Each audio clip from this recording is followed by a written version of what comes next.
On a free global online episode, World Diabetes Day, Diabetes and Wellbeing.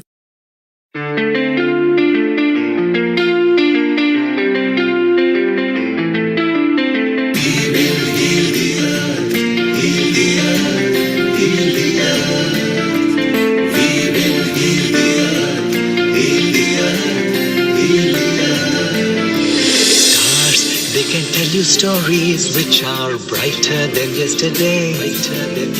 The streets have never been so quiet. The squirrels found a new hideaway.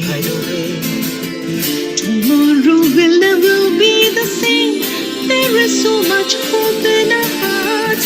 Brick by brick we shall overcome and walk right into a new start. Welcome to the brand new world. We're the children of a mother earth. Reach out your hands. Let us lead our earth together.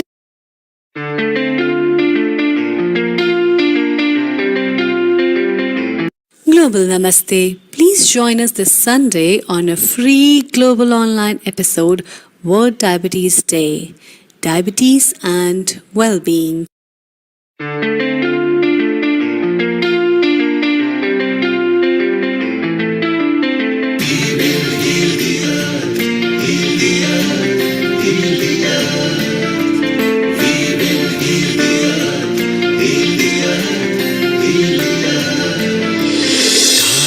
They can tell you stories which are brighter than yesterday.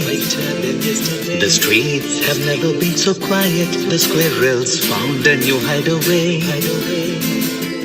Tomorrow will never be the same. There is so much hope in our hearts.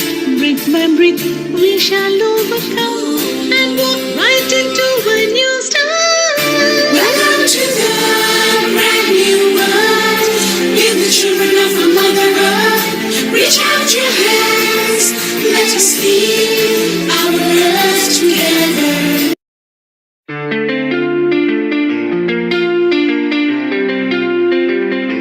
Global Namaste. Please join us this Sunday on a free global online episode, World Diabetes Day, Diabetes and Wellbeing.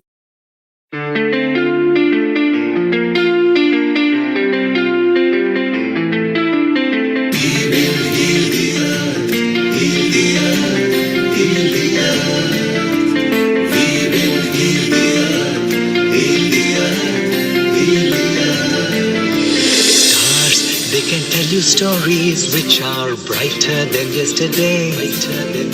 The streets have never been so quiet. The squirrels found a new hideaway.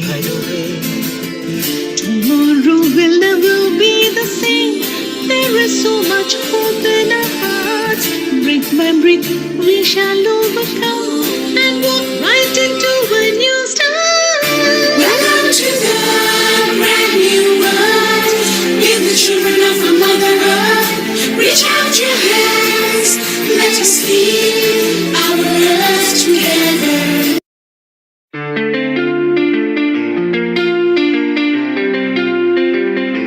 Global Namaste. Please join us this Sunday on a free global online episode, World Diabetes Day, Diabetes and Wellbeing.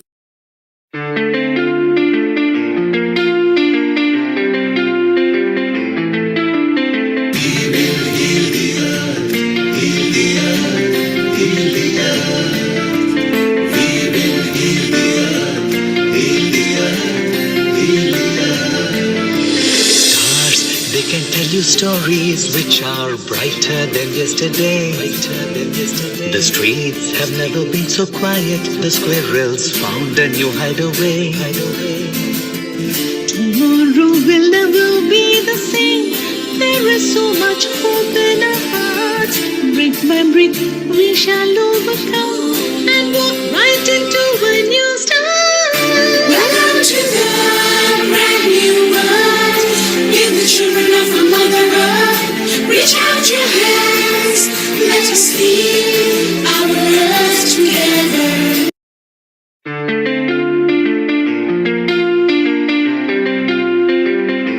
Global Namaste. Please join us this Sunday on a free global online episode, World Diabetes Day, Diabetes and Wellbeing.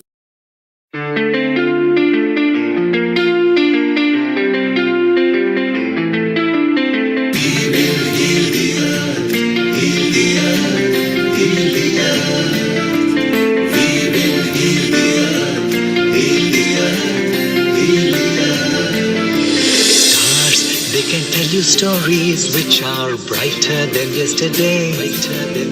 The streets have never been so quiet. The squirrels found a new hideaway. Tomorrow will never be the same. There is so much hope in our hearts. Brick by brick, we shall overcome and walk right into a new start.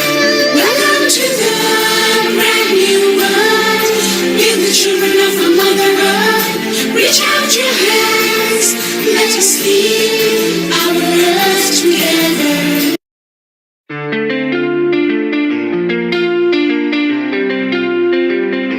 Global Namaste. Please join us this Sunday on a free global online episode, World Diabetes Day, Diabetes and Wellbeing.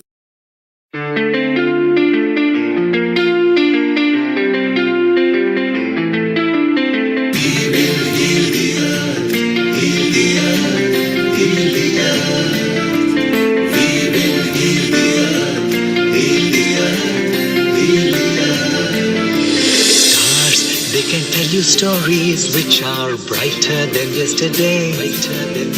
The streets have never been so quiet. The squirrels found a new hideaway. Tomorrow will never be the same.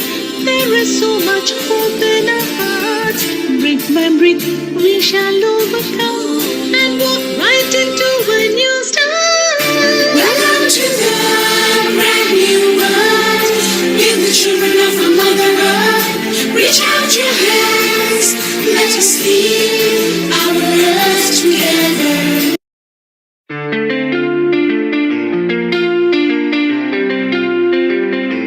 Global Namaste. Please join us this Sunday on a free global online episode, World Diabetes Day, Diabetes and Wellbeing.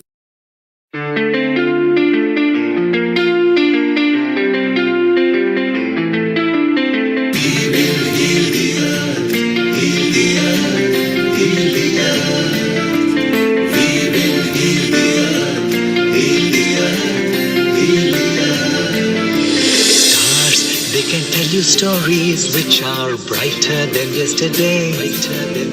The streets have never been so quiet. The squirrels found a new hideaway. Tomorrow will never be the same. There is so much hope in our hearts.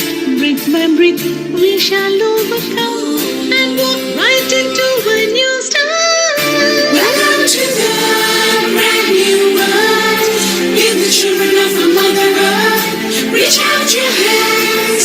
Let us leave our earth together.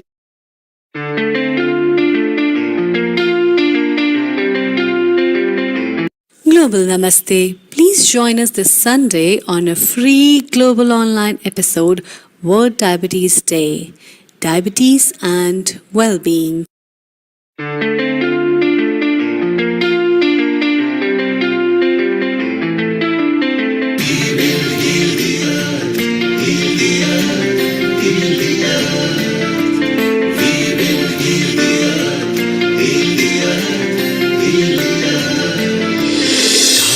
They can tell you stories which are brighter than yesterday.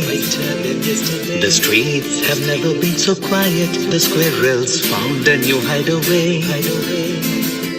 Tomorrow will never be the same.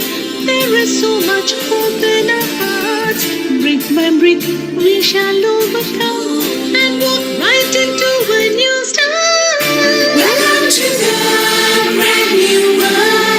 Give the children of the Mother Earth. Reach out your hands. Let us leave our earth together.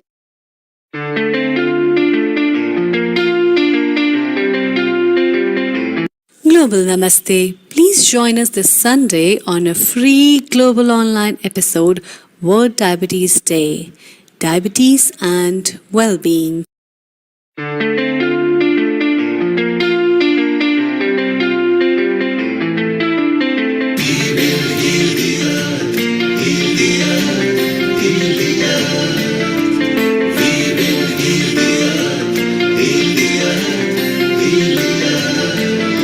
Stars, they can tell you stories which are brighter than yesterday. The streets have never been so quiet. The squirrels found a new hideaway. Tomorrow will never be the same. There is so much hope in our hearts. Brick by brick, we shall overcome and walk right into a new start. Welcome to the brand new world. With the children of our Mother Earth, reach out your hands. Let us heal our earth together.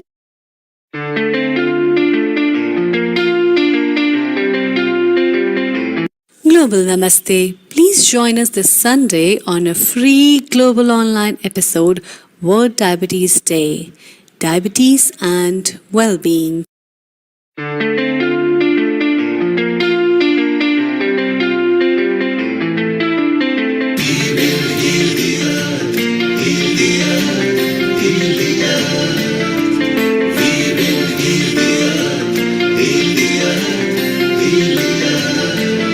Stars, they can tell you stories which are brighter than yesterday.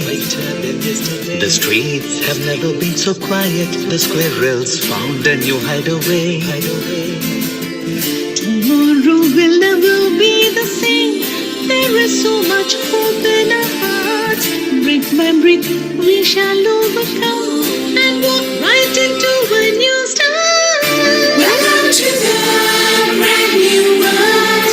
With the children of our Mother Earth, reach out your hands. Let us heal our earth together.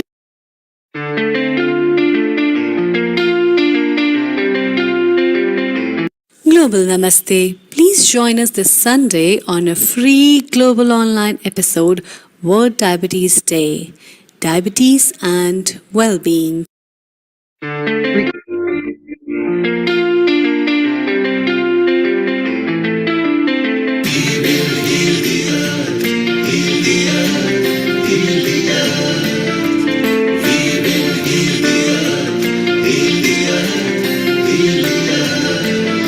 Stars, they can tell you stories which are brighter than yesterday. The streets have never been so quiet. The squirrels found a new hideaway. Tomorrow will never be the same. There is so much hope in our hearts. Brick by brick, we shall overcome and walk right into a new start. Welcome 10, 9, 8, 7, 6, 5, 4, 3, 2, 1. Global Namaste. Good morning, good afternoon, and good evening to all the viewers of Healing Our Earth. I'm your host, Amrita Sharma, and I welcome you to today's episode, which is on World Diabetes Day. As the world celebrates World Diabetes Day on 14th of November, today's episode is specially dedicated to spread the awareness about diabetes, as this year's theme of World Diabetes Day is diabetes and well-being. And therefore, for today's episode, we have for you experts and people who will be sharing their experiences, will be giving their expert advice, as well as lifestyle tips, and much more. But before that, let's start with Gayatri Mantra. A calm peace voice, a calm peace note for your own self releases stress, one of the causes for diabetes. Therefore, with a smile in your heart and on your face, closing your eyes and a calm mind. Om Om Bhurbhuvasvaha Tatsaviturvarenyam Bhargo Devasya Dhimahi Dhiyo Yo Na Prachodayat. Om Bhurbhuvasvaha Tatsaviturvarenyam Bhargo Devasya Dhimahi Dhiyo Yo Na Prachodayat. Om Bhurbhuvasvaha Tatsaviturvarenyam Bhargo Devasya Dhimahi Dhiyo Yo Na Prachodayat. Om Shanti Shanti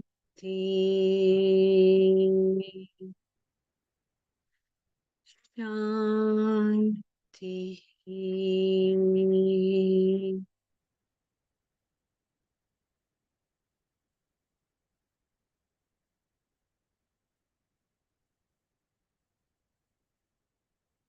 Welcome. Diabetes, a sweet disease. People say it comes from sweets, but it really comes from sweets. That's very important to know. And when people have diabetes, they only question what I have to change, what I must do, what's wrong with me, and what can I do better? And there comes the awareness. Many a times in today's world, with a fast racing life at our workplaces, people at a very young stage are diagnosed with the sweet disease. And then the story changes. You start becoming very aware about yourself because something knocks your door of health and you think, what's more?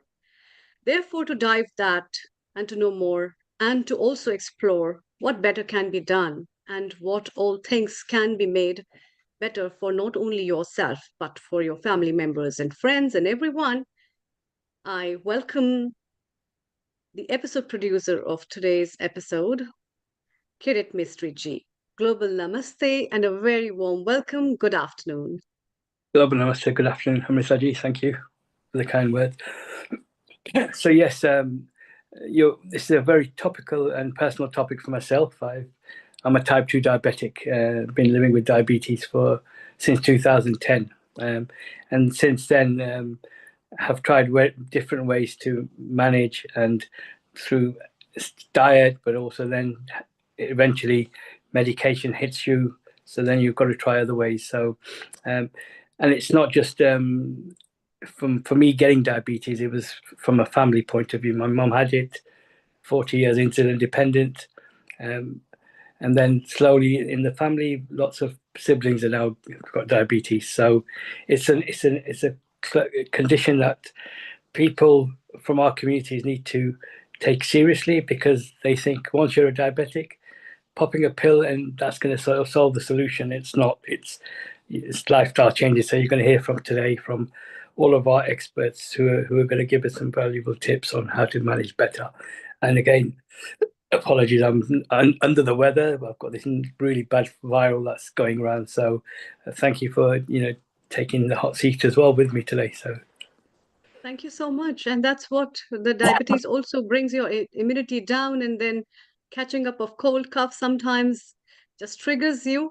So let's welcome our first guest, Kirit Ji.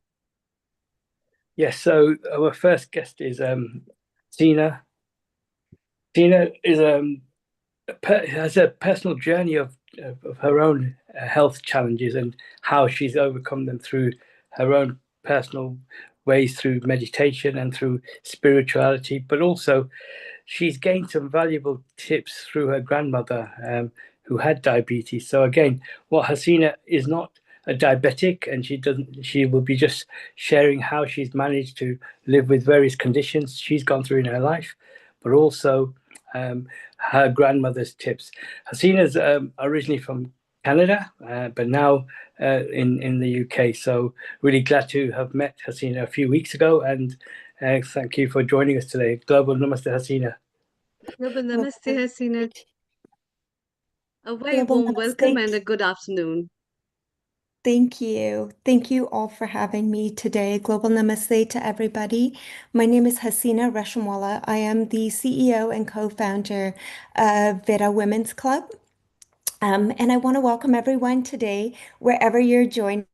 Thank you for showing up for yourself today, because the journey begins with you. And my talk, as Kirith mentioned, is not of my personal journey with diabetes, but I do have multiple illnesses that I hope to share tips with each of you today. But it's also about the body, stress, survival, and ways that we disconnect with ourselves while we're holding life together.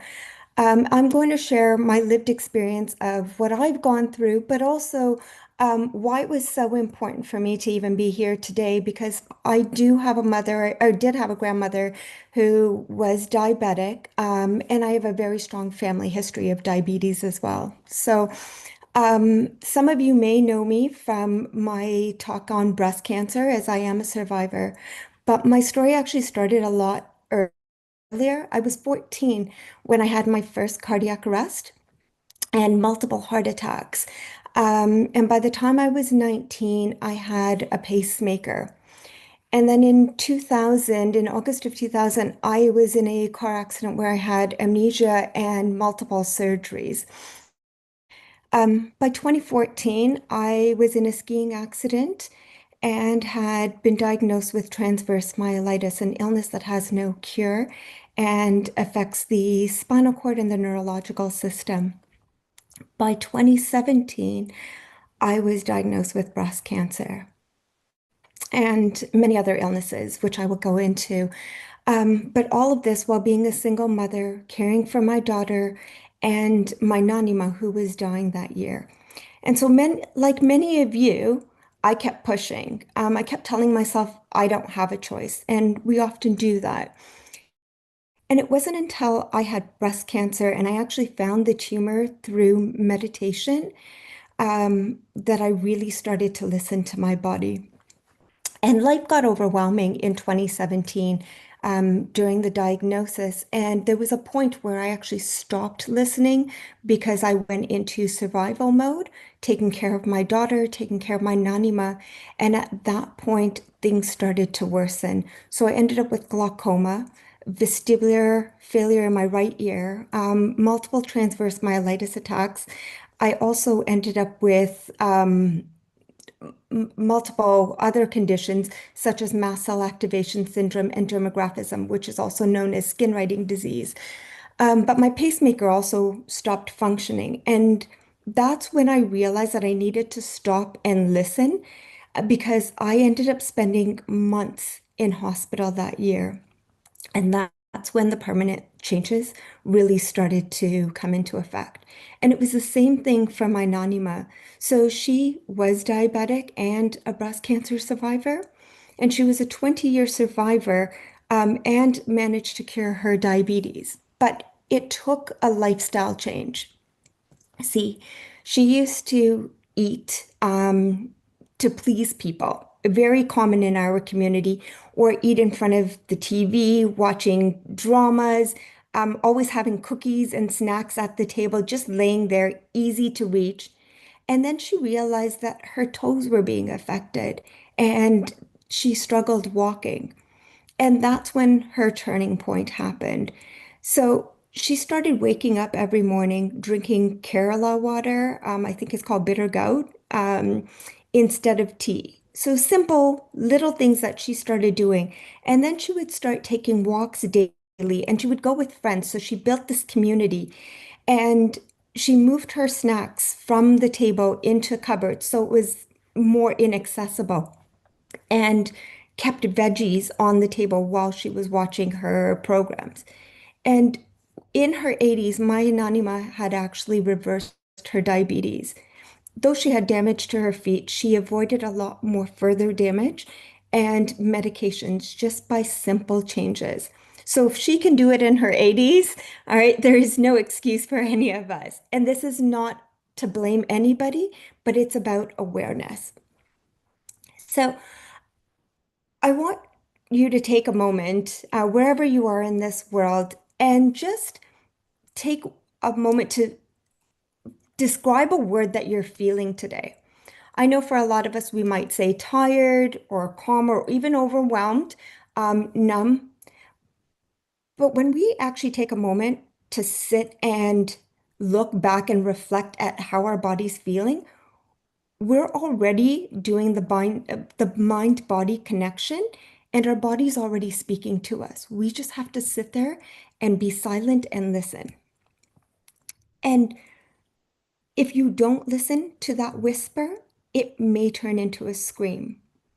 So for me, a lot of my screams were when I had heart failure. And like many of us, I was too afraid to miss out on life. I was young, I was in my teens, and because I didn't listen, I ended up with a pacemaker.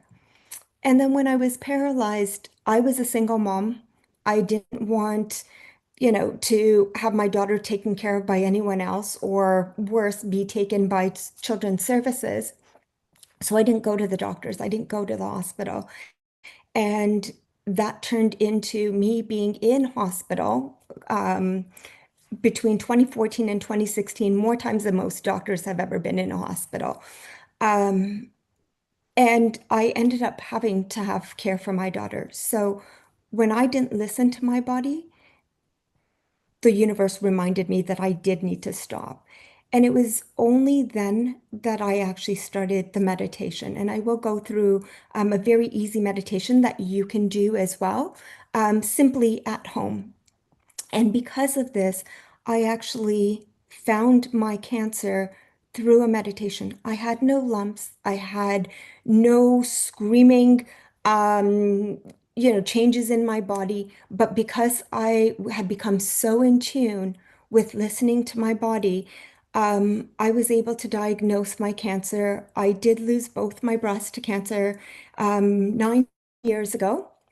But I am a 9 year, or hopefully in January, will be a 9 year survivor. Um, but to you, your screams, and I hope that they will not be, you know, um, cardiac arrests and cancer, but your burnouts and your screams could easily be something like you're fatigued, your blood sugars are spiking, you're having burnout, and those are all going to affect your hormones, which are then going to affect your diabetes and your ability to cope and manage with them. So, one thing I want us to really focus on is shifting our mindset and stop looking at our symptoms as a problem, but asking ourselves, what is my body trying to tell me?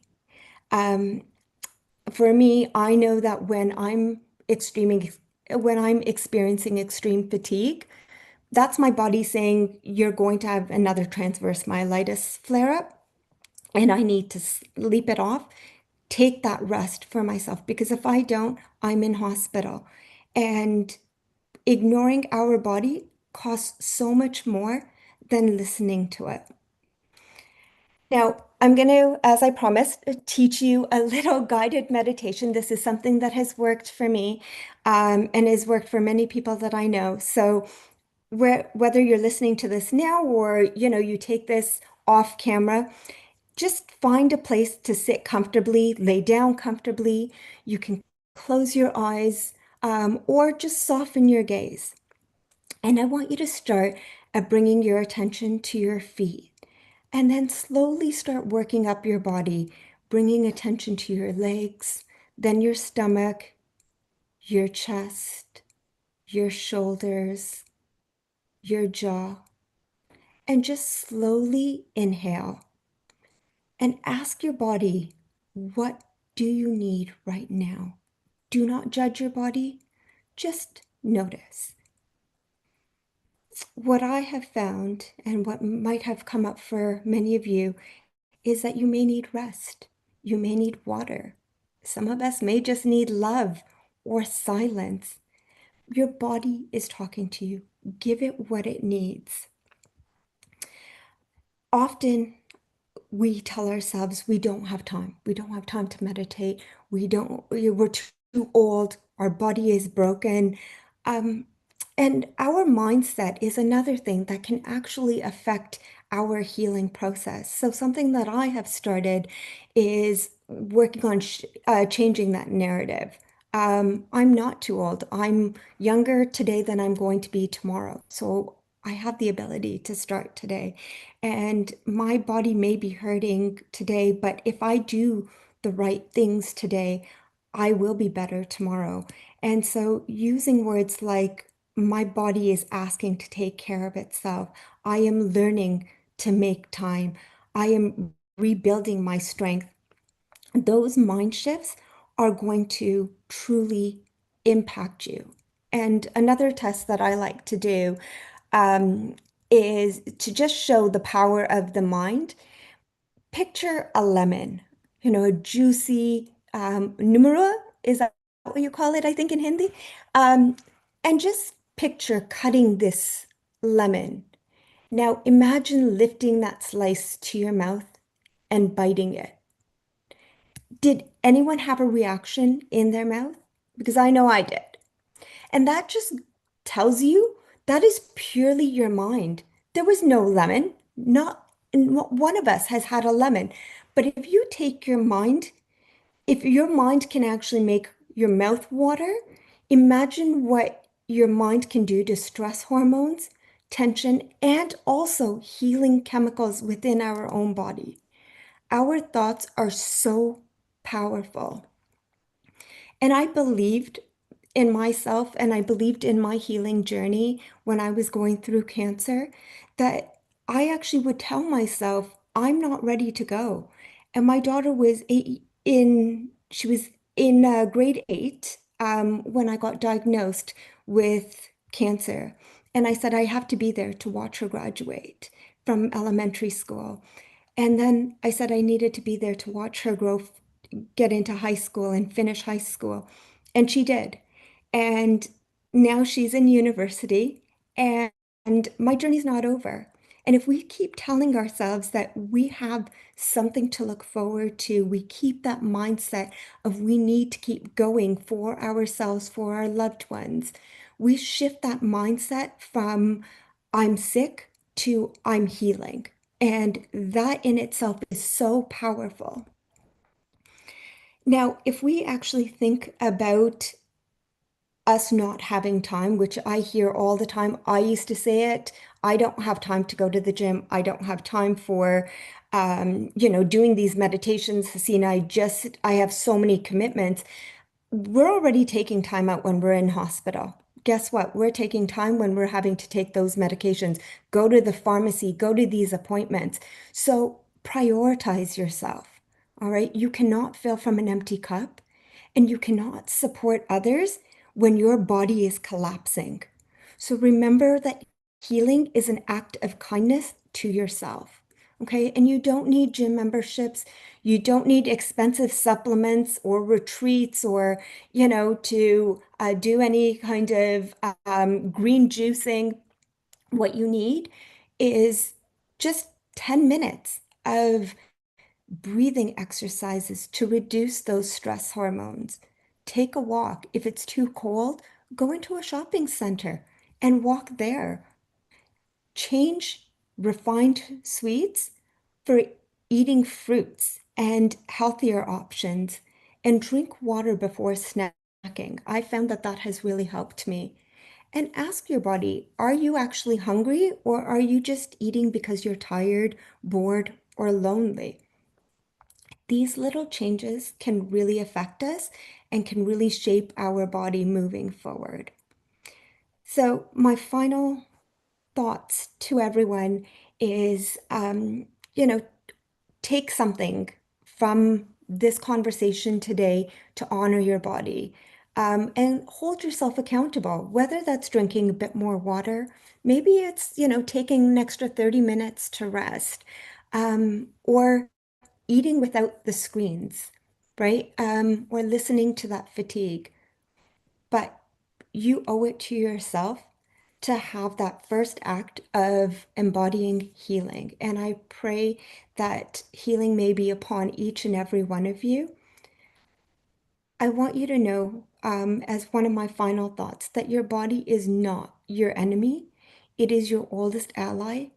It is there surviving with you and has been with you through your entire journey. So treat it like your best friend. Treat your body like your temple, okay? Love it, nurture it, okay? And listen to the whispers so that you don't have to have your body screaming at you. Thank you so much for sharing your space with me today. I wish everyone healing in your journey. Namaste. Hasina, um, do you see the smile on my face? I do. I think that gives all the compliments that I see in the Zoom gallery and beyond the Zoom gallery, all those people who have been listening to you right now. And what an amazing person you are. I'm really glad. Thank you, Kirit Bhai, to make me meet her. And I think a lot of people must be thanking him as well because it is really very beautiful to meet such a beautiful soul like you. No, you're right. And I met Hasina just 2 weeks ago. She supported our breast cancer event oh, and again, that's lovely. I found her to be very inspirational, and I thought Healing Our Earth is definitely a platform I will bring her, and thankfully she accepted. And Hasina, amazing what you just gave in the last 10 minutes, 15 minutes. It's some powerful tips. So, yeah, I'm just sitting back and it's really thankful for you giving us the time, and I'm sure we've got quite a Yeah, few questions as well.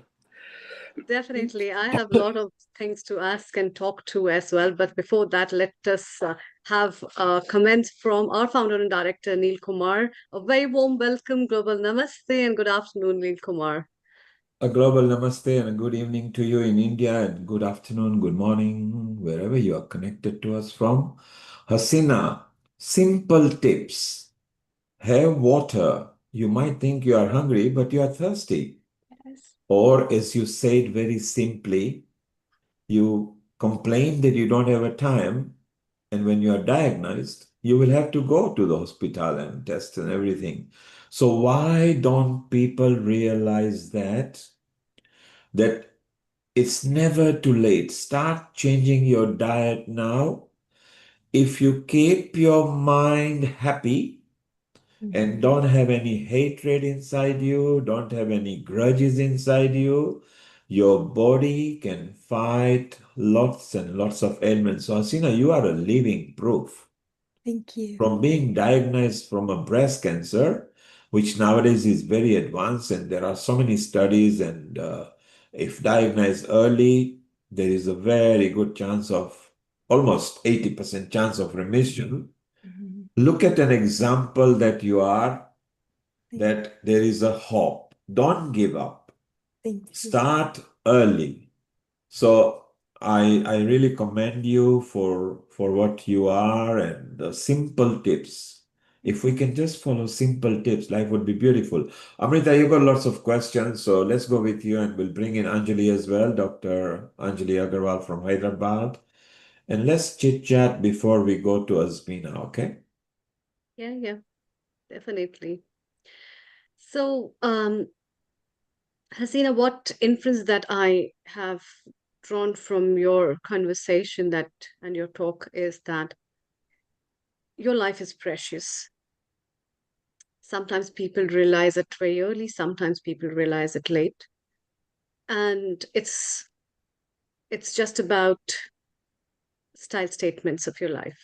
But it's not about fashion, it's about your lifestyle. And that's what you have changed, I think. Yeah. And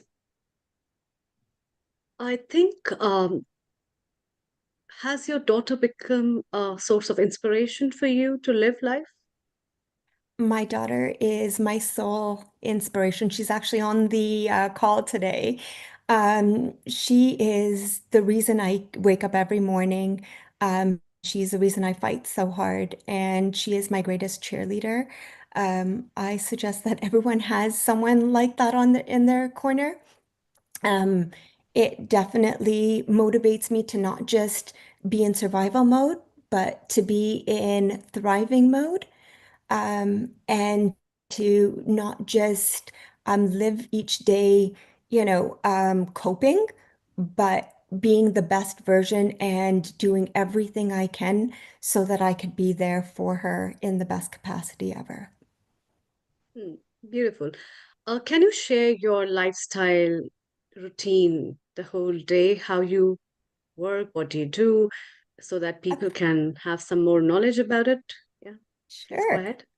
So I wake up meditating every morning.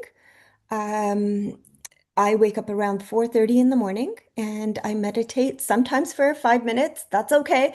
Um, Sometimes for an hour. And then I'll get up. I try not to scroll on my phone until after I've actually given thanks. So I do a little prayer meditation, and gratitude, for waking up, and for all the wonderful things in my life. And then I go for a walk in the morning. I have a dog, so it forces me to get out for a walk.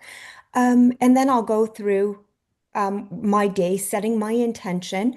I work, so my 9 to 5 is pretty much with working and running my business. And then in the evening time, I will always take some time for myself. So whether that's reading, whether that's journaling, I do hit the gym almost daily, about 5 to 6 days a week. I do hit the gym.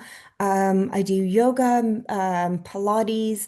So very kind to the body. I don't do like vigorous exercises. Sometimes it's just walking in the pool.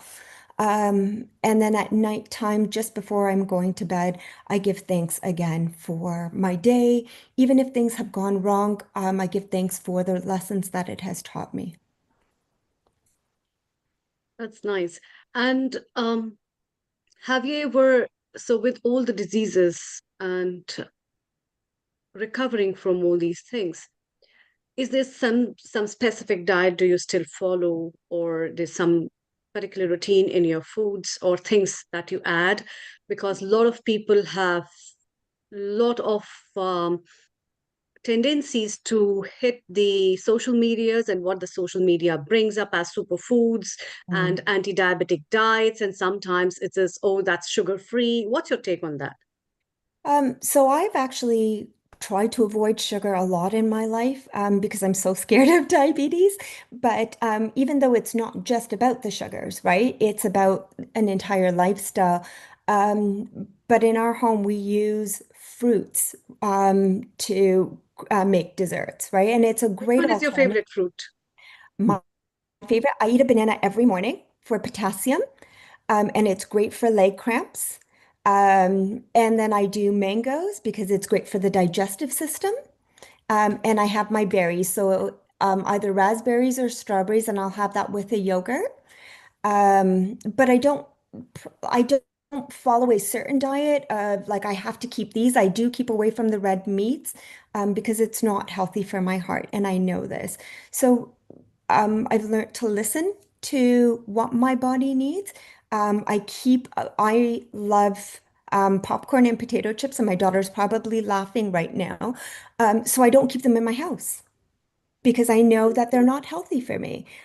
So it will be, a treat if I'm going away on a trip and I pick up, a bag, I will pick up a small bag, and that will be my little treat. You don't need to deprive yourself um, of foods, but have them in moderation. And for me, one thing that I do is I drink a lot of water, and I have herbal teas rather than the chai with the milk and adding the sugar uh, and so little changes like that are things that I do on a daily basis when it comes to food. I hope that answered your question. Yeah, before I take up some queries from Dr. Anjali, my last question is, what if you want to cheat yourself someday? If I want to cheat myself, Hmm. my cheat day is probably a bag of potato chips, or what you guys call crisps here in this country. That would be my cheat day. And it doesn't happen very often, mainly because my daughter usually checks my cupboards to make sure that they aren't there. But yeah, it would be a bag of crisps and popcorn. Mhm. Yeah, Okay, thank you. you're Dr. welcome. Anjali, over to you. Thank you. Thank you, Thank Dr. you, Dr. Amrita. Good evening, Hasina. It was lovely listening to you. So inspirational. So I Thank you. heard the word about muscle activation. It's a new Yeah. topic at all. And like, how do you come to know about it? Like, you had muscle activation. I do treat a lot of patients with muscle, yeah, MCAS. Yeah, so for many of you, you may not know what mast cell activation syndrome is. It's an autoimmune condition that basically thinks that your body's attacking itself, and you go into anaphylactic shock. So for me, I was actually getting hives and I couldn't breathe while I was in high stress situations. Also, if it was extremely cold, so extreme cold will cause me to swell up. And I went to an immunologist in Canada and I was like, there's all these weird things happening to my body. And he stuck a pack of ice on my hand and it just swelled up. And he was like, okay, we're going to do a few more tests. And then I started becoming allergic to a lot of the common things that you find in mast cell, which is opioids, right? Opioids is a big thing. So I was allergic to every painkiller. And when you're going through breast cancer and you're having multiple surgeries and you can't take anything more than a paracetamol, trust me, you really learn meditation is your best friend in healing. But with the mast cell activation, it was a lot of the symptoms of stress and how that started to affect me, and keeping a journal of what I was reacting to and avoiding those, right? And you do the process of elimination, right? Um, Yeah. and that's a big thing. Both of you doctors would understand that a process of elimination is a massive thing with mast cell activation syndrome. Yeah, so I do treat a lot of patients with muscle activation and hypermobility, EDS. Have you ever heard of those terms? They're Uh, like, Sorry, go yeah. ahead. So they come into that umbrella term with, the MCAS, the EDS, the POTS. So you get dizzy on standing or something like that. But we usually recommend them an antihistamine diet, like less of tomatoes and brinjal and spinach. That really works for the MCAS cases. Have you ever sort of thought about them? I haven't actually heard a lot about the diets for mast cell activation, and I'd love to maybe pick your brains, Dr. Anjali, after Yeah, in do regards connect to with me. I do have a love bunch that. of podcasts on in that also. Oh, Yeah. that's brilliant. And it's through conversations like this that we start bringing awareness that maybe someone else listening to this stream is, wondering what's going on in their body. And now there's these dialogues happening, and we're becoming aware and we're having more of these open discussions. So it's less taboo to live with these in silence. So excellent. Thank you so much, Dr. Thank you. Lafer. Thank you so much, Hasina. Thank you, Dr. Anjali. Um, Kiritbhai, it's time to welcome our next guest. Please stay around, Hasina. We'll have more chit chats with you, and please stay around, Dr. Anjali. Global namaste to you, Azmina. Yoga A Namaste very to you good all. afternoon and a warm welcome as well. Thank you. Thank you, Yasmina, for again. It's good to work with you again. I know we worked on a project a few years ago with the NHS.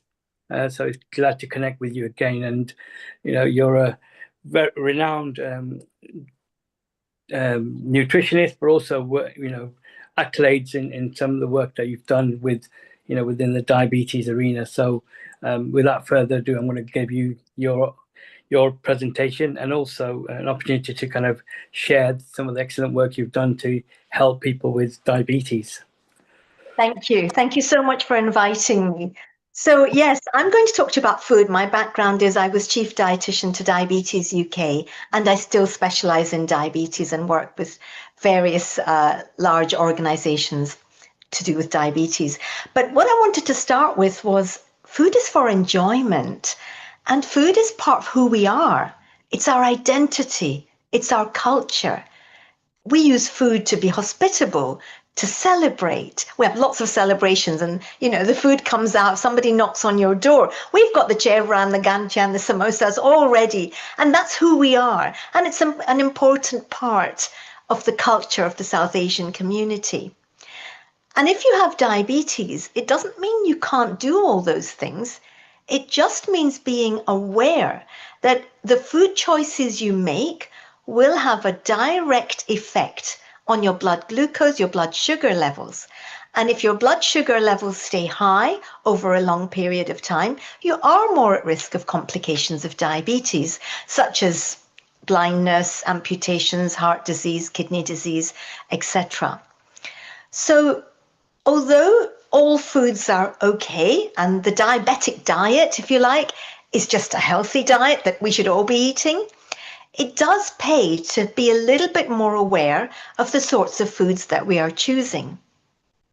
And because diabetes, particularly type 2, which is 90% of cases anyway, is a lifestyle disease, it pays to think about what is it within our lifestyle that we can tweak, that we can modify a little bit in order to reduce our risks or to prevent and manage diabetes if we have it. So when you think about managing diabetes and prevention of diabetes and lifestyle, it's to do with sleep, relaxation, stress levels, being overweight. And the fact that we are South Asian, unfortunately, makes us genetically more at risk of diabetes. Now, there's nothing we can do about being South Asian, but what we can do is consider our lifestyle. And diet is one of those key areas, obviously, as well as physical activity. And when it comes to diet, when you look at the recommendations out there, from people I've spoken to, it can be quite overwhelming. Don't eat fat, don't eat salt, don't eat sugar, watch your calories. There is so much there, and often quite negative. I like to be pretty positive about it. I think I'm a subtract rather than an add rather than a subtract person. I like to think about what can you add to what you're eating to make it healthier for you. And so what I would like to share with you over the next 15 minutes or so is 3 top tips, just 3 things that you can do. And my belief and my experience working with people with diabetes for a couple of decades now is that if you actually do these things, this will help your blood glucose levels to stabilize, which means long-term control and management of diabetes improves. But even if you're not diabetic, this helps in the prevention of diabetes and other conditions. So those 3 things, I'll say them quickly and then I'll go into them in more detail, are eat more whole foods, be aware of ultra-processed foods, and number 3, when you sit down, look at your plate. That's it.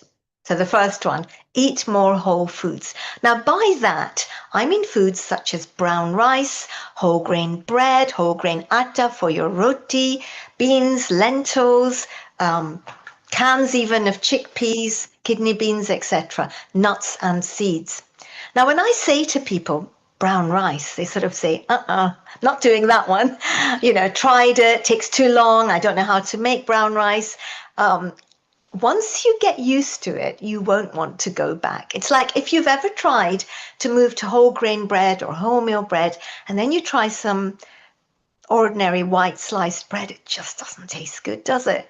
So you can get used to it.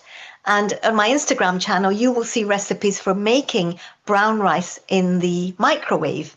In fact, if you want to look at that, at Asmina Nutrition. And when you look on there, just scroll down, you'll see 2 recipes, one for pigeon peas pilau in the microwave. Do nothing, throw all in, and it's done in 40 minutes. That's the key. It takes a bit longer, yes, and you need more water. Generally, 1 mug of brown rice to 2.25 mugs of water, which is more than what you would use for white rice. And again, there are shortcuts. So there are pouches of rice you can get from the supermarket, and you put these into the microwave for 2 minutes, and they are brown rice. And the reason for these whole foods is because of the effect they have on your blood glucose levels. Whole grains are high in fiber. These whole foods, nuts, for example, also high in protein. And what they do is when they are digested, they are slowly digested. You might have heard the term slow release carbs. Well, whole grain atta, brown rice, brown pasta are all slow release carbs. And so when they're digested, they make your blood glucose, excuse me, go up slowly and go down slowly. I'm going to have my water, and I know it was mentioned earlier, this is my bottle, it's a litre, and I have 2 of these a day, which is essential for your skin, your hair, your overall health. So my second tip is to be aware of ultra-processed foods. Now, that does not mean that you can't have a can of baked beans, you can't have tomato ketchup, and you can't have a pasta sauce, and you can't have peanut butter. It's about being aware of what else is in that food. Now, those examples I've just given you are all great foods, and you could call them ultra-processed. But it's the ones that are packed with more additives, often more added sugar, lots of salt, maybe saturated fats. Think of cakes, biscuits, chocolates, crisps. All of these have been manufactured and manipulated, if you like, by the manufacturer to make them taste good. And not only are they often high in sugar or salt or fat or calories, if you're watching your weight, most people with type 2 diabetes are overweight, so that is a consideration. But not only that, when the manufacturer does a lot of, if you like, the processing, that means your body has to do less work. Think about this. If you were to eat an apple, or if you were to have that apple in fruit juice, in apple juice, if I started to eat this and your friend started to drink this at the same time, who would be finished first? It would be the friend. It's very easy to overconsume sugar in liquid form, but I'm not going to get through more than 1 apple, and it's going to take me longer. And what's actually happening is I'm taking the time to chew that apple. That gives my brain enough time to register, oh, I'm getting full, because the stomach sends signals to the brain. It takes time for your body to digest that apple. And your gut is having to work really hard. It's pounding at the skin of the apple, and it's breaking down all the fiber and what we might call complex carbohydrate in that apple. So when the sugar, all carbohydrates become sugar when they're digested. When the sugar from that carbohydrate in the apple is digested in the gut, it goes in slower. It will be released slowly into the bloodstream. And that means you'll get a nice, slow, steady rise in your blood glucose, which is what you want to achieve in diabetes, and in fact also for your energy levels. But when you take something in a liquid form, the same food, same amount of food, but in a liquid form, you have disrupted the fiber. In fact, in a juice, you have eliminated all the fiber. And the manufacturer has done the work for you. Your gut has not had to do that pounding and breaking down. And so with something like a fruit juice or a cola, in fact, fruit juice has roughly the same amount of sugar per 100 mils as a can of cola. 100 mils of cola, 100 mils of fruit juice, roughly the same amount of sugar. Think about that. When you have fruit juice, and I'm not saying it's bad for you because you get potassium and vitamin C from fruit juice, it's about awareness. But when you have that juice, it's going to make your blood glucose go up quickly and go down quickly. And that's what we want to avoid in diabetes. And the third one I suggested was to look at your plate when you sit down. That might sound a bit strange, but in my clinic, this is what I use. I call it my VVPC plate. This is based on evidence from around the world on the best way to eat for diabetes and, in fact, for heart disease and other conditions. And you will see lots of models in lots of health sites, etc. That's fine. This is the one I subscribe to. So when you've got your plate in front of you, imagine splitting it into 4 quarters.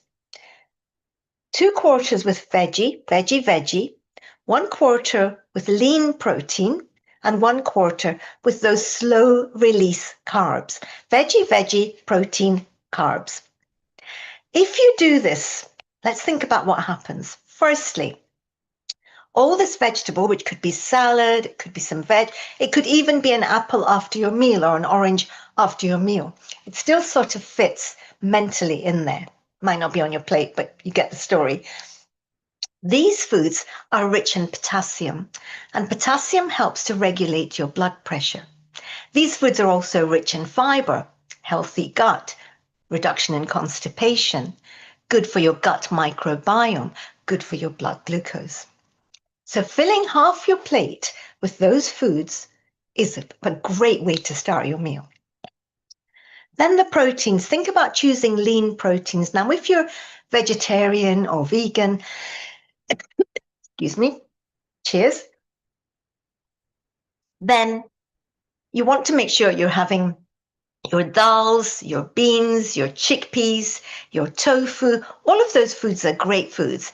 Just keep it lean. So think about perhaps not putting so much ghee or butter or oil into there to keep it lower in fat. If you're not vegetarian, then think about chicken without the skin, lean meats. Oily fish is a great source of omega-3 fats, or white fish is a great source of iodine. So all of those foods would fit into your protein section. And it's important to have that protein, particularly as we age. This is where I find the biggest issue in my older patients, where people are actually not getting enough protein and not thinking about the quality of that protein. Maybe that's a talk for another day. And then carbohydrate. Think of those slow release carbs, such as the brown rice, brown pasta, whole grain bread, whole grain atta, millet, jowar, nuts, seeds, etc. These are all healthy, slow release carbohydrates. And if you want a downloadable copy of this to put on your fridge, I have a PDF on my website, so you can download that, asminanutrition.com. So these are the 3 things that I think will actually, if you did this, you will be increasing the fiber in your diet. You will be getting slower, steadier rises in blood glucose. This way of eating can also help you manage your weight. Think about our children and our families and our community. If we were all to do this, just step back and think for a second. If as a family, you were to say, right, cut down on those processed, ultra-processed foods. Not processed, frozen food is a processed food, but I think it's a great food. Cut down on ultra-processed foods, takeaways, convenience foods, ready meals, that sort of thing. Have more whole grains, fruit, vegetables, whole grains, nuts, seeds, beans, lentils. Do the VVPC plate. If we were to do that, let's think about this. Our children would be growing up with much healthier habits. They would be growing up with these balanced messages, a very positive way to think about your relationship with food rather than restriction. Imagine if we were to do that with our neighbors, in our places of worship, in our community settings, maybe even festivals.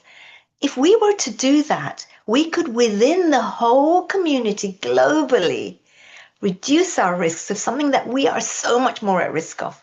Type 2 diabetes and other non-communicable diseases such as heart disease, certain types of cancer and obesity, all these cardiometabolic type of disorders. Just by doing this, we could be improving the health of our whole community. And I will leave you with that thought. Thank you so much for having me.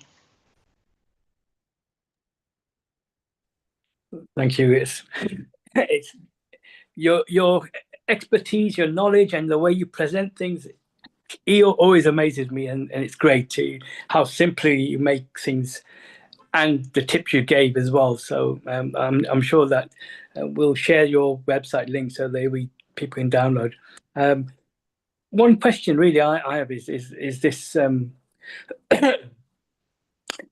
people keep saying in terms of when's the best time to have your carbs, and do we have it in the lunch and then not have it in the evening? So I know your plate gave a good example, but that keeps to be a common question, is because people who are diabetic feel that their carbs will, if they have it in the late at night, it will then have impact on their sugar levels as well. So just if we can clarify that'd be great.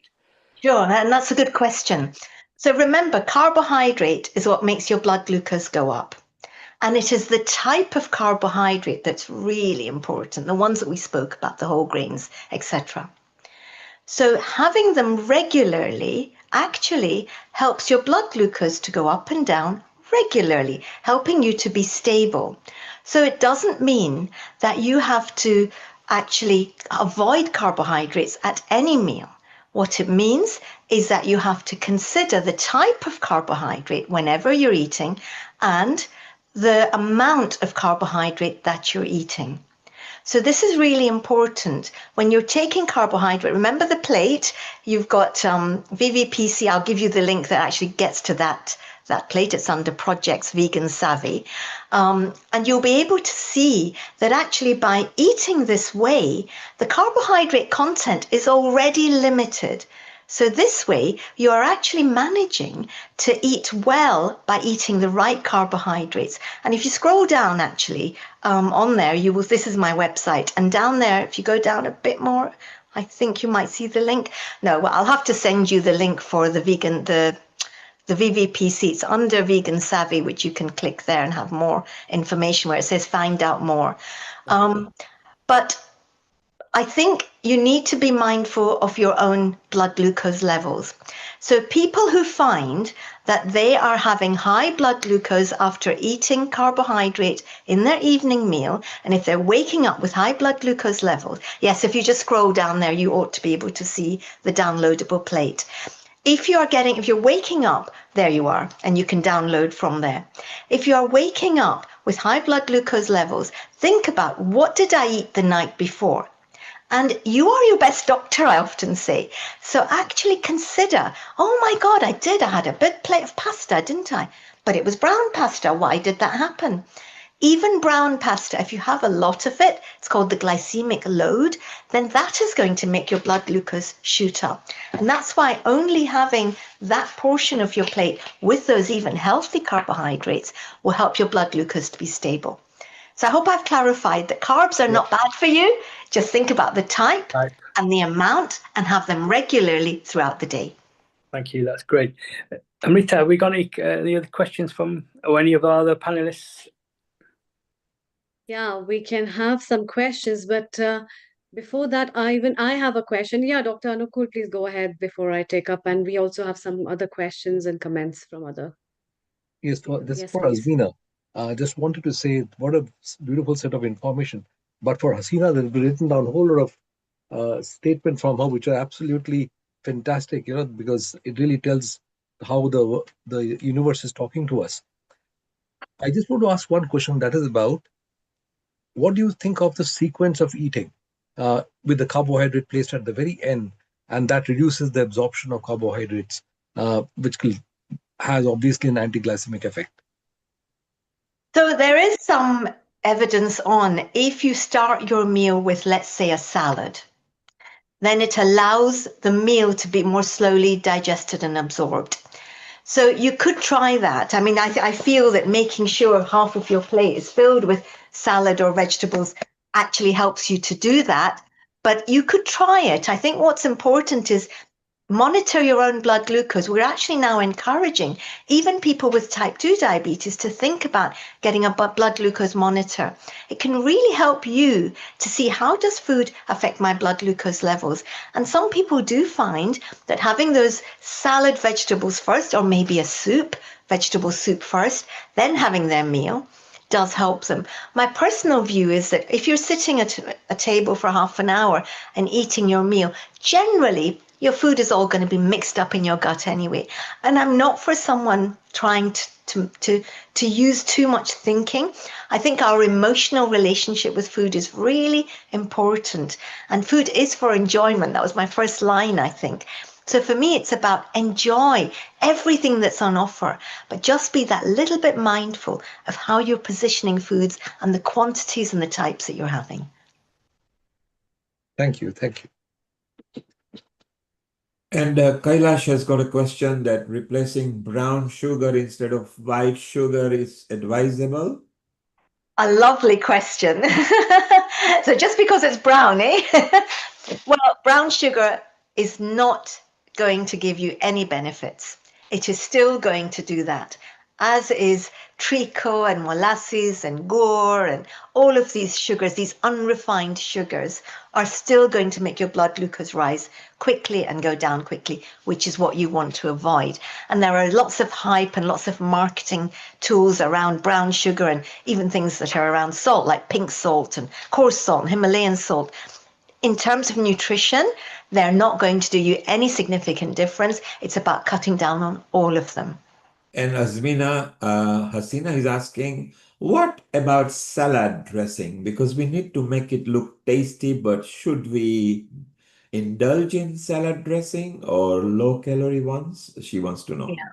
I'm all for salad dressings. As I said, food is for enjoyment, and if it makes you enjoy the food more, then do it. If you use a dressing which has olive oil in it, you're getting the benefit of the Mediterranean diet. Now, this diet has been associated with longevity, with lower risks of these non-communicable diseases such as diabetes. So it's a healthy overall diet. So I very much believe having an olive oil dressing is not only good for you, it also helps you to absorb the nutrients that are in those fruits and vegetables. So actually you need it to, if you have carrots, for example, carrots have got a precursor to vitamin A in them. It's called beta carotene. Your body won't make use of the beta carotene as well as it would if you drizzled on some olive oil, because the fat is needed to convert, it helps to convert that beta carotene into vitamin A. In fact, I've got that all in my book, Vegan Savvy. It actually quotes the studies that are all about how you should use oil to help you absorb certain nutrients. So that's something, if you're vegan, you can look at. But yeah, I'm not against dressings at all. Just think about it in terms of your overall diet and not have masses of it if you're watching your weight. So Hasina, you can choose wisely. Don't deprive yourself. Just choose wisely. Kailash, cut down on sugar. It will not be easy. You don't have to stop desperately completely, but start slowly cutting down and soon you will not miss it. If those people who want to go and see Azmina's website, then it's azminanutrition.com.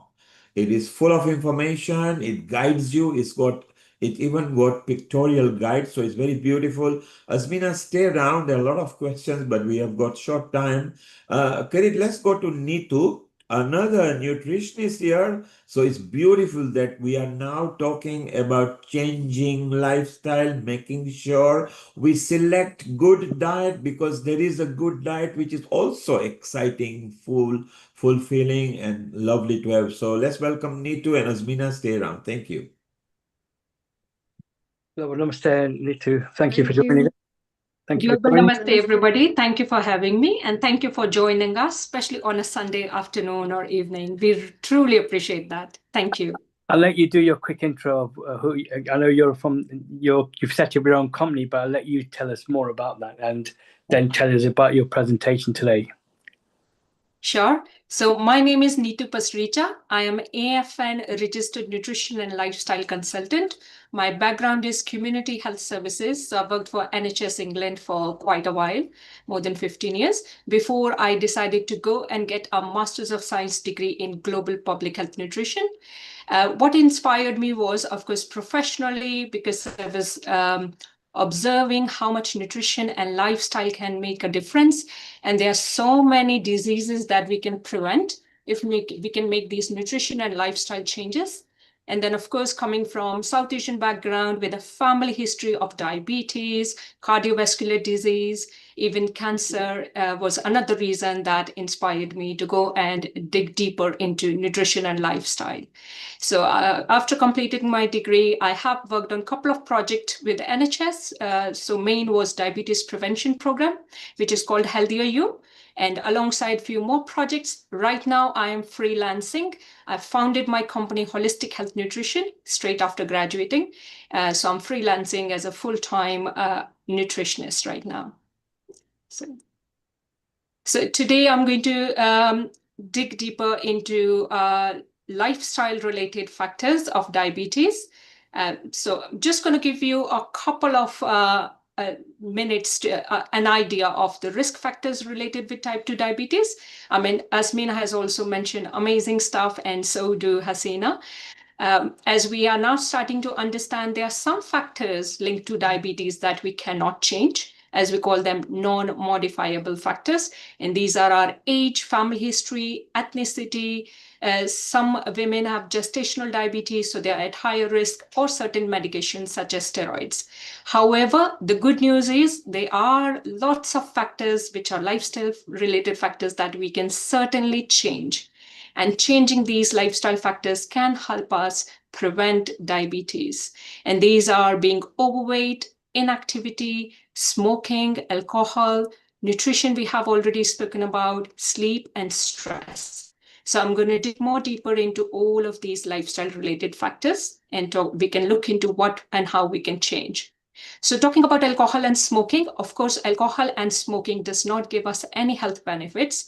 So we can certainly start looking into reducing and then aim for stopping alcohol and smoking. Alcohol does not just straight away impact on our blood glucose levels. If you've noticed, it also encourages us or increase our cravings for sweet foods and fatty foods. So that way it can impact on our health and well-being. Alcohol also interferes with our sleep, with our hormones and energy levels. Smoking can increase inflammation in our body, and all the metabolic conditions we are talking about today, which diabetes is one of them, can increase because of this inflammation. Smoking can also increase insulin resistance. So if you know, insulin is the hormone that helps us regulate blood glucose levels. So insulin resistance means the insulin does not work really well as it should. So this can happen because of smoking.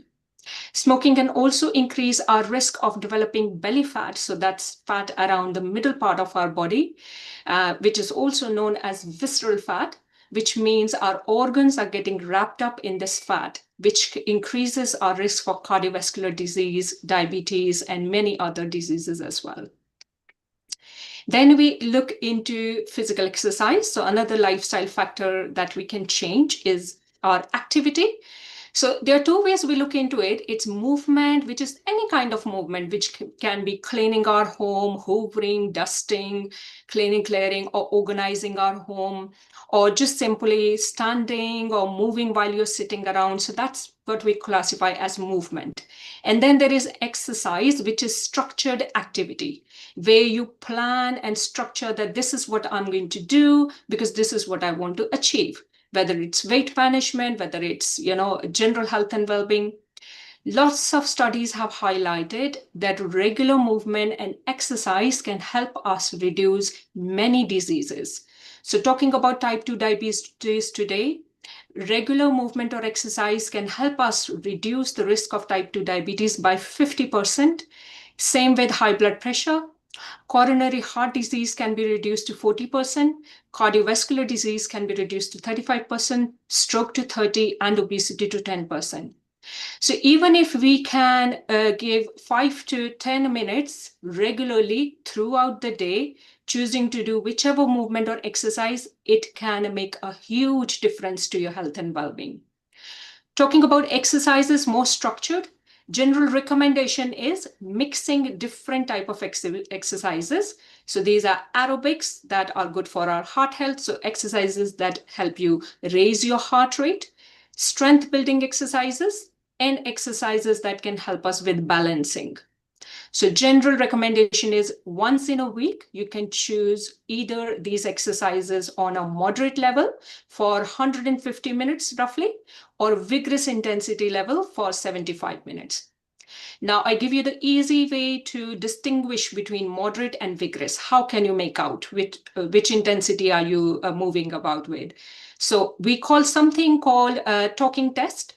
So this is if you're exercising, and alongside exercising, if you try to hold a conversation with another person and you are able to easily do that conversation, that will be classified as moderate intensity.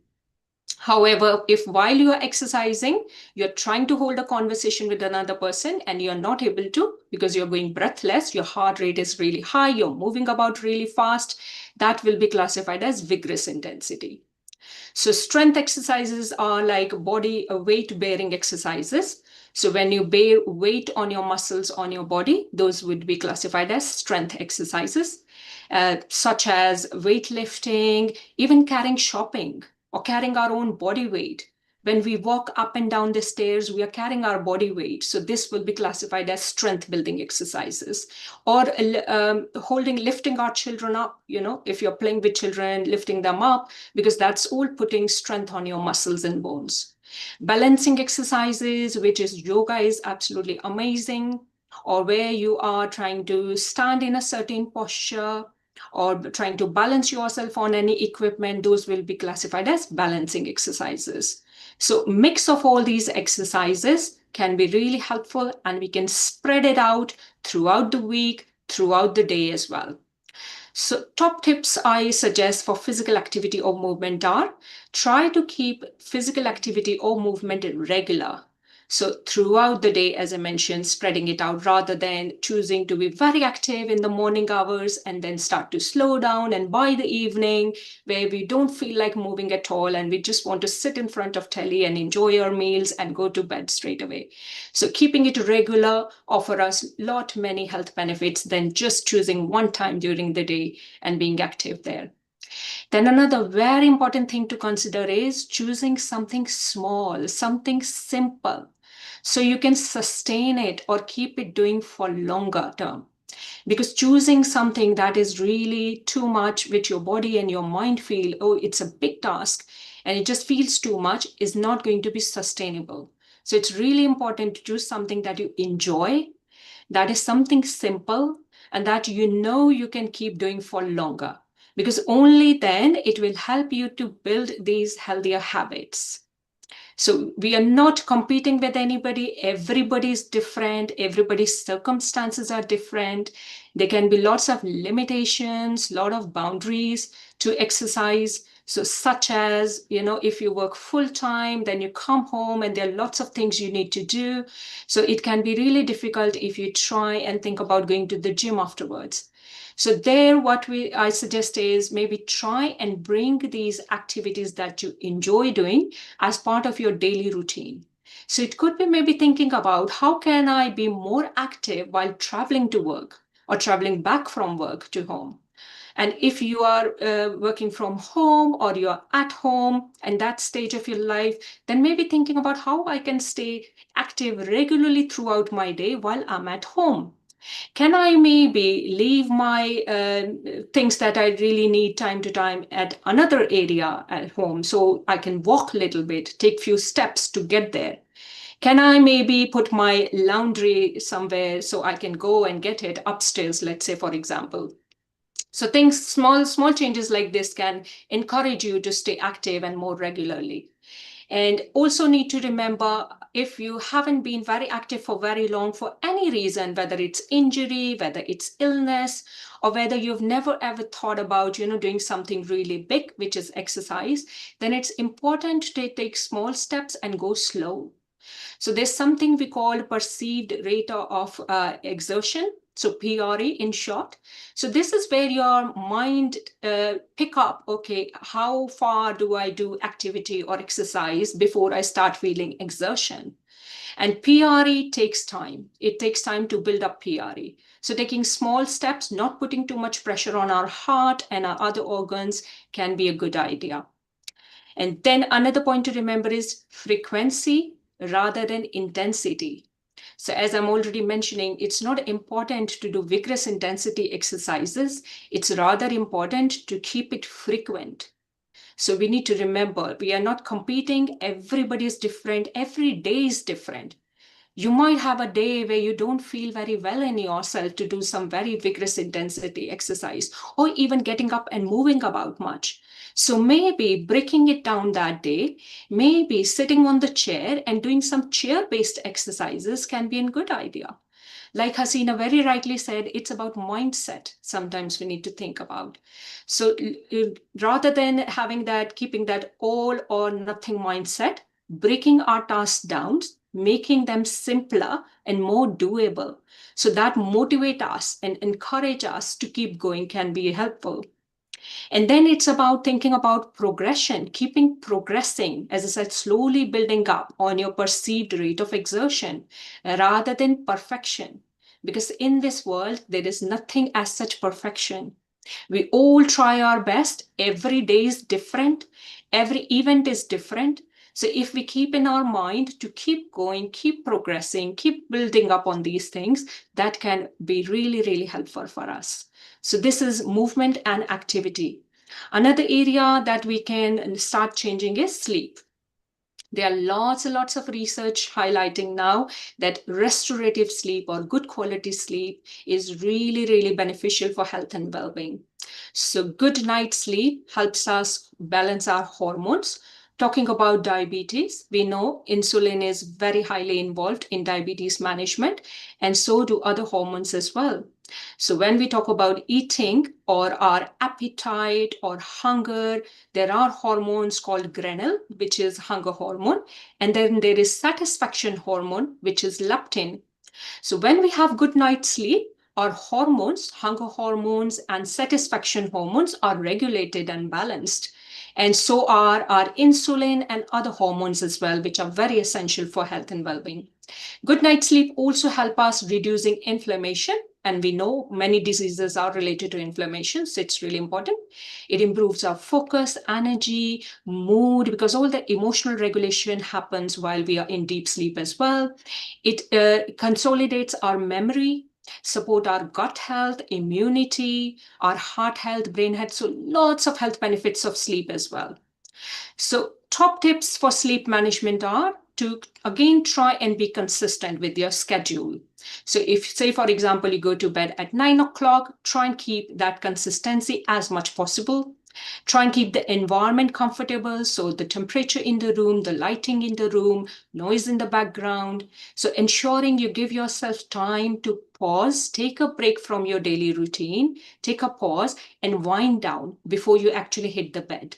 It's really important to finish the job of the day and start to relax down slowly so your nervous system can switch from the survival mode to rest and digest mode, which is more relaxed mode.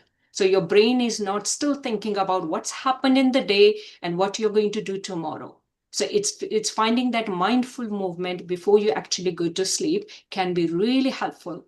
And here, as Hasina very rightly said, and I'm very much believer in this as well, mind, body, and spiritual connection. So this can be the time as well to take a pause and maybe try and do some gratitude exercise. So being grateful or being thankful for your day, for what you've been able to do to our bodies. Being grateful is paying gratitude to our heart for beating all day, for our legs to moving and taking us out and about to do our daily job.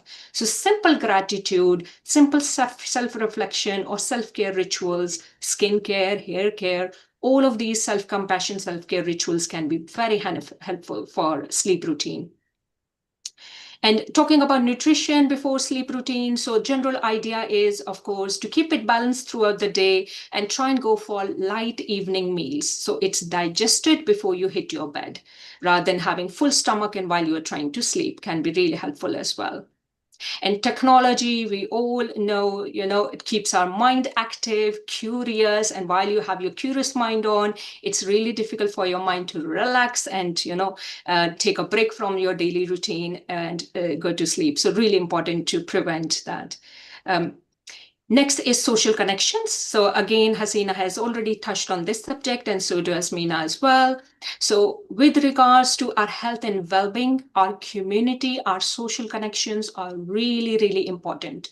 Helps us to reduce stress, loneliness, anxiety, depression, because when we connect with each other, we hear each other's stories like we are hearing today as well. It takes our mind off from our own troubles, challenges, or sometimes negative thoughts. Mahatma Gandhi very rightly said, our thoughts become our words become our actions become our habits, and our habits then become our destiny, because that's what we keep on repeating. So thoughts definitely very important, and to break that cycle of our thoughts, social connections or meaningful social connections can be really good idea, because that's where you hear other people, relate with their stories, share your stories, listen to them, and you form that idea, okay, I'm not alone. We all have so much going on in our lives. So that's really helpful. This also improves self-confidence, self-esteem, and also that feeling of belongingness or support. So it makes you feel you're not alone, you're supported, you belong here. So some of the top tips for social connection are maybe choose to go for an activity together. So how about maybe plan a day for a morning walk together or evening activity together, or maybe a dance class. Maybe while you're at your home, get on the Zoom call as we are doing today, and maybe put some music and dance along together with your family members, with your loved ones, with your friends.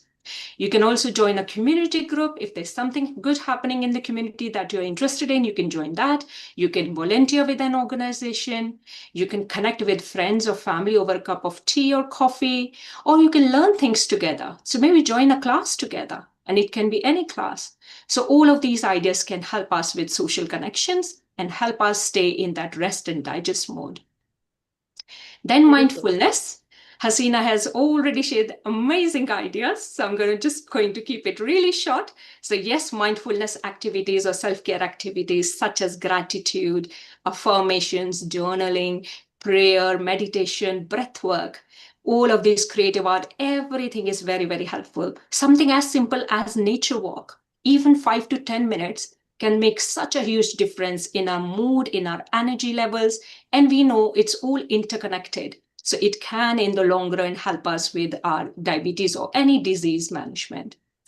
So just going to wind it all up because I know we are short of time. So summary or key recommendations. So eating healthily and mindfully, like we all have been saying, creating a consistent routine, being active, moving more and regularly, making social connections meaningful, and most importantly, being kind to ourselves, because self-compassion is the key to whatever we choose in our life. Thank you very much for listening. Global Namaste, everybody.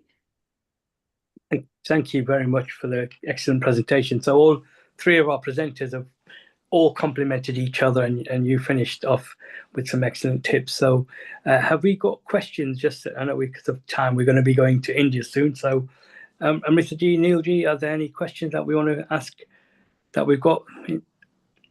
Just to remind people that that people want to know Nitu's website, so it's a very simple one, holistichealthnutrition.uk, and there is full of information over there. Nitu, very well done. Another excellent presentation. Stay around. We need to work to India now with Dr. Rajaram, who is going to give us some diabetic and metabolic information. Amrita, let's introduce Dr. Rajaram.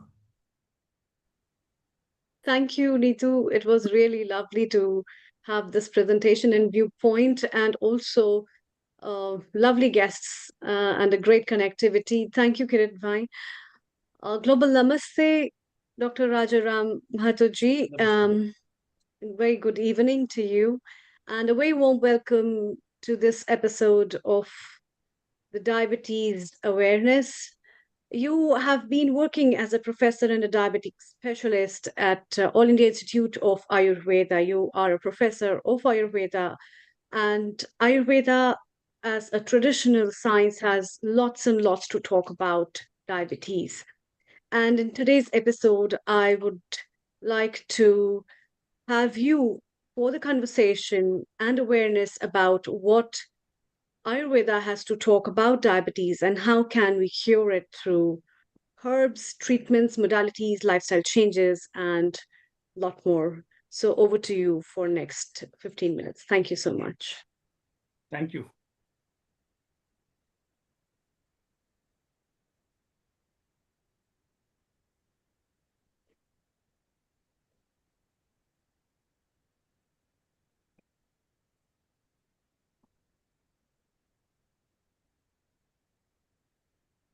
So you're sharing your presentation. Can we have it full screen mode? I'm sharing my presentation. Right. We can't hear you at all. Namaste to all of you. Myself, Dr. Rajaram Mato from All India Institute of Ayurveda, New Delhi, from India. I am an associate professor here in the Kaya Chikitsa Can we have a department, full that is screen the mode? general. Now it is in full screen mode, ma'am? Yeah. Yes. Here I am in charge of diabetes and metabolic care unit.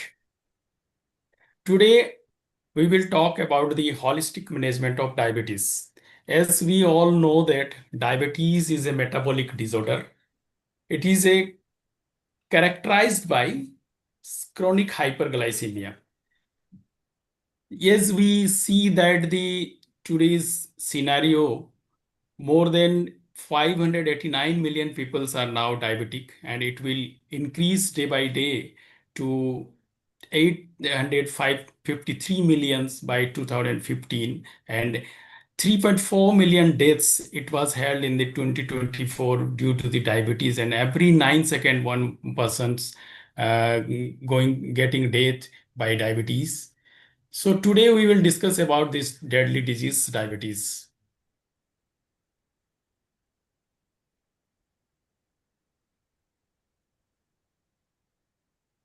Sorry, my screen is not showing. You can keep on talking. Just keep on talking what you want to show. If it's the screen at your end is okay. Carry on talking.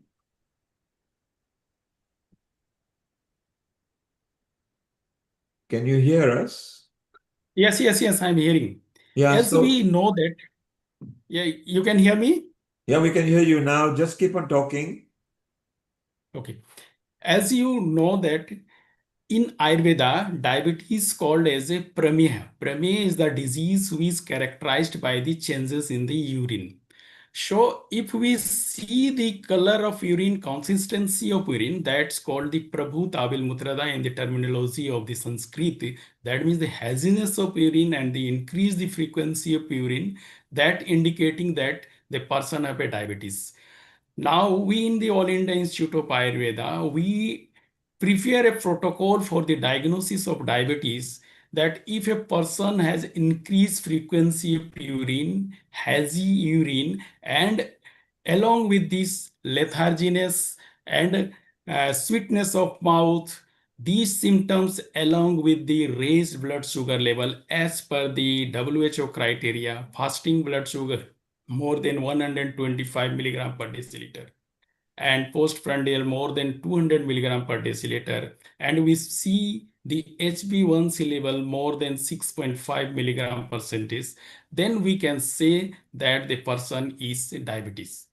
So diabetes, the treatment of diabetes as per Ayurveda is, it is a disease because changes in the lifestyle and diet are the major factors. So we can go for the changes in those factors, because Ayurveda say that Nidan Parivarjan is the first line of treatment.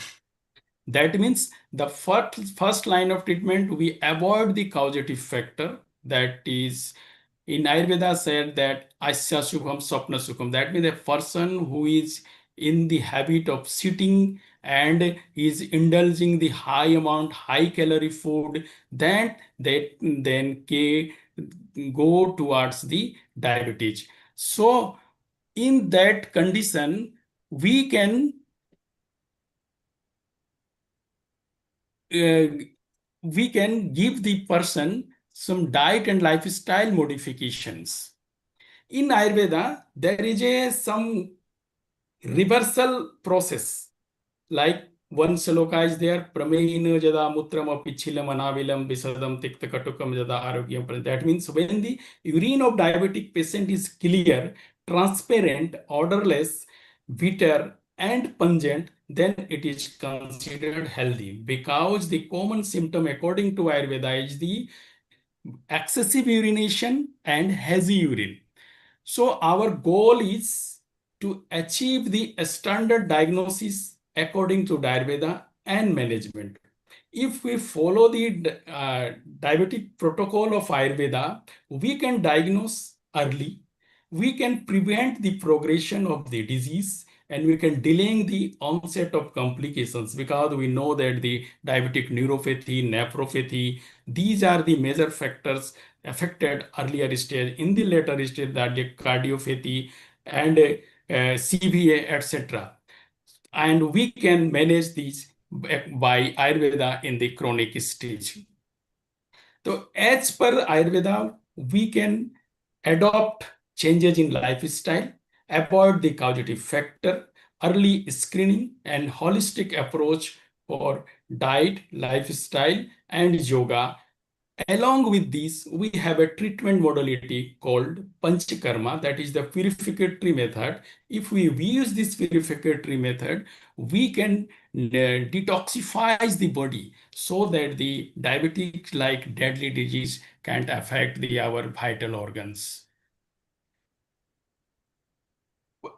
When a patient comes to our OPD, first of all, we screen, then diagnose. For diagnosis, we use the clinical examination and investigation. Suppose that after the clinical examination and investigation, we get the patient is pre-diabetic, that is the HbA1c less than 6.5. Then we have a treatment modality is diet and yoga or Sodhana therapy, that is the purificatory method. We call that Panchakarma procedure. In Panchakarma, we have a file-folded methodology. Mostly we use the Bhamana and Virechana. In obese patients, we use when the Kapha dosha is predominant, and that time we use the Bhamana. And if the patient is have a Pitta dosha, then we use the Virechan karma.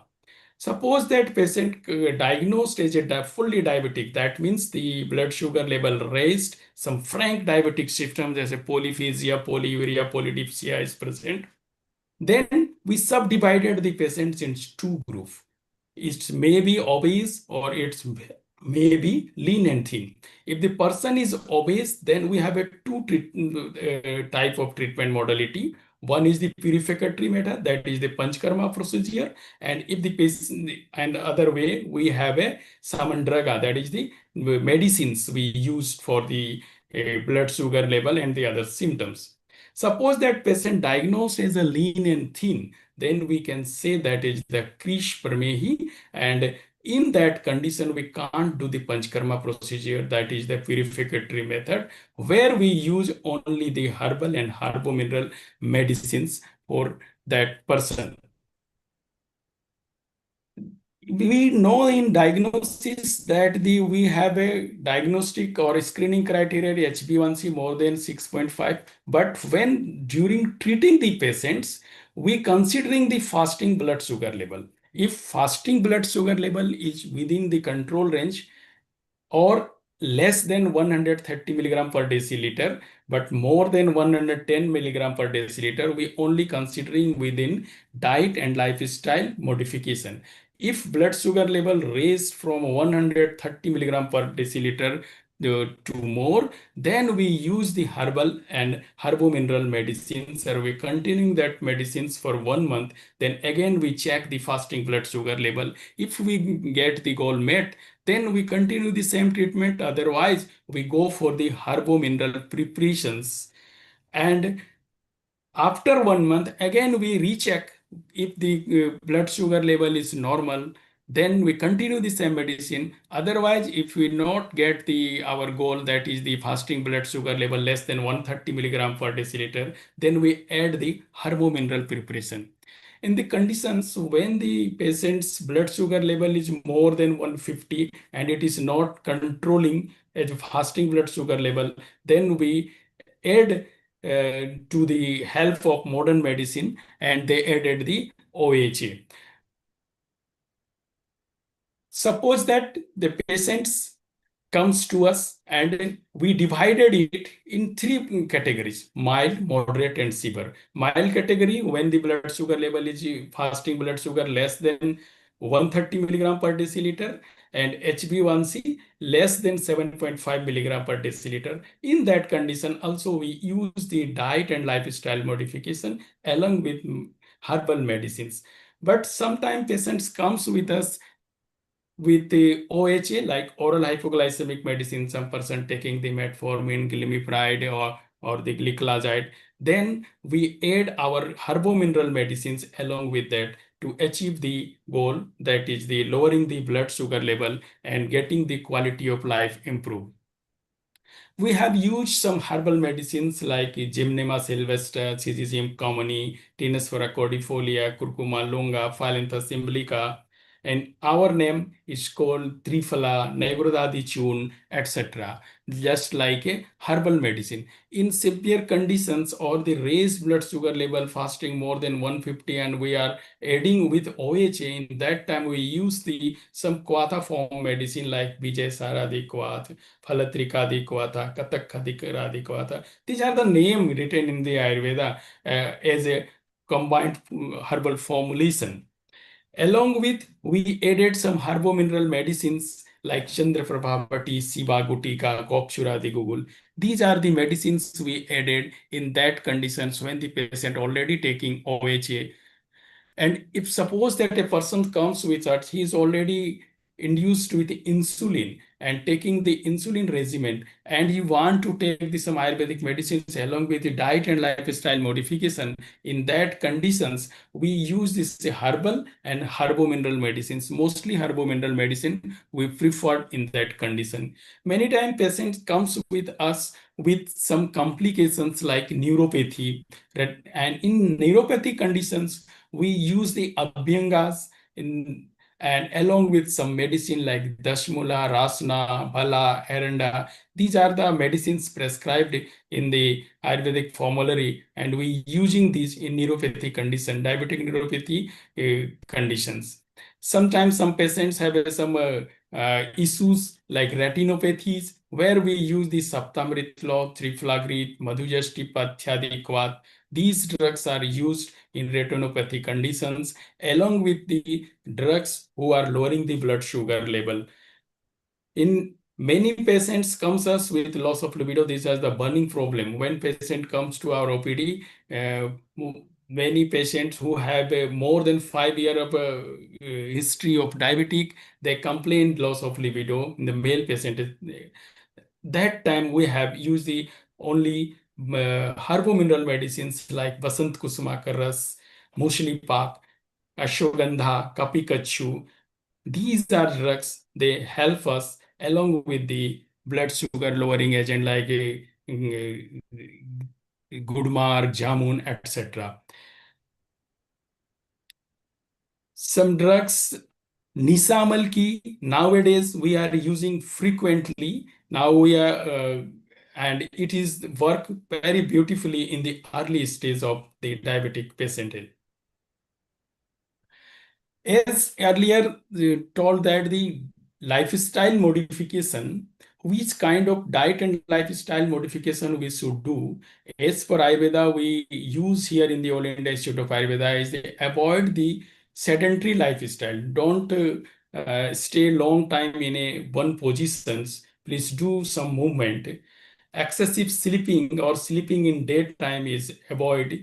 Lack of exercise, excessive consumption of sweet, cold potency foods, consumption of newly harvested grains, jaggery, curd. These should be avoided because they are aggravating the kapha dosas, and kapha dosas is the predominant in diabetic conditions as per Ayurveda.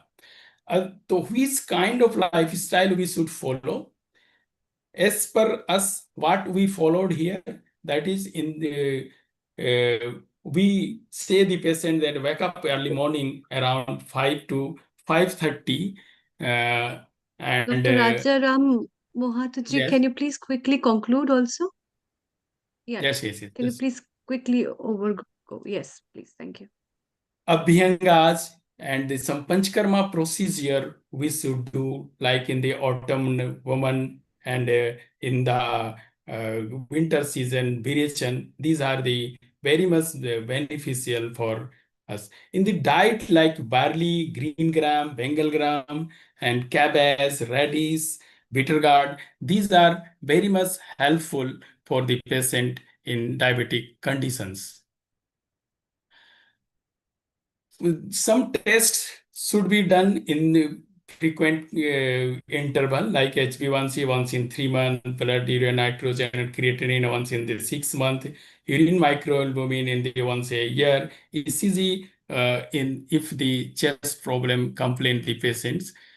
So our unique approach toward the patient care is the preventive, that is the daily regimen, dinacharya, seasonal regimen, personalized treatment, like because we know that everyone has a different prakriti and satma compatibility, so we include the personalized treatment and dose fixation as per the dosas, like vata, pitta, kapha, which one is predominant accordingly. And as I already told, that the Nidan Parivarjan, that is the avoidance of the causative factor, is the major thing for the predictive, and prognostically we try to stop the complications to controlling the blood sugar level. Some research work we do here on the reversal of pre-diabetic conditions, and here in the comparison of diabetic specific diet and lifestyle modifications, and so many research work going on the MD and PhD level here. And my conclusion is more emphasis on the prevention of diabetes, emphasis on the lifestyle modification, and holistic Ayurvedic approaches, including whole, single drugs, and compound formulation should be used.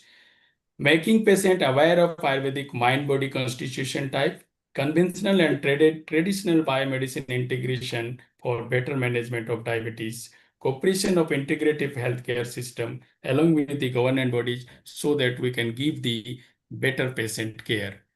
So thank you, this giving me the opportunity for sharing my views. Thank you very much, Dr. Rajaram Mahato. Any questions if anyone has?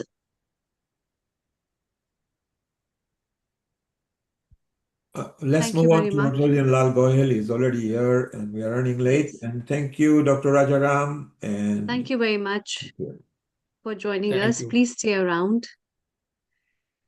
That was Dr. Rajaram Mahato from All India Institute of Ayurveda, giving a glimpse of Ayurveda modalities, treatments, and therapies, what is best for the diabetes. It's time to have our regular guest contributor, as well as our senior host, Rotarian Lal Goyal Ji. Global Namaste, a very warm welcome and good evening, Rotarian Lal Goyal. Rotarian Lal Goyal Ji is the founder and charter president of Rotary Club of Organ Donation International, as well as a chairman of Organ Donation India Foundation and GYAN. And today, on this episode of World Diabetes Day, where we have a theme of diabetes and wellness, Rotarian Lal Goyal Ji, what have you lined up for us? And I can also see Dr. Raman Goyal, who is our regular guest contributor. A very warm welcome, Global Namaste to you as well. Thank you. Thank you very much, Amrita ji. Global Namaste to you and Global Namaste to Mr. Neil Kumar and the entire team of Healing Our Earth. Once again, I must say that you are doing such a noble work by service, I can say, by bringing all these issues which are very, very important for the public at large. And when I am talking, as you have introduced me as the founder and charter president of Rotary Club of Organ Donation International. So today, as we observe World Diabetes Day, it is important to understand not only the impact of diabetes on public health, but also its deep connection with organ donation. Diabetes is one of the fastest growing health challenges in India, what many people do not realize is that diabetes is also a leading cause of organ and tissue failure, especially of the kidneys, heart, liver, and even the eyes. Thousands of patients across our country are on waiting lists, hoping for a life-saving organ transplant. This is where World Diabetes Day becomes extremely important. First, diabetes is the #1 cause of kidney failure. Many patients eventually require dialysis or a kidney transplant to survive. Second, uncontrolled diabetes damages the heart, liver, pancreas, and intestine, increasing the need for heart and liver transplants. So when we spread awareness about diabetes, we are also indirectly promoting the urgent need for organ donation. On this day, we must also clear a very important myth. People with diabetes can donate organs in many cases. Liver, segments, heart walls, skin, and even some organs, even kidney, corneas, still be medically suitable. Every donor can save and heal multiple lives. World Diabetes Days reminds us that preventing diabetes means preventing future organ failures, but it also reminds us that in cases where organ failure does occur, organ donation is the greatest gift we can give. So today, let us take two pledges to protect our health through regular screening, healthy eating, and physical activity, and to support organ donation so that no life is lost for lack of an organ. World Diabetes Day is not just about awareness. It is a call to action, a call to save lives. World Diabetes Day aligns perfectly with Rotary's core values, service above self, disease prevention, and supporting healthier communities. By promoting better diabetes management, we reduce organ failure. By promoting organ donation, we give the gift of life. And once again, thank you all for listening me patiently, as well as allowing me to again introduce two of the very prominent doctors of India who are specialists in this particular field. I would like to introduce my first panelist guest, and he is Dr. Parnav Ghodhi. Dr. Parnav is an American trained and board certified endocrinologist at the Wokhard Hospital, Mumbai. He completed his specialization in medicine and super specialization in endocrinology, diabetes, and metabolism from New York, USA, following which he practiced there for 8 years. He is certified by the American board in both internal medicine and endocrinology and holds the distinguished title of Fellow of the American College of Endocrinology. Welcome, Dr. Parnav Ghodhi, on our show. Dr. Parnav Ghodhi, as today we are celebrating World Diabetes Day, although it was on 14th, but because this program happens every Sunday on different topics. So that's why we have kept it today. Now, as you know, the diabetes is a world phenomenon, but India is the capital of diabetes.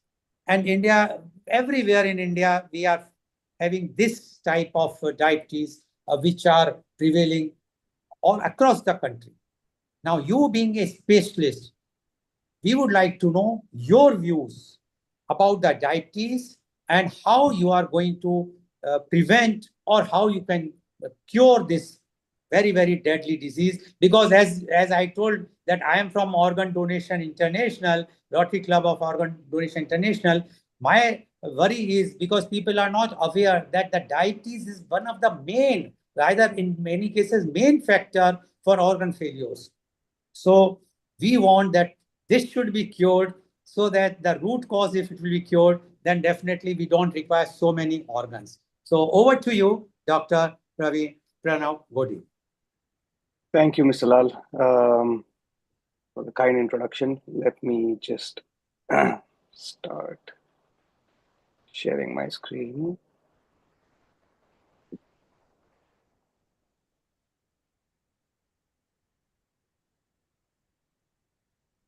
Okay, so and thank you for inviting me to talk about this very important topic. And as you mentioned, diabetes is one of the major factors for organ failure. So I'm going to talk a little bit about heart in general, but again about the disease.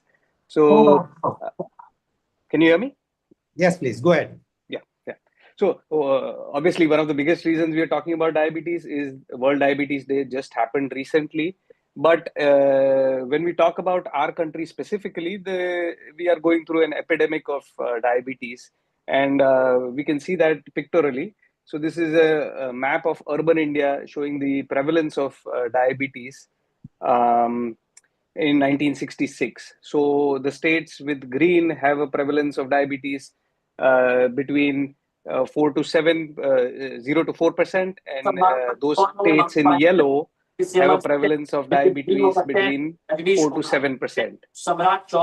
When we fast forward to 2023, we see that almost the entire country is blanketed in red color. And red indicates that the prevalence of diabetes is now more than 10% almost uniformly. So no state is spared. This data is for urban population, but rural India is catching up very fast as well. And so currently, 11% of our country is already affected by diabetes. And that was 2 years ago. The data is 2 years old. So the numbers must have gone up significantly. Another 15% have what we call pre-diabetes, where the blood sugars are already starting to rise. And if we do not intervene, these people are at a very high risk of converting to diabetes and suffering from all the deadly complications that the disease brings with it. And another very important finding that that study had was that 40% of the population has obesity, whether it's generalized obesity as defined by a body mass index more than 25, or waist circumference more than 85 and 90 centimeters. So these people are also at a very high risk for getting pre-diabetes and diabetes if they've not already developed it already. So 26%, a quarter of the population already has some form of glucose abnormality. Sugars are already a little bit high or already have reached diabetic range. And a significant chunk of the population also has obesity, which is a major risk factor for type 2 diabetes. And so, what is diabetes? So diabetes is a chronic condition where the blood sugars levels have already started to rise higher than normal. And this is where the problem comes. The high blood sugars cause the complications. It can occur at any age. Three main types of diabetes is type 1, type 2, and gestational, although various other subtypes have been identified and described, but the most prevalent ones are type 1, type 2, and gestational diabetes. And so type 1 diabetes occurs because of an autoimmune phenomenon. This is where the body thinks the pancreas is a foreign object, like a bacteria or virus, and it starts attacking its own organ, in this case, the pancreas. And this leads to the pancreas not being able to function properly. And the function of the pancreas is to produce insulin. That's one of the most important functions. So the pancreas is not able to generate insulin. The blood sugars start going up, and these people develop diabetes. So for them, this in treatment, insulin, is a life-saving treatment, and they need to take injections multiple times a day or with an insulin pump. This is not caused by poor lifestyle choices. Okay, it is the less common type of diabetes that we deal with, and it is not caused by poor lifestyle choices. This is an autoimmune phenomenon. It occurs typically in young children or young adults, but we also see it in elderly as well. So it can occur at any age. The more common type of diabetes is what we call type 2 diabetes. This is a condition where the body is producing a little bit more insulin, especially in the first few years of the disease. The body is producing more insulin for the most part, but it does not work very well because of insulin resistance.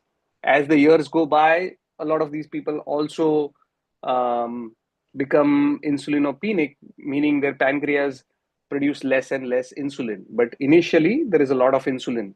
It just does not work very well.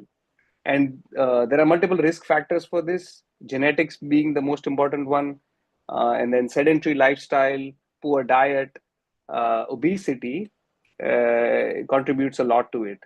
And this is directly linked to lifestyle choices. So we can either prevent it for people that have not developed diabetes, or at least manage it well with better lifestyle changes. Okay, so type 2 diabetes. Now, regardless of which type of diabetes you have, if the blood sugars are high and you've had this disease for a long time, this is the problem. It affects each and every organ in the body. Starting with the top, the brain gets affected. People get stroke because of diabetes. The eyes get affected. People develop a retinopathy, cataracts, lose their vision because of diabetes. You come down to the heart, number one cause of heart attack because of diabetes. And then you get nerve damage, you get ulcers in the feet, poor circulation in the feet, the foot needs to be amputated, sexual problems, pregnancy related complications. So each and every organ gets affected by high blood sugars. And the blood sugar, and that's the reason maintaining the blood sugars is the key to preventing or reducing the risk of these complications. So we'll focus a little bit today on the heart. And why should people be worried? Because people with diabetes have a very high risk of getting a heart disease, more than 2 to 4 times the risk of heart disease as compared to somebody that does not have diabetes.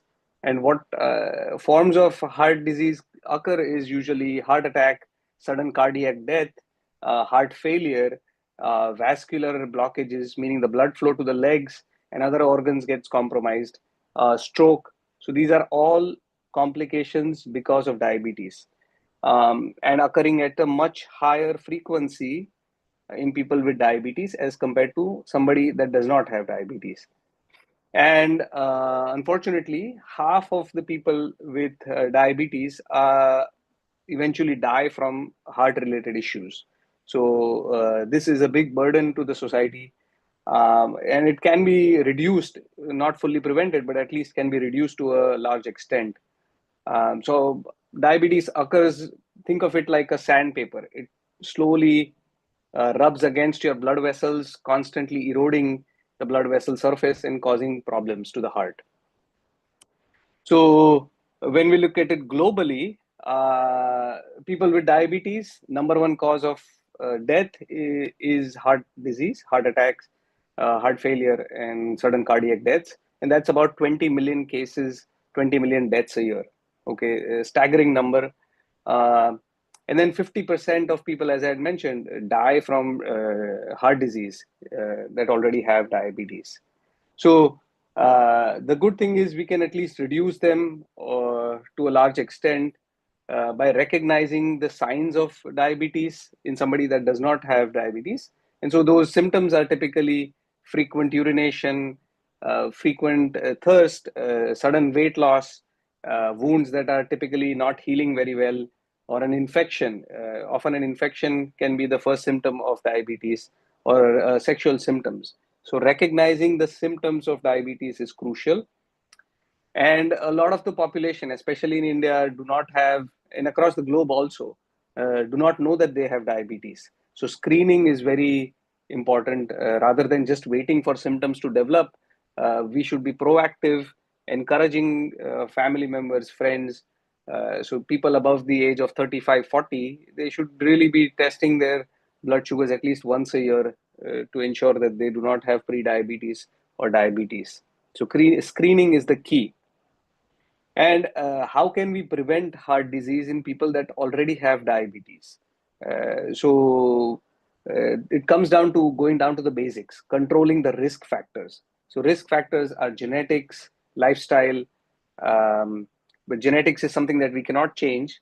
So we have to focus on modifiable risk factors such as diabetes. So we need to control the blood sugars, get A1C around 7% or lower, and use either the traditional method of monitoring blood sugars or newer technology, which is called continuous glucose monitoring, which is a little patch that goes on the arm, and people can monitor their blood sugars much more frequently with it. So that's taking care of diabetes is the first step, but that's not the only thing. We also need to measure and monitor the blood pressure and keep it low. Studies have shown maintaining the blood pressure 130 over 80 and below can reduce heart disease in patients with diabetes. And third most important part is controlling cholesterol.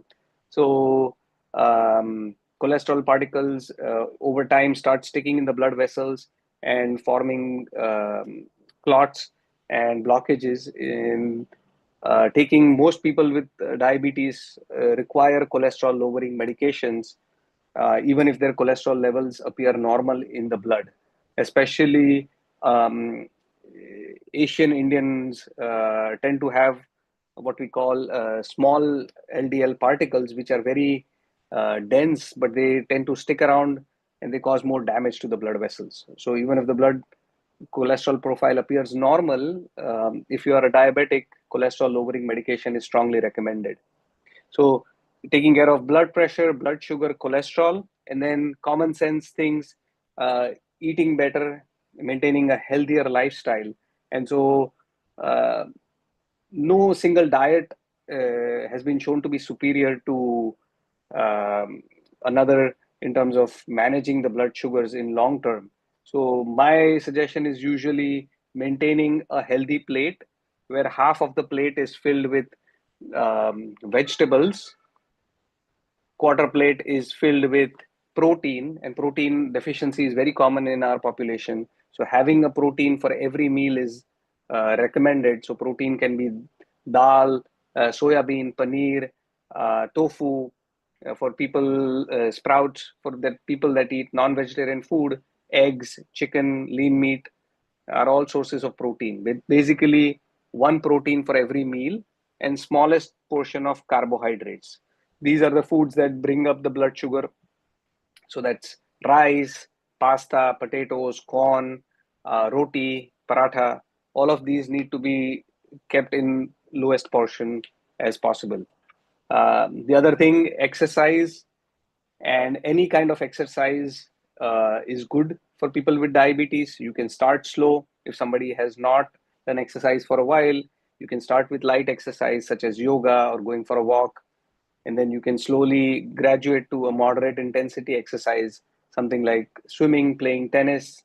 And then people that are able to do vigorous intensity exercise, you get the most benefit, something like training for a marathon, going for a run, going to the gym, and bicycling. So the more intense the exercise, the benefits are more, but any exercise is good to start with. And then avoiding smoking. Smoking is also another big risk factor for people, even without diabetes. So if somebody is smoking, cutting that smoking can reduce the risk of heart disease significantly. And then for people that are overweight or obese, maintaining a healthy weight. So trying to reduce the weight at least by 10% can help bring the blood sugars better, reduce complications, especially heart disease. So along with these changes, there are a few other things that can help out. So in the last decade or so, there have been new medications, at least two specific type of medications that have shown to benefit the heart. So these are all diabetic medications, but they have this added benefit of protecting the heart. So first class is what we call SGLT2 inhibitors. There have been a few of them already out, empagliflozin, dapagliflozin. Brand names are Jardiance or Forxiga. And the way they work is they make you pee out extra sugar in the urine.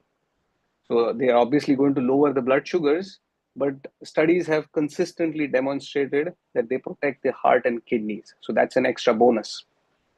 And the second class of medications that are beneficial for the heart are what we call the GLP-1 receptor agonists.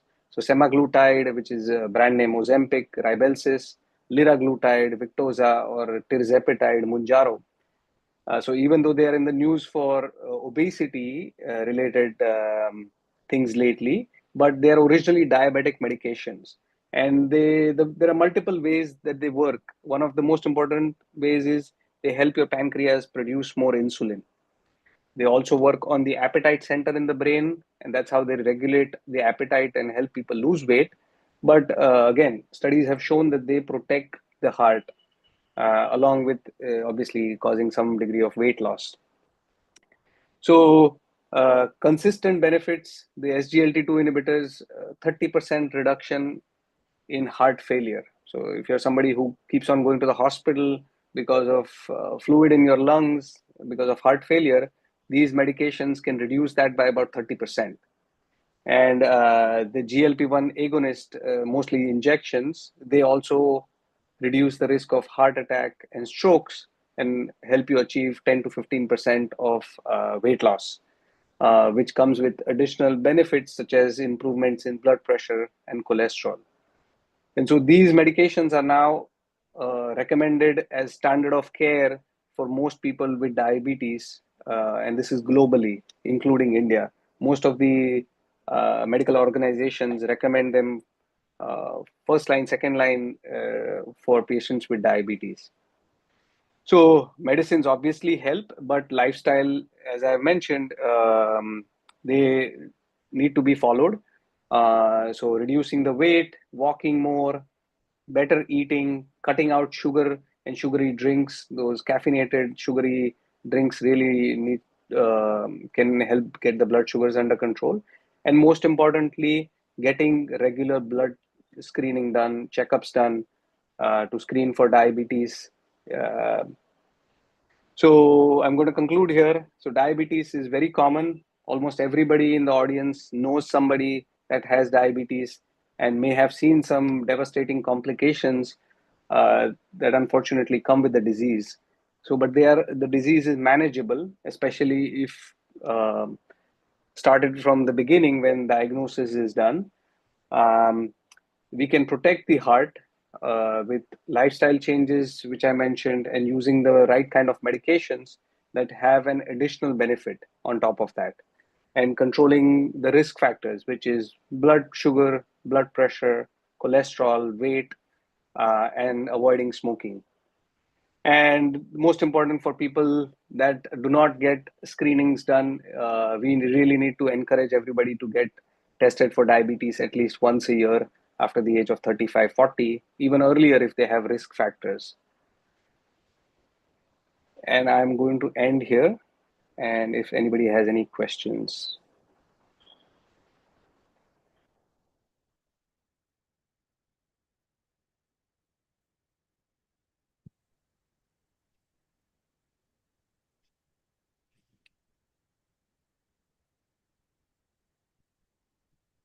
Sorry, I think you're muted, Dr.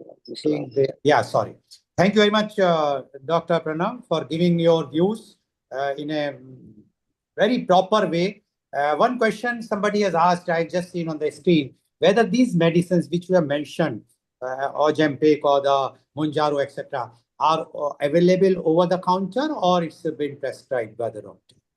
So in India, as you know, a lot of medications are available over the counter. People can go and buy anything that they want. But I would not encourage people to do that. So they have benefits, but they also, like any other medication, they can have certain side effects or something. So best to discuss it with your doctor, which medication is suitable for you. Sometimes the other medications, if somebody is already a diabetic, certain medications may need to be reduced once these medications are started. Okay, thank you very much. Dr. Anukul wants to ask a question. Yes, doctor. Sure. Just have one question. In general management of diabetes, is there any racial or genetic predisposition for treating the condition in specific ways? Is it the same line of treatment that would you give by chemotherapy in those who are Asians as opposed to who are non-Asians? No, very good question, sir. No, there is definitely a racial difference, the ethnic difference, especially in our population, Asian Indians. certain medications like DPP-4 inhibitors tend to provide a more greater A1C reduction. So when we look at the worldwide studies, their A1C reductions, for an example, were 0.8, 0.8 to 0.9 at the most. In Indian studies, they tend to give more than that, 1.2, 1.3. So definitely a more pronounced effect in our population. Plus, as a population, we tend to eat more carbohydrates. So medications that have a more effect on postprandial, after meal blood sugars, they tend to work better in our population. But the effects of these cardiac benefits have been replicated in Indian studies. So for the SGLT2 inhibitors, so those work across the board for all ethnic groups. But yes, there are certain definitely ethnic variations in our population, because we tend to get diabetes at a much smaller BMI, much less weight. We get heart disease much earlier on because of ethnic factors, genetics. So definitely management also changes accordingly. If there are associated complications, there are also Yeah. variations in the type of treatment in the two racial groups, if I would say. Yeah, so there are actually ongoing studies regarding that. There are early signs indicate that type 2 diabetes is a very heterogeneous disease. So some people may have very insulin resistant picture, some may have where the pancreas is producing less insulin. So there are different categories. Those studies are ongoing, and they've shown that complications tend to occur differently in these groups as well. So again, it's mostly a heterogeneous disease. We tend to clump them together, but probably over time we'll realize that some people need to be screened more aggressively for certain complications. But that will probably take another few years. Okay. Thank you. Thank you very much, Dr. Anukul. Dr. Anjali would like to ask a question. Thank you, Dr. Pranav. That was a very interesting topic. My question is about Ozempic and gastroparesis. We see a lot of patients complaining about, the food motility issues or the gut motility issues with Ozempic. Yeah. So this is a known effect of Ozempic and that class, the entire GLP-1 class. One of the effects, as I had mentioned, is it makes your pancreas produce insulin. But the second effect is it slows down the gastric emptying. And so food moves very slowly through the stomach and the small intestine. And that also is one of the reasons why people feel full after taking these injections earlier. So the caloric intake goes down. One of the mechanisms is this, because the gastric emptying is slowed down. So for most people, we use it as an advantage. And that can help reduce the weight. But obviously, some people they cannot tolerate it, especially people who have pre-existing diabetic neuropathy or may have autonomic neuropathy, pre-existing gastroparesis. This can sort of aggravate it, and that's the reason it is best to be, these medications are best to be taken with the consultation of a doctor rather than over the counter. Thank you, doctor. Thank you, Dr. Anjali. And one viewer has asked, are there any side effects of these medicines, Monjaro or Ozempic? Yeah, so one of the side effects, as Dr. Anjali had asked, is that the food tends to stick around longer, so people feel full. And the most common side effects are related to this action. So nausea, vomiting, occasionally diarrhea or constipation. These are the most common side effects that we get with these class of medications, especially early on, and gradually they sort of get better as people take it for a longer duration. There are obviously rare complications, pancreatitis. So inflammation of the pancreas can occur uniformly with the entire class of medications, but it's fairly rare, 1% or so. And for patients that have a rare type of thyroid cancer, what we call medullary thyroid cancer, these cannot be given because animal studies have shown an increased incidence of these kind of cancers. So rare side effects, but they do occur. And that's the reason best to be taken with the consultation of a doctor. Thank you very much, Dr. Pranav. Be there. Now I would like to move to my next panelist guest, and he is Rotarian Dr. Raman Goel. Rotarian Dr. Raman Goel is MS, FRCS, FAS, MBS. He is a pioneer in diabetes and a bariatric surgeon from Mumbai. He is the director of the Center of Excellence in Bariatric and Metabolic Surgery at Wokhard Hospital, Mumbai. He is the founder president of the Diabetic Surgery Foundation. He is a member of the Specialists Board, National Board of Examination, Government of India. He is the founder editor of the Journal of Bariatric Surgery. He has over 40 research publications and book chapters. He is the chief trustee of the Indian Association of Gastrointestinal Endosurgeons, IAGES. He is a pioneer, a teacher, and a thought leader. Welcome, Rotarian Dr. Raman Goyal, on our show. We are celebrating World Diabetes Days. Word celebration is not correct, but yes, we are observing, one can say, because there is nothing to celebrate. It is something which is giving a very, very bad impact, especially in India, where so many people are dying because of organ failures due to the diabetes and other things. Now, you are being a diabetic surgeon yourself, and you are doing lots of surgery. We would like to know your views on this World Diabetic Day, and what are your views, prevention, cure, and how what is the road ahead, at least for Indian, to see to it that we should get the diabetes reduced drastically in our country. Over to you, Dr. Rotarian Dr. Raman Goyal. Thank you, Mr. Lal. It's my third time that I'm on this platform, and I've been emphasizing role of diabetes surgery. So today I thought we'll make it a little different. I'll start my presentation. I don't know whether I'm in a position to reduce the Yes, you can share it. Diabetes prevalence in the country, because that's the job of the politicians and the leaders, professionals. But what I can talk about is definitely another treatment modality for diabetes, probably the most effective treatment modality for diabetes. I'll keep the data very less, and I'll let the patients speak about their experience after diabetes surgery, because this is comparatively new.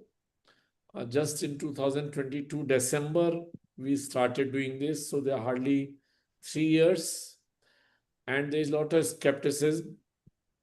But let me be very clear that the prevention of diabetes remains through lifestyle changes. I partly heard the talk on the naturotherapy or Ayurvedic therapy of diabetes. I think lifestyle changes remain the basic management of diabetes, followed by medical management. But the fact remains that more than 77% of those patients who are on treatment in India remain uncontrolled. They remain uncontrolled for various reasons. Either they can't afford the treatment, or they are not aware that they have diabetes, or they are not in a position to continue the treatment because they are too busy with their work. And thus they end up with kind of complications that Dr. Pranav Godi just mentioned. The deadly ones like heart problems, or even worse, somebody having an amputation of a lower limb and they are losing their limbs and they lose their livelihood. So today, as I said, I'm not going to talk much. I let my patients who had this surgery they chose to have this surgery talk about. These are just 1 or 2 minutes clip each, and I seek your indulgence to hear it out. Hello, मेरा नाम मौज़म डोंगरकर है और मैं profession से software engineer हूँ। और मुझे शुरू से ही मतलब मेरी उम्र की 25 साल से मुझे डायबिटीज़ का इशू था। आज मेरी उम्र 46 इयर्स है, और इस टाइम मेरी जो शुगर थी वो 500 से 600 की रेंज में थी। फिर मैं और काफ़ी प्रॉब्लम हो रहे थे, जैसे चक्कर वगैरह आना, वो सब हो रहा था, इश्यू हो रहे थे। तो मैंने रमन गोयल सर के वीडियो देखे यूट्यूब पे, और फिर उनको फॉलो किया, उनकी टीम को फॉलो किया, और यहाँ आके कुछ प्री टेस्ट किए और सर ने फिर मुझे वो डायबिटिक सर्जरी के बारे में सजेस्ट किया और मैंने वो सर्जरी की। तो सर्जरी से पहले मेरी शुगर, जैसे कि मैंने आपको बताया, 500 to 600 की रेंज में थी और मेरी HbA1c जो है वो 12.5 थी। लेकिन जैसे ही सर्जरी किया दूसरे दिन से मेरी शुगर डाउन होना शुरू हो गई और आज की डेट में मेरी जो HbA1c है वो 12.5 से 6.5 आ गई है। 6 मंथ हो चुके हैं और 6 मंथ के अंदर मुझे काफ़ी अच्छा रिजल्ट मिला। 6.5 की मेरी HbA1c हो गई और शुगर लेवल मेरी 120 से 150 के रेंज में है और सर ने बोला कि ये और इम्प्रूव हो जाएंगे।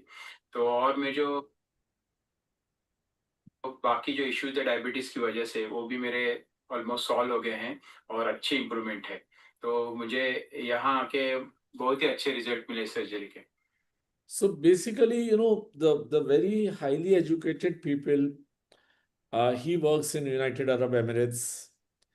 He's a software engineer himself. They are helpless with this disease. Even with insulin, everything, his HbA1c was 12.5.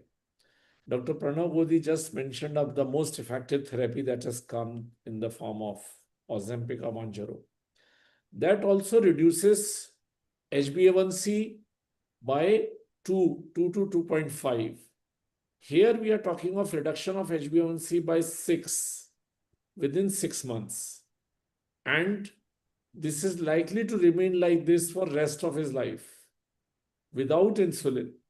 Now, this is what people have to realize. Just because it is new, obviously there'll be doubters who will raise doubts, but this has been accepted by medical community, by the American Diabetes Association, by British Society, and by all other international bodies as one of the treatment modality. Hello, I'm Sridhar Pai from Mumbai. I was having diabetes, which was out of control, particularly after COVID, when I had to take steroid for 7 days. My blood sugar has gone for toss. After that, I tried 2-3 years for so many different doctors to control my diabetes. But it has gone so high that it has caused around 550. And in the night, it has come down to around 40. So end of the day, I just realized it is going out of control. Then I contacted Dr. Goel, and he told me you have to go through certain tests. If we have to operate, then those parameters has to be within that range. And according to his guidance, I gone for the test, and fortunately, I was eligible for the operation. So I got it operated on 19th December 2022. That day, within a week, I lost around 25 kg. But slowly and gradually, I started improving myself. And now I'm absolutely fit. Now my weight is around 72 kg. When I was operated, it is around 90 kg. And at my latest report for last 3 months back, all parameters are absolutely normal and with hardly any medicine, just precautionary medicine. But all my life, I'm 67 now, and all my life is I'm enjoying my life. Okay, I advise the people who is suffering like this, please give a thought on this operation, whereas you has got chance to have a normal life and happy life. Thank you so much. Hello, I'm Sridhar Pai. So persons like them who undergo surgery, they actually ask us, why more patients are not coming to you? Why more people who are so well informed and who can afford this surgery are not getting this surgery done? And that's why they come forward to give this kind of testimonial.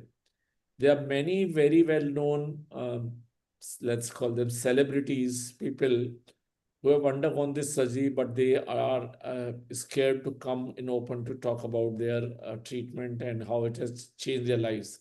But these are the guys who agreed that they want their videos to be played out without hiding their identity, because they want message to go.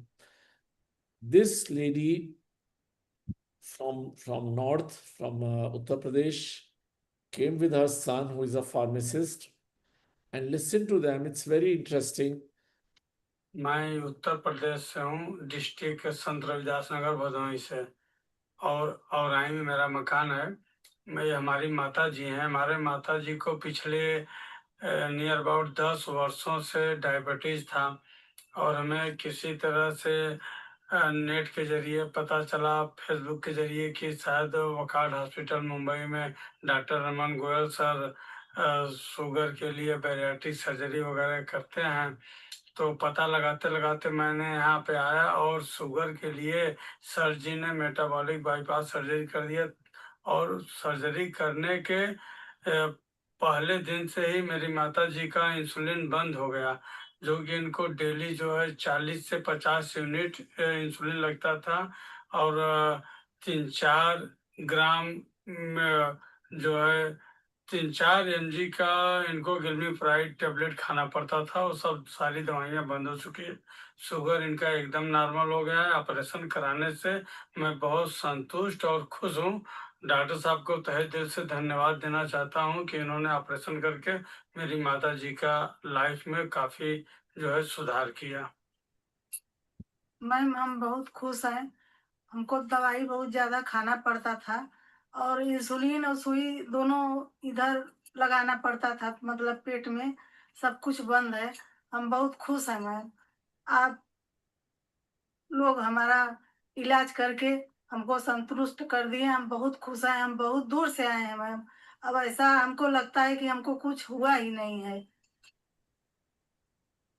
So it's not about education. It's more about awareness, how people take this kind of development.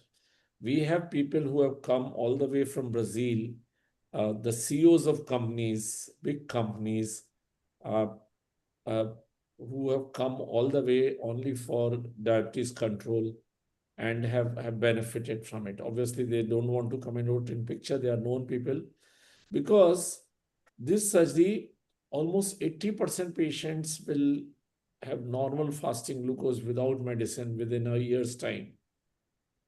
And even after 10 years, 1/3 of them will remain off medicine. And all of them will remain HbA1c below 7. So this is the kind of change that is seen. It's obviously not for everyone. We have 11 crore Indians who have diabetes. But for those who are not able to control it well despite the best treatment by physicians or endocrinologists, because their disease is bad. It's not that the treatment is not good. And those who have a very high risk situation, and also who qualify, as Mr. Pai has mentioned, there are certain tests to see whether they can qualify for surgery. They are the ones where the surgery should be done and can give good results. It leads to reduction of heart attacks by almost 90%. It reduces brain stroke reduction by 75% and death reduction by 75%. Then blindness goes by 2/3. Limb amputation goes down by almost 80%. Heart failure reduced by almost 80%. So across the complications that can happen with diabetes, those complications can go down. And because of this control of diabetes, even for 1 year, the complication reduced by almost 20%. This is all scientific data. Just because it's coming from India doesn't mean that it's of any less value scientifically, because this is published in the best journals in the world. And because of these, the life expectancy of a diabetic patient is likely to increase by 9 years. As Dr. Pranav was saying, that the diabetic patients die due to heart attacks. The heart attack risk reduced by 56% when we do a surgery like this. And that's why they live longer. And this is not only guidelines in India. This is British guidelines which have been published. These are nice guidelines that any person of Asian origin in UK, if the BMI is 27.5 and diabetes is there, uncontrolled diabetes, then they can have a surgery in NHS. I'll play one or two more videos to show you. Friends, मेरा नाम आयशा फारूक डांगे, मैं कराड़ से हूँ। मुझे sugar की बीमारी थी, sugar की तकलीफ थी, कोलेस्ट्रॉल हाई कोलेस्ट्रॉल था, मुझे वेट इतना ओवर वेट थी, मैं चल नहीं पाती थी, मेरा नी पेन होता था, बहुत सारी तकलीफें थी। फिर मेरे एक फ्रेंड के जरिए से मुझे पता चला सर के बारे में कि ऑपरेशन होता है, और सीरियसली मुझे इतना अच्छा रिजल्ट आया इसका, मेरा वेट कम हुआ, प्लस मेरा शुगर की गोली बंद हो गई, और मेरा कोलेस्ट्रॉल भी नॉर्मल है, और मैं एकदम आसानी से नॉर्मल लाइफ जी सकती हूँ। प्लस मेरे बेटे की शादी थी अभी रिसेंटली, तो जब भी मुझे हर कोई कमेंट करता था, बहुत वेट लूज हुआ और बहुत अच्छे एनर्जेटिक फील हो रहा था, और वैसा महसूस भी हो रहा था, सब लोग मुझे तारीफ कर रहे थे, और I am very happy. Thank you sir, thank you ma'am, आपने मुझे So these are transformative surgeries. It's not about diabetes alone, and it affects not only the patient but the entire family. Now I play the next video where mother has undergone surgery, and look at the happiness on the face of his son, her son. मेरा नाम रूपा व्यास है, मैं 51 year है मेरा, और मेरा operation को अभी 7 महीना हो गया है, लेकिन 7 महीने पहले जो मैं जिंदगी जी रही थी, उससे अभी बहुत बेटर जी रही हूँ, क्योंकि 7 महीने पहले जो मेरी कंडीशन थी, मैं बेड से उठ नहीं पा रही थी, या कुछ खाना बनाना है तो नहीं बना सकती थी, घर में हर काम के लिए मेड थी, क्योंकि मैं नहीं कर पा रही थी। मैं घर की सीढ़ी शायद महीने में एक आध बार जा रही थी नीचे मंदिर में, कोई फंक्शन में अटेंड नहीं कर रही थी, क्योंकि मेरी बॉडी, मुझे ये बहुत ही वीकनेस था मेरे शरीर में, और बीपी इतना, शुगर इतना, 500 के अप शुगर रहता था मेरा। तो मुझे ये ऑपरेशन का पता चला कि इधर ऐसा हो रहा है, गोयल सर है, तो हमने आके इधर किया ऑपरेशन। मैडम ने भी हमें बहुत सपोर्ट किया, सब ने सपोर्ट बहुत ही किया, और आज मेरा ऑपरेशन होके मैं 28 केजी लेस हूँ।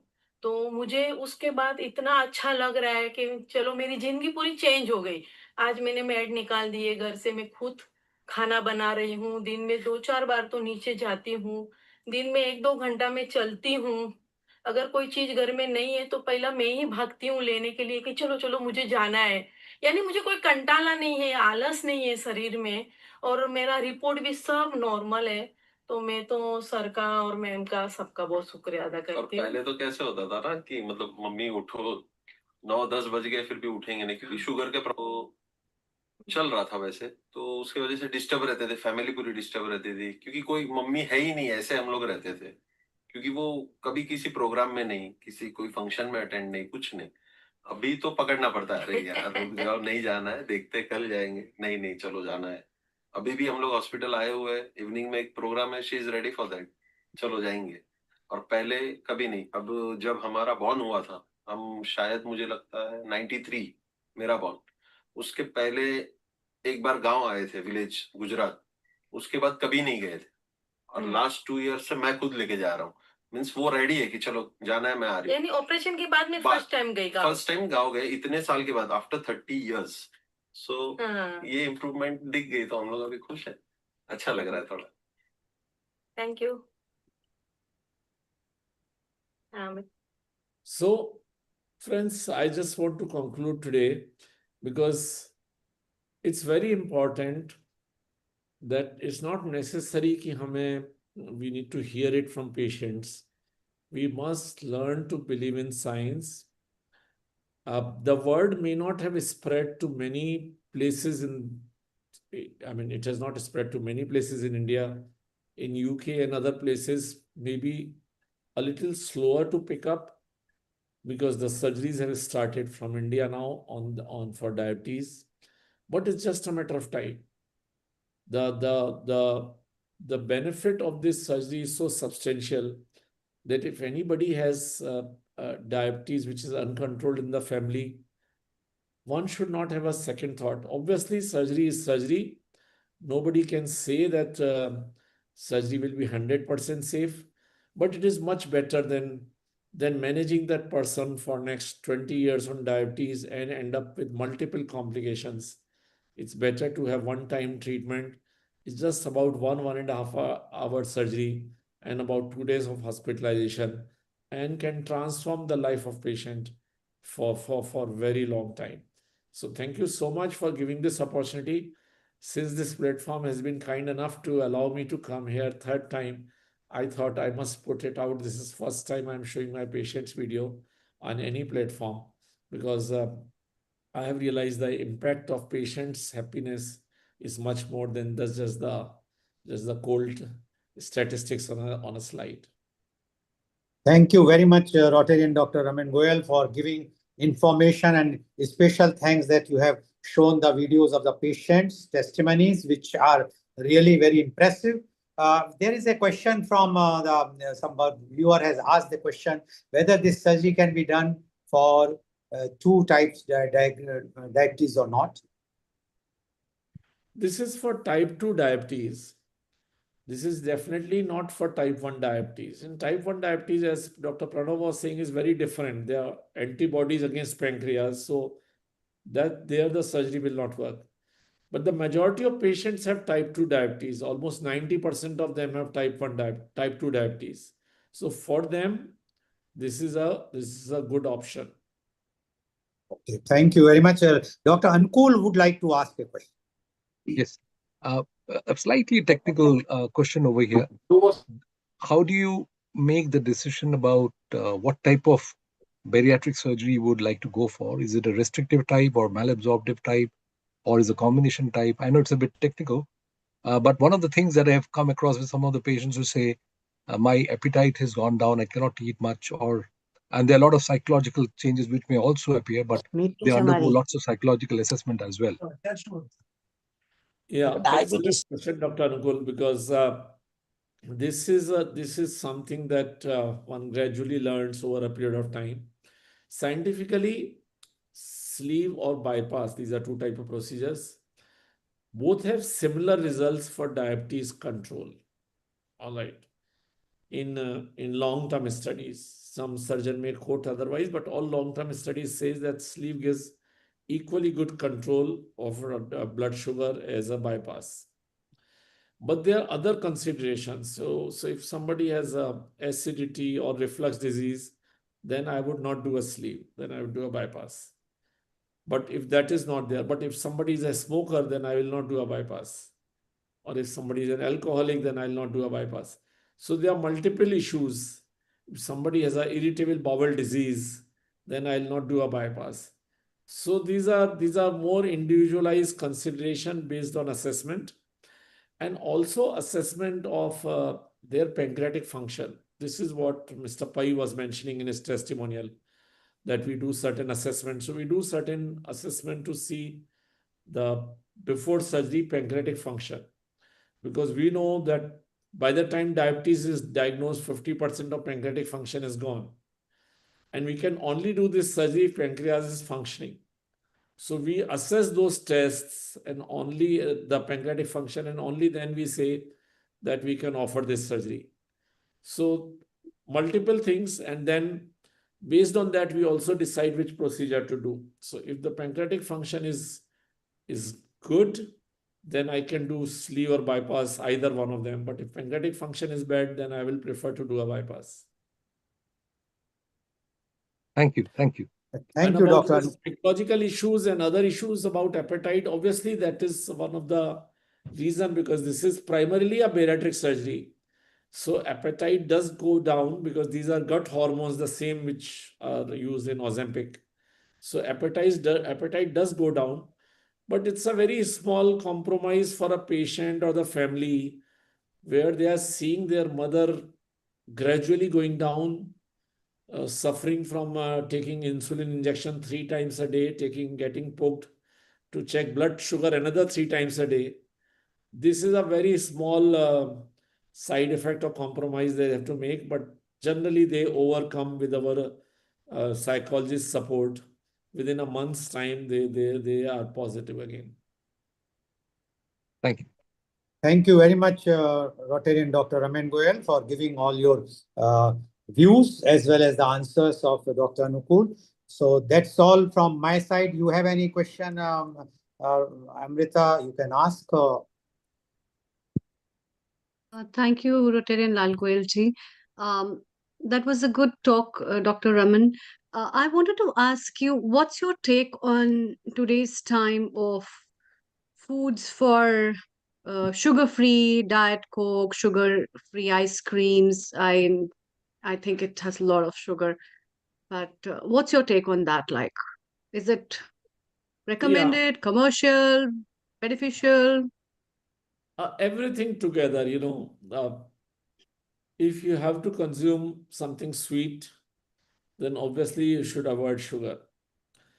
Now, if you cannot have let's say, a tea or coffee without sugar or without any sweetener, then you will need something. Then it's better to have a sweetener instead of sugar. But the best thing would be neither to have sweetener nor to have sugar. But that requires a lot of mental toughness and not easy for everyone. So I think it's a gradual thing.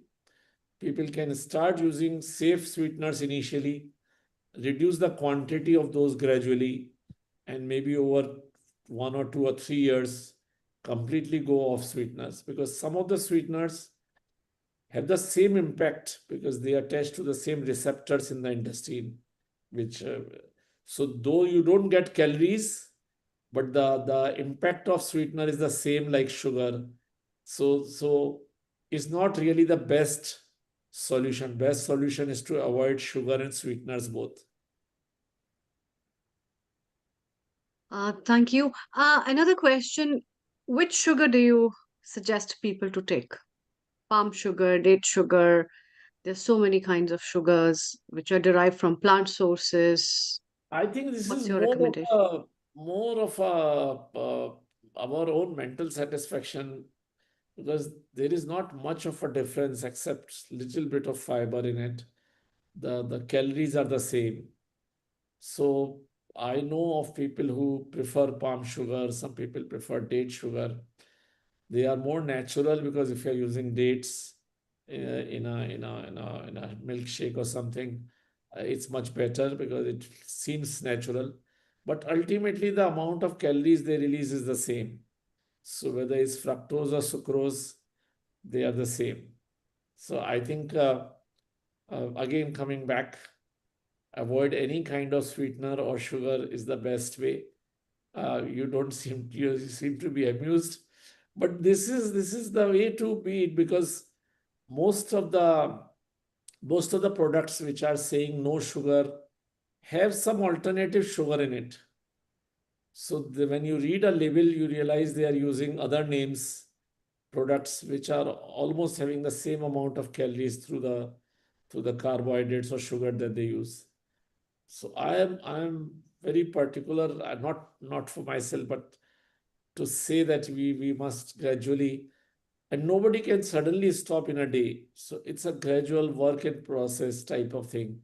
That if somebody can give up sugars in 5 years, also it's a big achievement. Yeah, giving up chocolates and gulab jamuns and bakeries and cookies is a tough job. Well, so I can see Dr. Pranav as well as Neetu smiling, and we'll be taking up their comments as well. Um, and to build resilience for that itself is a very big task for the mental health achievement. Um, Dr. Anjali, any questions you would like to put forward before we move further? Thank you. Thank you, Dr. Amrita. Thank you, Dr. Goyal. It was a very interesting topic. My question is, how do we address, surgery-related, cravings? So I've seen patients crave for food, and what is your advice for them? Like after the bariatric surgery, they really want to eat everything. Yeah, absolutely. So one need to understand two things. There is a psychological aspect, there is a dietary aspect, and there is a physiological aspect. Dietary aspect is that if they are eating more carbohydrates after surgery, they will have more hunger, and they will be hungry again and again, and they will have more cravings. If they are eating more proteins, the cravings will be less. So this is one part of it. Second part of it is that if their sugars are low, Then there is neuroglycopenia, that means the sugars in the brain is less, and they will have more craving for sugars. So completely switching off carbohydrate in any diet is bad. They must get some balanced diet that their blood sugar remains within normal range and the cravings are less. And the third thing is psychological. Just now Amrita mentioned about chocolates and gulab jamuns. We have wired our brain to crave for some things. Now, we are not born with it, but we have been wired by our parents or by ourselves, and they are not easy to give up. So whether bariatric surgery is done or not done, those cravings will remain even after bariatric surgery is done, unless you allow me to do a neurosurgery or brain surgery and take out those centers. So I don't think that's the solution. Psychological support, a support by the bariatric program and by the nutritionists and psychologists together can bring about lot of benefit. And I mean, Dr. Pranav sees our patients on regular basis, so he knows that the program support is so important, because this remains an issue with some of the patients who are eating ice creams twice a day or chocolates, a whole bar of chocolate other day, and they still crave for that. Bariatric surgery is not a magic pill, and everything doesn't change. So we need to support them to give them up gradually. One pressing Thank you. question. One Yes, pressing yes. question. This is primarily for Dr. Pranav Ghori. Is there any difference in the insulin and sugar levels when you take sweeteners versus sugars?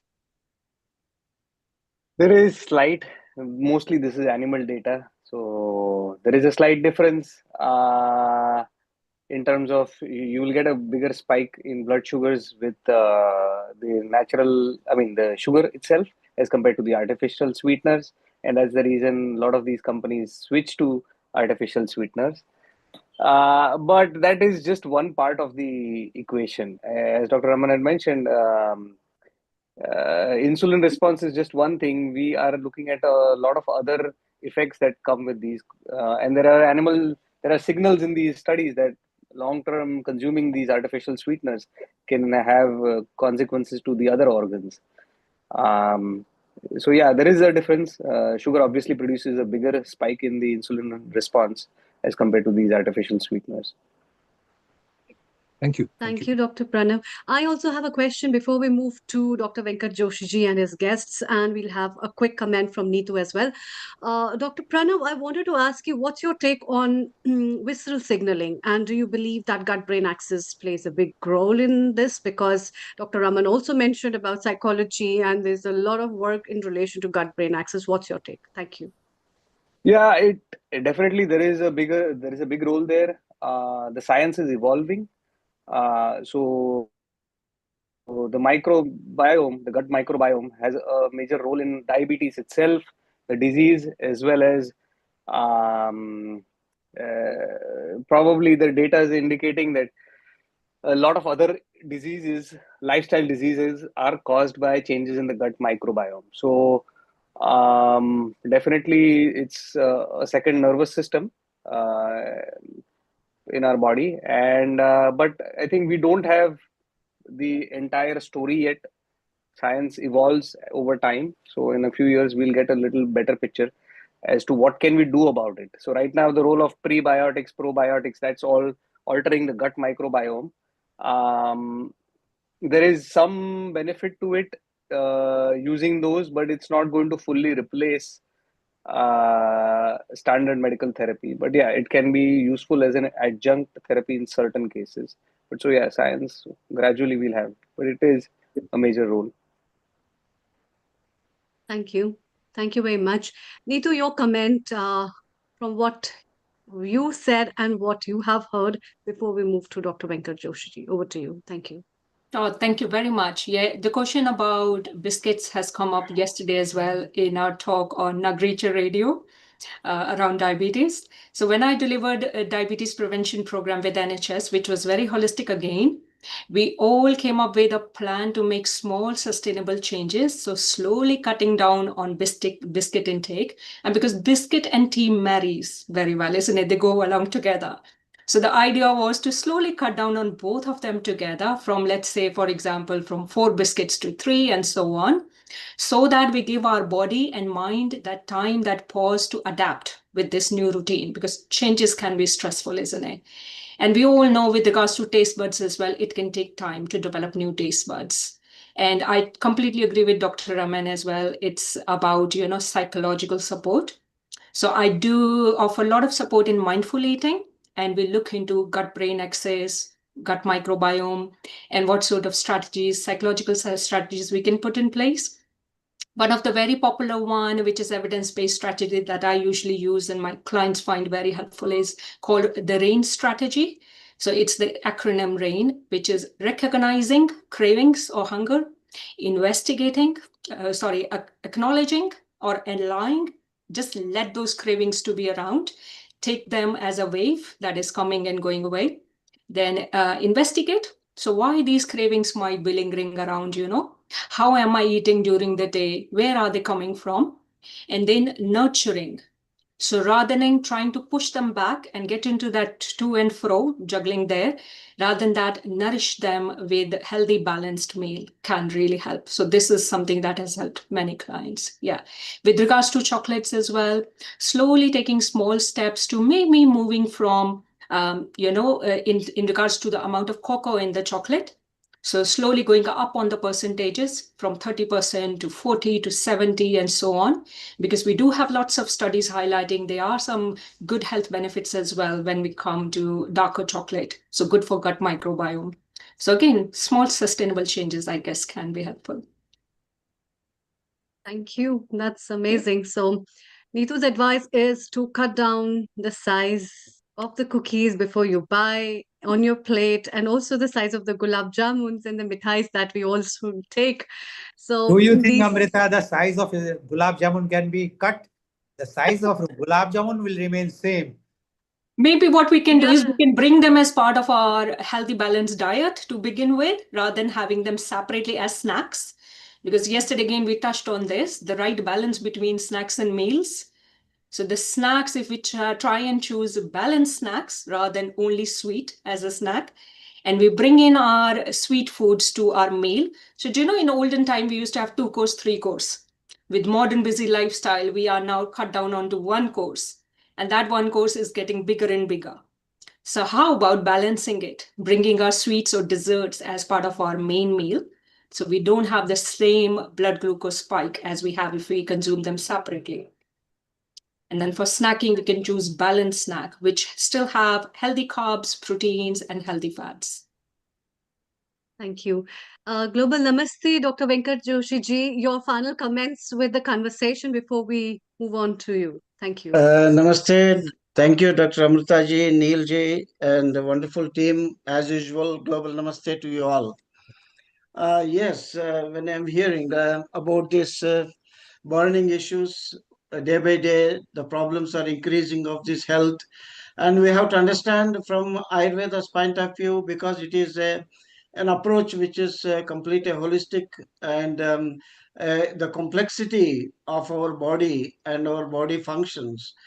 We have to understand with the simplicity of what principles or these governing principles are there for our biophysiology. Because if you look into the pool of this metabolism, the carbohydrates, amino acids, fatty acids are the 3 main major pillars of these pathways. But we cannot just cut one thing and then try to bring Atkins diet or any other diet to restore back our own energies. That's not possible, because body is a wise machine or complexity of our systems, where there is a mutual coexisting coordinations are possible. When we look into the diabetic criteria from these different organizations from USA, and there is a different norms of these patterns for the ranges of these glucose spikes, or this the blood sugar measurements are being varying. Why does these huge variations coming out from the data of the metadata of the research is being done? The reasons are obvious, because if you are like a Vata constitutional person, a person like, I just want to say, like the some active animalistic models, for example, they are flatting birds, for example, how birds are chirping and active and very light and then very dynamic in this metabolic pathways. That means the sugar pumping requires from this mitochondria or cellular metabolism. This quick replenishment and quick demand for the sugar is very high into those active brains or active body. So body mechanism is understood in Ayurveda from the aspect of constitutional diversities, and whether it is a Vata or Pitta or Kapha as a pooling energies, and then dualistic pathways, and then into the fixations of this genomic bio frameworks, which will work as it demands the sugars timely. So what we are trying to understand here is to balance it rather than to cut down something and try to build back the physiological norms. It doesn't possible. So if you look into the pancreas, and I understand that how significant this pancreas in human body is in conjunction with the gut, because gut primarily gut liver brain axis, or this how the pancreas responds in between, because there is an exocrine pooling system into the duodenal junction where the gut sensitivity is being restored, and the sweetness is the first aspect of this post digestive chain, which is prepared in Ayurveda point of view, is a Madhuravastha or Amlavastha, Pachamana, Katuavastha, the state which is variations are there. So something is just a carbohydrate, is just chewing and chewing in the mouth. It turns into the sweetness as a means of saliva interactions. So this is the way the first phase of these enzymes and hormones are relentlessly transforming this sugar phase or the sweet phase, for enabling either the point of view is the kapha energy. So understanding these pancreatic influences in Ayurveda, it is called something like a regular control from the pituitary axis from the point of view, and then the thirst means signals. The thirst or the signals of these water pool channels. For example, in physiology in the blood, what is that the saliva and its consistency, and as a means of measurements being done for the water as a source of like kidney functions, filtrations, and then see the color of the urine, whether it is completely straw color, and then relatively it's not darker, or the sweating as a means of exercise induced sweating process. So the measurements in Ayurveda are the pooling of these liquids which are coming out from the lymphatic system, plasmatic, or the blood or saliva, and all these copious secretions are being measured as a unitary basis for the control of these fire means of pancreatic functions in our Ayurveda, which is known as a coloma. So this complexity of understanding the lung field, pituitary, and then the gallbladder, the three significant areas for the signs and symptoms of this thirst driven, like a person wakes up in dryness in the mouth, and how he quenches for the variations with the environment, variations with the climatic conditions, and individual food conditions, the water consumptions. So that is where the theory we are missing from the holistic way of muhur muhur vari pibeta, what is the amount of the little water you need to drink at the beginning of the meal, or during the course of the meal, what is the taste variations bringing the demand for the consumption of the water, or at the end of the meal, waiting for half an hour or 45 minutes to consume the water again. So there is a measurements based on these thirst signals in Ayurveda to understand for the proper mixing of this food, and thus this regulating the insulin glucagon, what the mechanisms by gut-brain axis, as we said. So this complexity, when we understand, we are able to understand, deliver the righteousness, as we were talking about the sweetness. Because you see, the sugars which are coming of the plant sources, like we use like a kitul, caryota urens, a kind of, whether it is a maple syrup or date syrup or honey, different type of honeys we have, and then the agave syrup, or what is that source of this the molasses coming out, and how old is it. There are the categories, even though the calorific value is the same, but then the consistency to the point of interchangeability, the liver metabolism is being boosted by the kind of the sweetness when you submit it. Because Ayurveda understand that the pure honey, when it is organic cold pressed honey, and it is advised in diabetes. That is the reason why we're talking. We have to understand how these natural honeys are being used to restore back this last pathways of this interchangeability. I'm not a conventional doctor to understand and tell you that what are the metabolic pathways which are linked to the cellular level to the liver, because we understand liver is the main important organ and where it has this ability to transform. So this Ayurveda understand this. For example, I'll give you a simple technique of Kitul, Kithul, in London, for example. We have a different types of brands of Kitul available in the Asian Sri Lankan stores. So understanding what we teach our students is, whether it is a Jayco brand or Kino brand, whatever it is a brand, when you bring a piece of a Kitul, it's two halves, it's being a molasses preserved. Keep it in the kitchen, in the moisture area, and when the light is there, it starts shining onto these spots of this, onto the candy. And when it is hygroscopic, overnight, if it is a hygroscopic, then we consider this jaggery is not a therapeutically viable. So understanding the dryness of its preparations, and then mixing with the lime juice.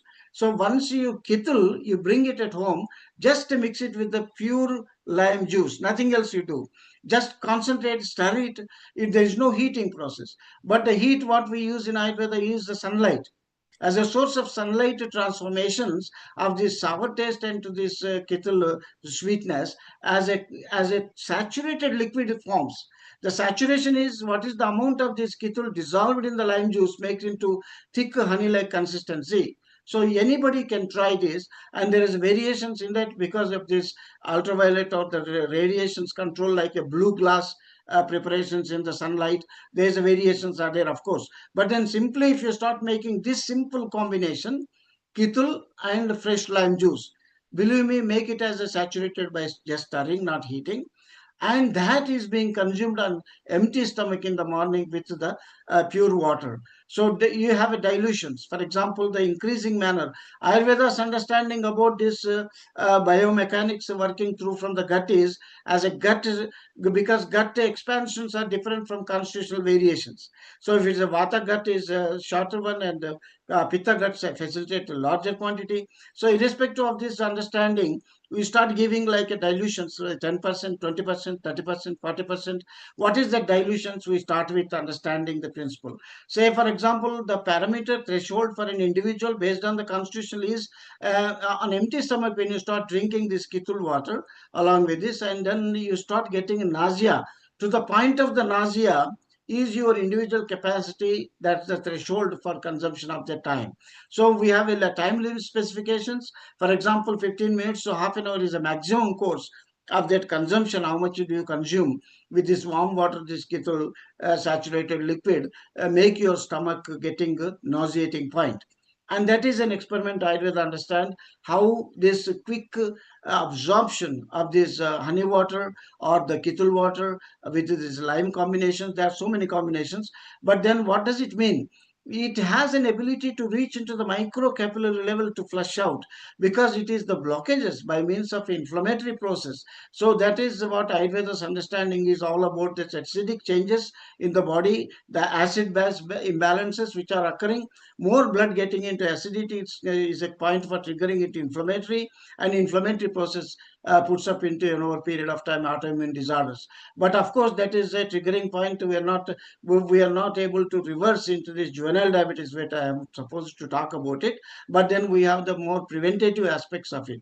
So predictive level, preventative level, and personalized level to the participative level is a P4 kind of strategy. As an integration, we are looking from Ayurveda point of view to add up these principles and explain with the simple experimentations. So I started with this simple experimentation, whether it is a 1-day course, 2 days or 3 days. Minimum 3 days to the 7 days is a maximum mesmerizing protocols we have with these liquid preparations, so that your metabolic pathways can be boosted out by fasting. What does it mean, the fasting? Fasting is, of course, it's an intermittent fasting, and we have a set of a course of substances by virtue of understanding Ayurveda's principle. For example, if you start taking about any source of material as a means of edible, then you have A grade or Z grade. That's the classification Ayurveda makes.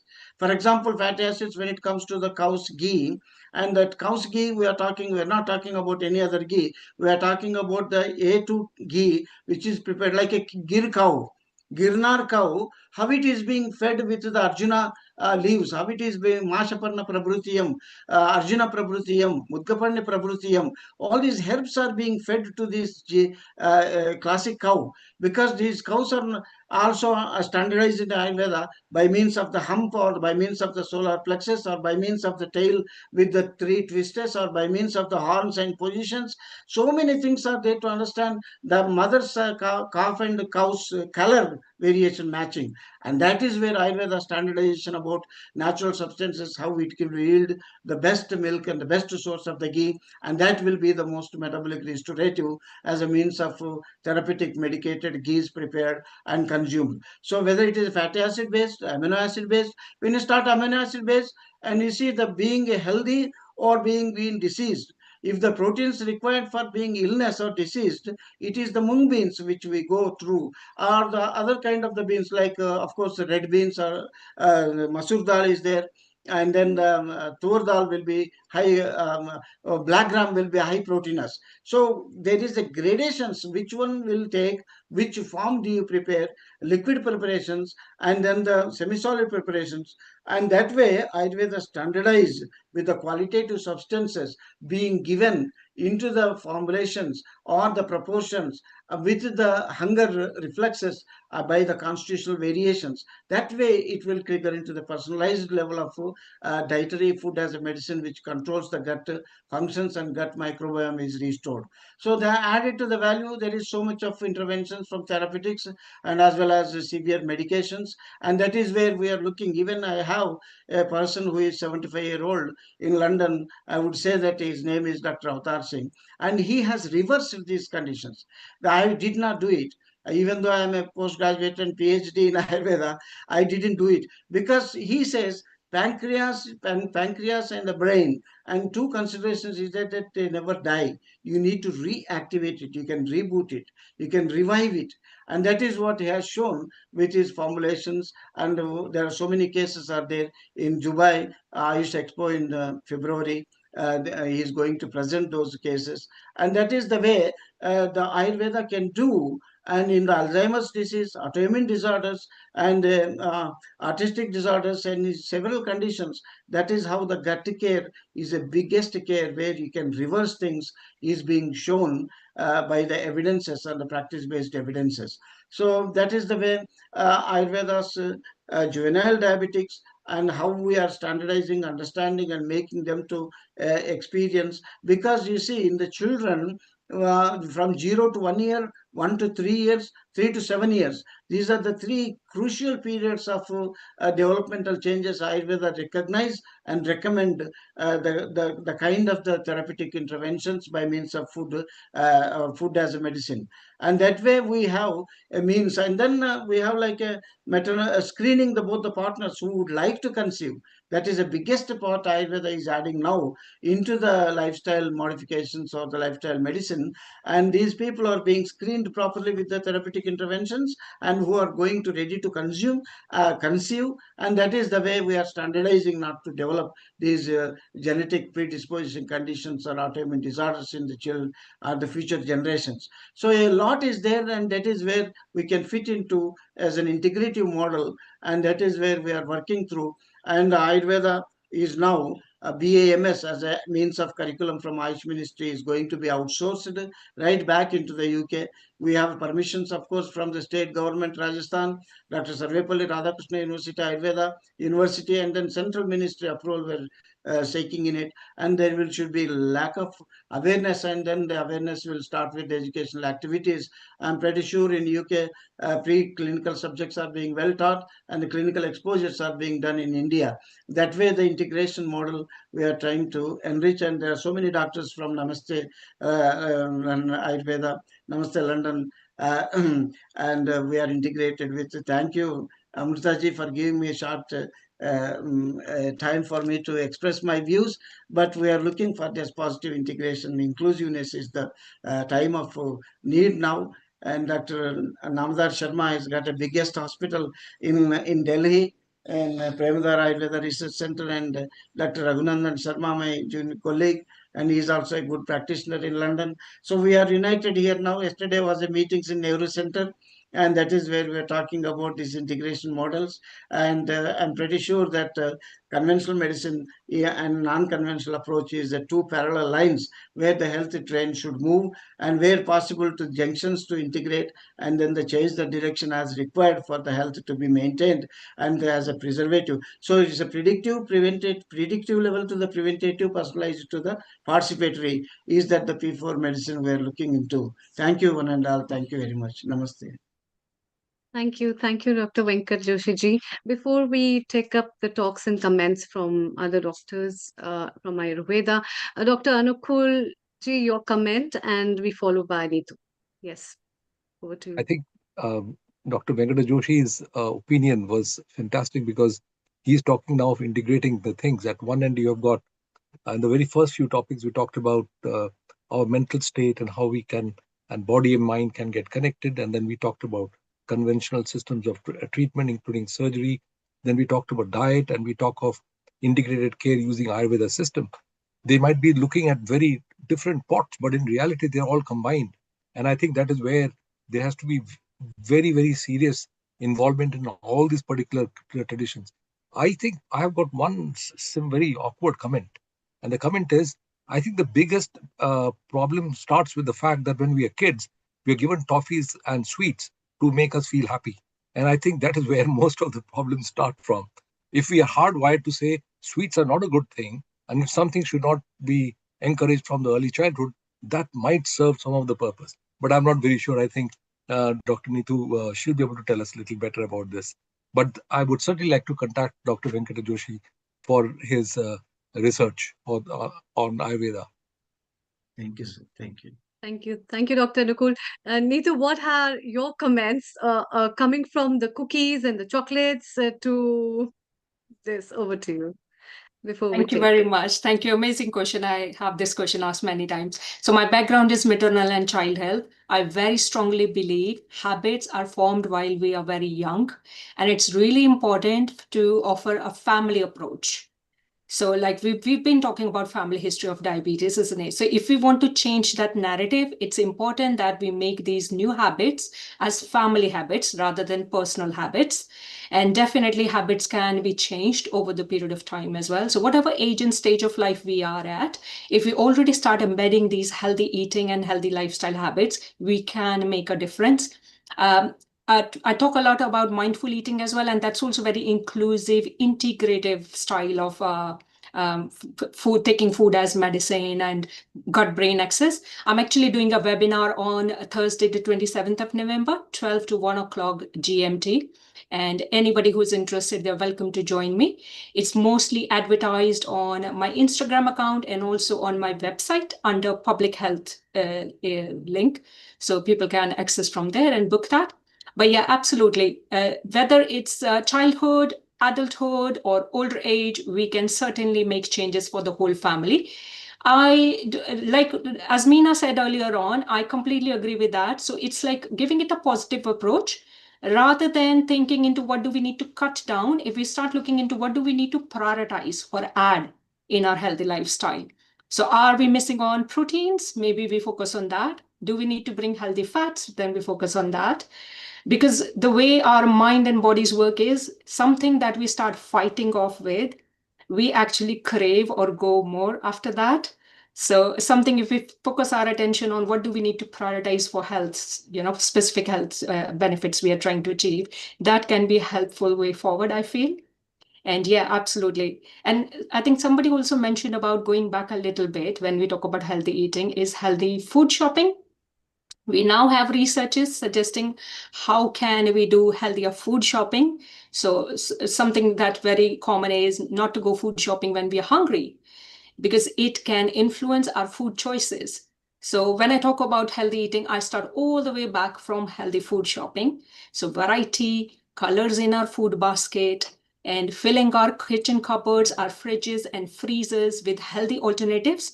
So even if to begin with, when we are trying to or starting to make these healthier lifestyle changes, because we know our body and mind is going to take some time, whatever we have available at home, we as human beings, it's natural we go and pick on that. So having those healthier food choices available, making them obvious, easy. So when we talk about habit changing, I'm level 2 qualified in motivational habit changing as well, behavior change. So we talk about this. So making those new habits more obvious, more easy to follow, and more sustainable then. So whatever we have accessible, it's natural. We're going to go and grab for that, whether it's a pot of cookies or, a bowl of fruits. So yeah, going back a little bit and starting with food shopping and looking at home environment. So maybe taking a pause sometimes on our day off and just look around our home environment and see what sort of culture or behavior or lifestyle are we promoting within our home environments before we actually start looking outward environments can be helpful. Yeah, thank you. So long-winded answer, but I hope it's helpful. Yeah, absolutely.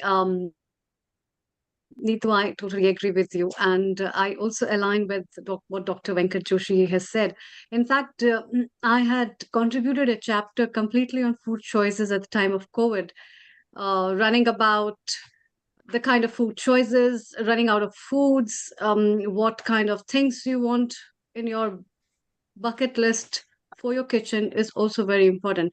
Recently, Government of India has launched a program to control the sugars of the children in every school. And recently, I am also involved for giving talks for the children. We have different school programs running so that children are made aware about the consumption of oils as well as the sugars and the choices. And that's very, very critical and important, because the food choices from the very beginning and the taste reception is a learning process. And that learning process, that the way family traditions build up, it goes along. And at later stage, when you are stuck with something, a disease called as diabetes, and or something else where you're forcing your taste receptors to change despite your likings, it becomes a very tough job. And before that, learning to, as you said, being mindful about your choices, or learning to catch up with the quantities, or learning to adjust with your choices, I think is a very important part of your lifestyle, which impacts your small decision makings. And secondly, I totally agree with, when do you go for shopping and what do you pick up for the shopping? What is available on the shelf is not necessarily healthy every time. And what is available off the shelf in the corner, which is pretty small, can be very, very beneficial, because ultimately, if you see the medicines, they are on the one small corners, apart from all the junk, which holds a lot of space, apart from all big tags of the flavors, and apart from all the big tags of the colors and the glamour of food, actually. And these things, in fact, makes a very big difference in understanding about the economics of mind in relation to shopping, and the criteria of judging oneself, how the markets and the groceries are placed, and how we need to make the choices for ourselves. That's a very, very important thing it touched base. Yes, Dr. Anukul, before we take a comment from I Neil just Kumar. wanted to have a small comment. It is slightly off the line, but I'm having read a bit of Charaka Samhita as well as a bit of all the other books, and particularly been involved in Vedanta. One of the first things we realize that much of these issues can easily be managed by control of your five senses. And the instance we learn how to control that, and that's something that I'm picking up from the various school systems of education, which were prevalent in India in the Gurukul system, that you have first few years, you learn how to control your senses. And once you've done that, much of these things can easily be controlled for later life, preventing things like ADHD and other psychological issues as well. Yeah, absolutely. Cognition, as well as taste and your gut brain axis, your choices, food, everything is correlated. And that's why a deep uh, relation of all these things have been given as an insight in many of the texts of Ayurveda, where we hear a lot of chapters have been dedicated especially on Anna and Anna Sevan. And I think it just talks more about all these things and the importance it has laid about understanding the criteria of how the body and the mind behaves and the choices we make for the food, which we realize in today's time. Thank you so much. Before we take the comment of Dr. Anjali, Neil Kumar, your comment first. Thank you. So thank you, Amrita. It's a wonderful session. We have had nutritionists, we have had people with experience, we have had doctors, we have got experts who are talking about it. So important thing is, since our viewers are a consumer level, it's nice to give them a tip that they can actually consume and follow at home. So what I have learned today from everybody, and I will summarize it in a different format from a holistic, spiritual, and then will come from medical point of view. I think if your mind is healthy and you are a very happy person, then chances are you will not contract many diseases or get many ailments. So keep your DNA, your body very happy. Don't have any anger. Don't harness any grudges, because it doesn't help your body. Portion. Eat. Don't stop eating. Your body needs food. It's a fuel. Eat it as more like medicine rather than just consuming because it's available. If you choose the right food in the right time, in the right manner, then it will help yourself. So don't fear to learn about food. Talk with few people. It's okay. Experts are there. Nutritionists have got nutritional value to discuss with you. Scientists have got scientific way of discussing with you, and the doctors have got the medical way of discussing with you. But don't ignore the holistic approach. Don't ignore your forefathers and grandmothers, and they were trained because during their time, and I'm literally going only 150 years back, not much longer, we didn't have too many processed food and we didn't have these pesticides and all those things. So maybe we can reset ourselves. So over the next few minutes, let's go around the panel, and that will include Anjali, Anukul, Neetu, and yourself, Amrita. Amrita, you can come from the Ayurveda and holistic point of view. Anjali, you can come from a general practice from, because you are a medical doctor there and you are involved in a different part of the country. Anukul, you are of course one of the top class orthopedic surgeon and who works as a compliance now. And Neetu, you got a wonderful website, a nice style of delivering your sessions as well. So let's give consumable tips to consumers, those people who are not experts, or those people who don't know they've got diabetes, or those people might have symptoms but don't know what they've got, and maybe don't have time to go, or they are scared to go, or they don't wish to go. If we can give them simple tips, maybe we can save few lives and make few people more happy. Anjali, let's go with you first.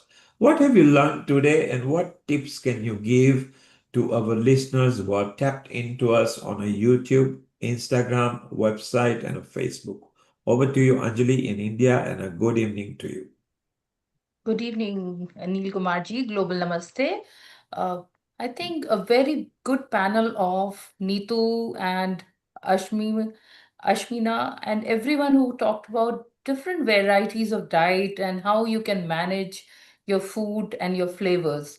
And food is your flavor, right? You eat through your tongue, and that's how colorful and magical you can make your platter. You know, the food can be decorated in a way that you love eating the way you eat through your eyes, you eat through your taste buds, and try to get more momentum in your life, which could be simple dancing, simple Pilates, as Hasina also mentioned. She invites Pilates or yoga or walking or some form of exercise, getting up every 20 minutes off your desk or chair, stop, constant scrolling on social media or consuming lot of content, which also creates a lot of panic. Because what happens is, as Dr. Amrit also keeps saying about us, we are talking a lot about social media based fad diets. And people are confused now. What should we eat? And we had Dr. Raman also talk about, like the gut brain axis or the microbiome. Everything revolves around how we're eating it, how we are preparing it, how we're seeing the food on the platter, and how we digest and assimilate that food. So, if we're not assimilating it well, we are going deficient with nutrition deficiencies. And then in the end, we are ending up with more craving for food, more craving for food, and more insulin release, and more sugar, and more diabetes. So, in the end goal is, let's not neither fast, neither feast. Let's have a medium pathway where we can move more, cook cook less, eat more raw foods. I think Neetu would agree to it, Dr. Amrita would agree to it, as per people's choices and genetic makeup. So genetic definitely loads the gun, lifestyle pulls the trigger. So we should be looking at ways to manage our genetics. Though we might have a gene of, diabetes from your, forefathers or parents or anything, but we can change it. We can bring about a change. Yeah. What say, Dr. Amrita? Yeah, definitely. We can bring about the change. On that word, Dr. Anjali, it reminds me to ask a question from Neetu. Neetu, what's your take on, and even Dr. Anjali, I would like your comments and then Dr. Anukulji's comment. What's your take on the dieting and the dieting fashions that people have in today's time, like keto diet, another kind of diet? Some are pescatarians, some are vegetarians. What's your take on that? How do you uh, balance them as people go? And I have known quite a lot of patients of mine where people immediately cut down just sugars or immediately cut down certain food things, just thinking about, oh, I've changed to this kind of a diet. The dieting fashion is like a cult and a religion fashion where people just take it as a religion, or they've joined a particular cult and they'll be following up the traditions and the cultures of that. What's your take on that? How do you take it? Thank you. Thank you for the question, Amrita. That's a really great question. So yeah, my opinion on this is again evidence-based. Quick fixes or diets does not help us sustain a healthier lifestyle for long run. So if you're looking into sustainable changes, then of course we have been talking about gut-brain axis and habit forming. It's good idea to keep an open and curious mind with all the self-compassion, taking time to tune into our body and see what's happening in my body and what do I need to prioritize, because our nutritional needs keep changing as we grow. So they are different in childhood, they are different in pregnancy, and so forth and so on. And then as we get into older age, it changes again. So it's again tuning into your body and seeing what's something that I need to prioritize rather than going for a quick fix, because that's not going to stay for longer. And then taking a personalized approach, I think, would be a really good idea, because everybody is different.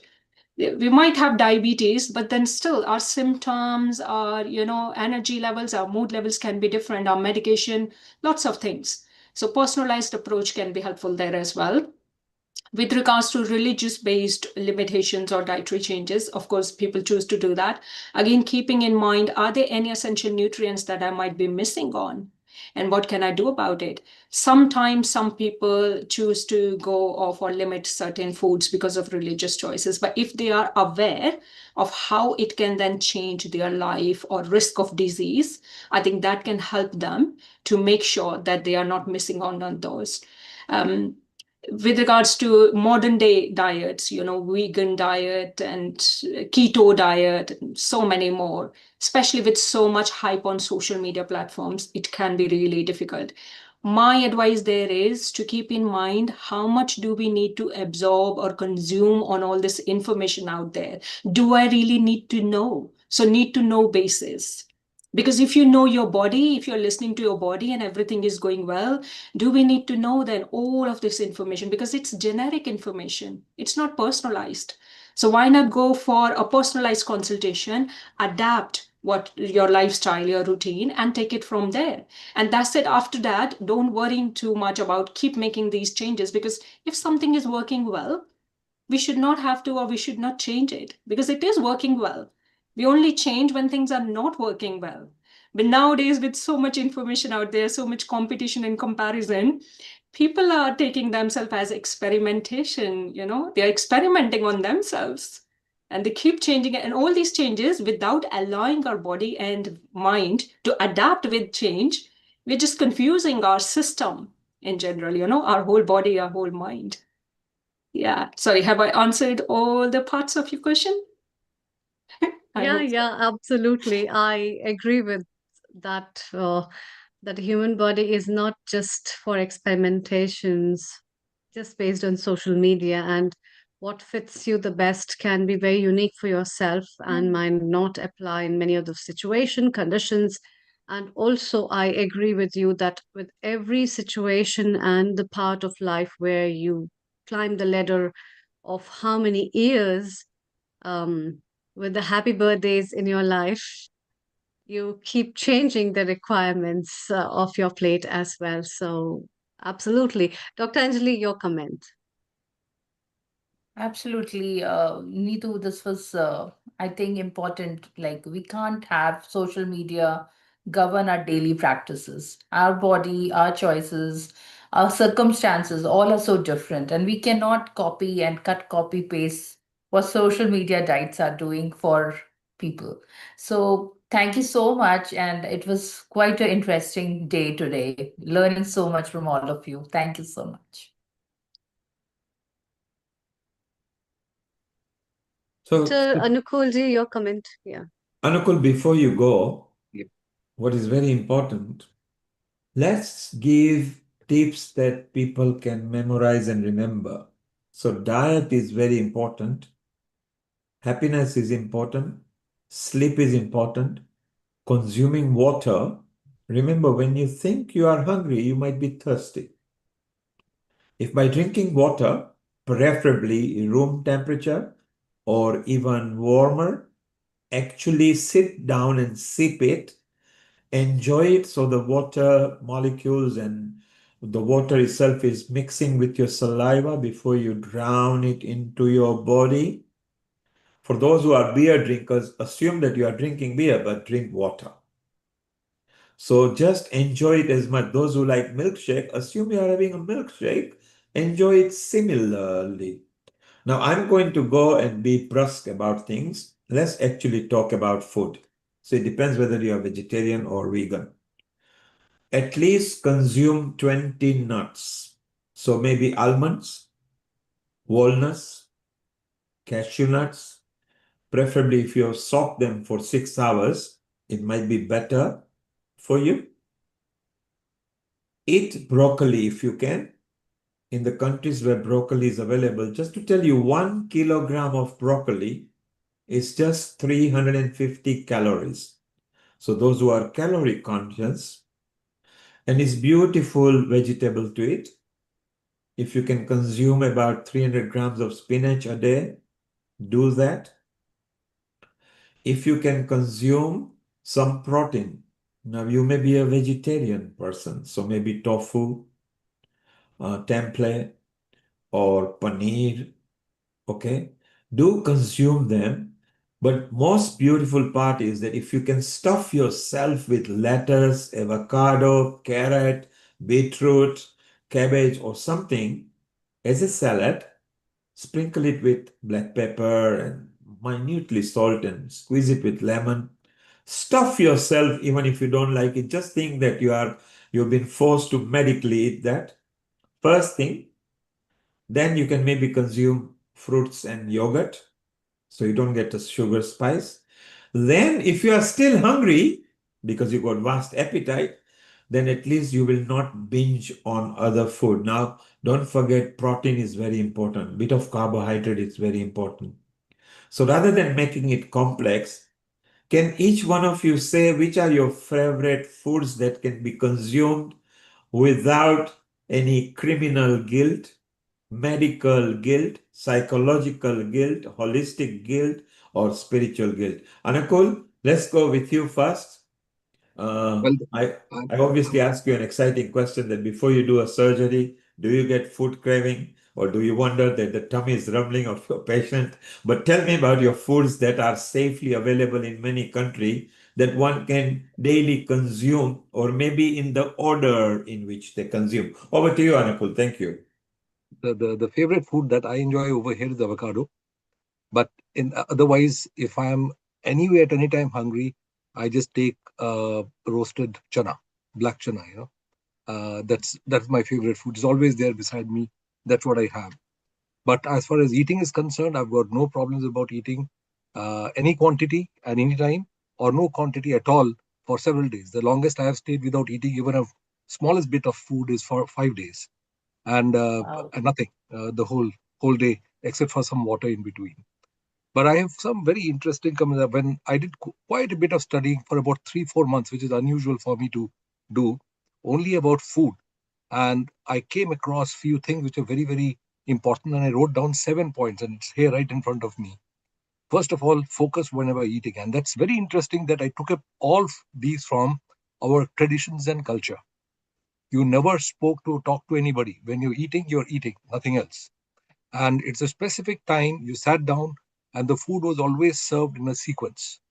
And starting one, two, three, four, they would always be served with good amount of ghee, because A2 ghee has a way of preventing absorption of this kind of stuff in certain things. So first of all, focus and concentration.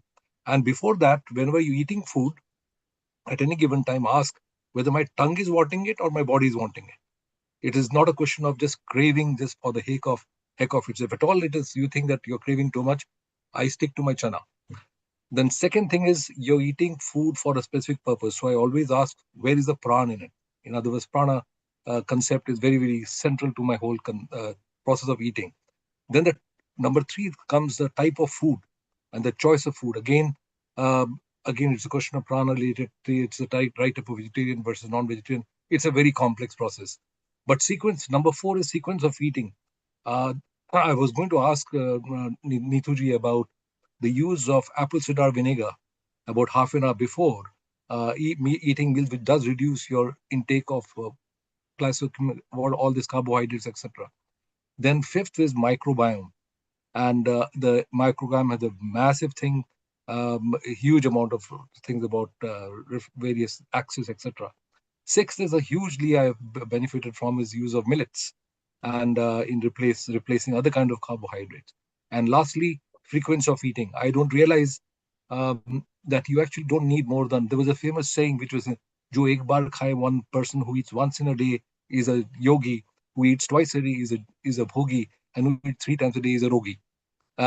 So it's a very interesting system. But the reality is we don't need more than 1 or 2 meals in a day. And in between some snacks here and there is a different choice. But if you're coming back, neutralizing all that I've said, my biggest satisfaction comes when, as a Bengali, I just eat a big rasgulla and fill up my whole mouth. Wow.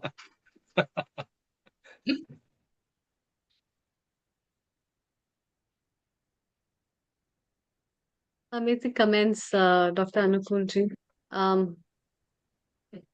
Yeah, actually, you have ended up with all the things in combination of what has been said. And Yeah, Dr. Anjali, what's your tips, and then we take up the question from Lata. Yeah. Totally agree with Dr. Anukul. Yeah, I would also end my day with a Rasgulla. And yeah, so yeah, you need to, give those taste buds a fire too at times. You just can't be eating, oh, I'm eating the wellness way. It has to be eaten the way I love my food also. So it is like you go give satiety to your tongue, to your taste buds, and eat slowly. As you mentioned, don't eat scrolling your phone like 10 people are calling and we're just eating. We're busy in a webinar and we're eating. So that way we're not consuming the food at times. We're not digesting it well. So 4 or 5 tips I'll give is drink water, but just don't drink plain water all the time. A sprinkle of a salt in the morning hours definitely helps to recharge your cells and doesn't let your body to go electrolyte deficient sometimes. Just drinking plain water will drive away all your sodium most of the time. That's one important tip I give to all my patients is start your day with just a sprinkle of a white, just the white salt, not the pink salt, the white salt, because you need the iodine also. Second is get your steps counting, not in a fashion that, oh, I need 10,000 steps. More movement. It can be going to the kitchen, working out in the kitchen, doing some chores like shopping, grocery, mowing the lawn, dancing, Pilates. Do something. Even if you can't do something on your foot, at least sit and dance. You can do a sitting Surya Namaskar. You can do sitting yoga. You can do so many things just tapping your foot on the ground. That can help you decrease your spikes of sugar after a meal. So after each meal, have a process of walking for 10 minutes. After a breakfast, after a lunch, after dinner, people are falling 3 meals a day. People falling 1 meal a day or 2 meal a day, then I think they already are consuming less calories. So, and let's not just focus on calories, let's focus on more on nutrition. That's very, very important because people are just focusing on calories and they're going nutrition deficient. Every time I see a patient whose B12 is like below 200 or below 300 and they're having massive sciatica pain, and that's not helping them because they're working out in the gym, working calorie deficit diet, and going nutrition deficient. So, work on your nutrition status rather than calorie status. That's my tip for the day. Lovely. Working on the nutrition status and not the calorie status. Lataji, your comments. What do you want to ask or comment? Over to you. Yeah, global namaste, and mine is a lived in experience of being successful in curtailing your cravings. And I think one of the first things one needs is willpower. Willpower will help us when we sort of psychologically tell ourselves this is not good for me. And if you really care about your health and yourself and love yourself and want to live longer, then the mind can, take that detour and help us to make the right decision, and then the cravings go, and then you want to eat the healthy stuff and enjoy it. Like Neil was saying, when you sort of drinking water, just think you're drinking beer or drinking your favorite drink, which is not healthy, Coca-Cola maybe, or what was the other thing, Neil, you said? Milkshake. Milkshakes, yeah. So fortunately for me, I don't like sugar. I don't like sweet things, and I have to have it in a very small, very just lightly sugared. Even my tea, I need some sugar, but I take a very, very small amount. I'll take gur or something, honey, but I try to keep off the white sugar. But I like the fact that Dr. Kailash, you said that white salt is important in the morning. with the iodine. I wasn't aware of that because iodine is so important for functioning. So yeah, I'm going to adopt that one. Thank you for that tip. But I don't know if you agree with this power and control of your mind with willpower. I don't know how many of you would agree with that. That's it. Over to you, Amrita. Yeah, Dr. Anjali, you want to say something? Yeah, I think the power of mind is so important, Lataji. It is so, so important because I'm craving for a sweet, but I can, instead of having a chocolate, which is milk chocolate, I can have a dark chocolate. Or I can make my own, dessert at home, a fruit, a frozen fruit, which can be, blended into a sweet dessert. It'll give the same flavor. I can make a sweet potato payasam. Payasam is like, what we call payasam is porridge. Something which is more healthier, but is giving you the same flavor and taste. So it's a power of mind. Instead of thinking, oh, I need to open the wrapper and have a candy, I can have something which is more authentic, like maybe a peanut laddu or, tilka laddu, something like that, more original from the farm, from the kitchen. So I think power of mind is so important when we're dealing with anything, basically. Absolutely. The power of mind and yeah, Dr. Anukul.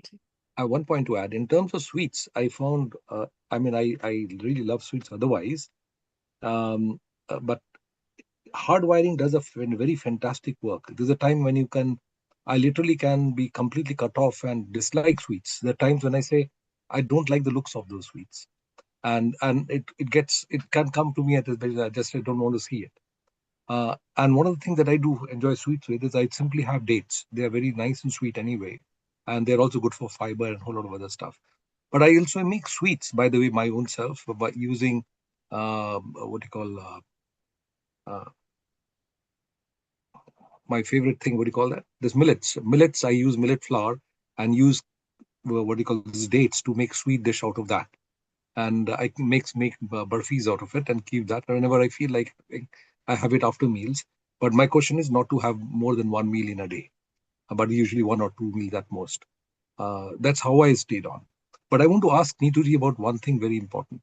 I see lots of patients who are obese and who've got various other problems. As a spinal surgeon, I see many patients who have got a backache and this thing and that, so many other issues. As and Dr. Anjali had stated about going to gym and trying to reduce their weight deliberately and desperately actually makes their muscles so weak that they suffer with more pain than they come with. One of the reason has been given is, and I always find it very consistently within the NHS, is that they are sent to dietitians who give them some advice and they follow that particular advice and they go to the gym and try to do a whole lot of fun, but their pain is invariably much worse. And I said, well, fundamentally, how much have you worked on your core exercises or strengthen your muscles? You need to develop your scaffolds before you start doing all those, number one. And they often get packs of food which they are meant to take on X number of days, like Monday, Tuesday, Wednesday, you will have this, and Thursday. I find that a bit difficult for only because they are all packets of food. They have been processed, and they've got no concept of prana in it at all. And I said, what type of food is that? So I wondered, how does NHS take that? And I usually tell them, I don't tell them directly that. I just trying to say that I think you've got to do slightly differently. But they went through the NHS, they've been sent to a dietitian, and they have come to a formal treatment regime. What opinion or what comments would you like to give for those patients, and how do you think I can manage it in my end? Thank you very much, Dr. Anukul, for this question. It's really interesting because this has come up in a recent conference that I attended. That across NHS Trust in England, unfortunately, there's no standardized practice or protocols, unfortunately. So you're absolutely right. Offering packed foods, we all are talking about real food and food first approach. It's not really helpful. And I don't really go with this approach myself. So my approach is like we are discussing today, real food, colors, variety, like you very rightly mentioned, experimenting with our food. My approach is let's sit down and tune in with your body and see what do you enjoy eating. And let's adapt your favorite foods rather than me guiding or directing you what to eat. I prefer my clients tell me what do they enjoy. Because food is not just growth and nourishment and development, it's memories, heritage, culture. And the older a person is, the more habitual they are to eat certain foods in a certain manner. We can't expect those things to completely turn over. So we start looking into what they enjoy and how we can adapt and make them more nutritious and healthy for them. So they continue enjoying it, but a healthier version of it. Definitely real food. Real food offers us a lot many benefits than pre-packed food. And also we are talking about mindful eating a lot today. And I'm very much big believer and big promoter of mindful eating, which is embedded in an Ayurvedic culture, using all the senses, taking our time. I say to everybody, we are all working so hard to get this food, hot meal on our plate. But what is the point if we are not taking enough time to appreciate and pay gratitude for this meal and taking ourselves time to touch, to smell, to chew it, let the juices flow in our mouth, let the saliva mix it and the digestive enzymes, because we know digestion starts in mouth before the food even reaches our gut. So using all the senses and following mindful eating practices and combining mindfulness techniques into this as well. So while we are eating, thinking about this food story, where had this food grown and what has gone into it, the sunlight, water, air, all the hard work of all the farmers, so think about the food story. So yeah, all of these are very important. But going for pre-packed foods, or again, this is kind of quick fix for me, the way I look at it. I personally don't really believe in this. So I believe in realistic lifestyle, making small sustainable changes with an open mind, which is not full of judgment, which is non-judgmental and full of self-compassion. Because it's about being curious to say, okay, how do I feel with these foods? How do they make me feel in my mind, in my body, in my energy, my fitness levels, and then take it from there. And I absolutely agree with you when you said in regards to exercise as well. Again, the way I approach is, again, look into your present routine and see what resources we have, what limitations are there, and then working on them. So we can't expect somebody who's experiencing severe pains to go and start working out in a gym. Somebody who doesn't have time, who has got a huge family and they have a carer's responsibility and so much to do. So there, like you very rightly said, Dr. Anjali, we look into more realistic approach. So things that they can do at home, and that too every day can be different, like I mentioned before as well when I was talking about it. So the day we are experiencing more pains, maybe mindfulness needs to be the priority. It's the mind that we need to look into first before we actually look into movement or activity. Because if pain is there, what we don't want is make it worse. So maybe being a bit more self-compassionate and subsidize pain first, and then try and adapt our exercise routine for that time period to make it more comfortable and sustainable. Sustainability is really important for me, because otherwise we will just keep going to and fro, as many of us do, especially with so much information out there now. So we are just trying different things and nothing is actually sustained for long term. And we keep going to and fro between whether it's weight or disease prevention or disease management or our mind in general. And we are worrying more and we are forming that cycle of we are getting nowhere. Yeah, so that's my take. I hope I've answered your question. Thank you. So wonderful discussion going on. I still want to pin you people with actual food that people can eat, the quantity they can eat, why it's beneficial, because that's good for consumer level. So I will go once again. If you can eat eggs, eggs are very good for protein and their amino acids are good enough that they score 1 point. 1 point in medical term means perfect. Okay, so they are good. You can eat them. If you are not eating eggs or meat, because if you are eating fish, chicken, and eggs, you are fine. 1 portion a day, stuffed with lots of salads. I'm very clearly saying if you have to consume at least 1 greens and broccoli is available or spinach, just stuff it. Carrots, Just chop them into little slides and chew them just like as if you are eating a snack. It will be beautiful. Condition your mind, and any food that is bitter, if you are diabetic, so like methi seeds, bitter gourd, karela, those foods are good for you. So anything that is lousy tasting may be good for you. So think on it, have a bit of nuts here and there. But just before that, Amrita, I think one of our co-hosts over here just celebrated her birthday. We won't give her age away. She only looks about 21, but she's over that. So, Amrita, who celebrated their birthday very recently? Yeah, somebody celebrated the birthday, and that's why I mentioned about every day's birthdays. So, very happy birthday to you, Dr. Anjali. May you have many, many more, and may the cakes and the pies keep rolling your hand. And we keep talking about dieting, but I think these days are missed. That yes, this is the day to work on with something which is really yummy and memorable, as we all have started the episode. The food we cherish is the food we live on, and therefore certain candles have to be blown for the special foods that we have. So happy birthday to you, happy Happy birthday birthday to to you, you. happy Happy birthday, birthday, dear Dr. Anjali, Anjali. Happy happy birthday birthday to to you. you. And Thank you Anjali, so much, Healing Our Earth family. So thank you. Gratitude to all of you. And Anjali, as you know, that we celebrate as many birthdays as we can. It's not just the host and the anchors and the admin and the directors. It's also our contributors. So Neetu, if you do have birthday in your life, okay, then do let us know, because we celebrate everybody's birthday over here. We love doing that because we are just part of one family.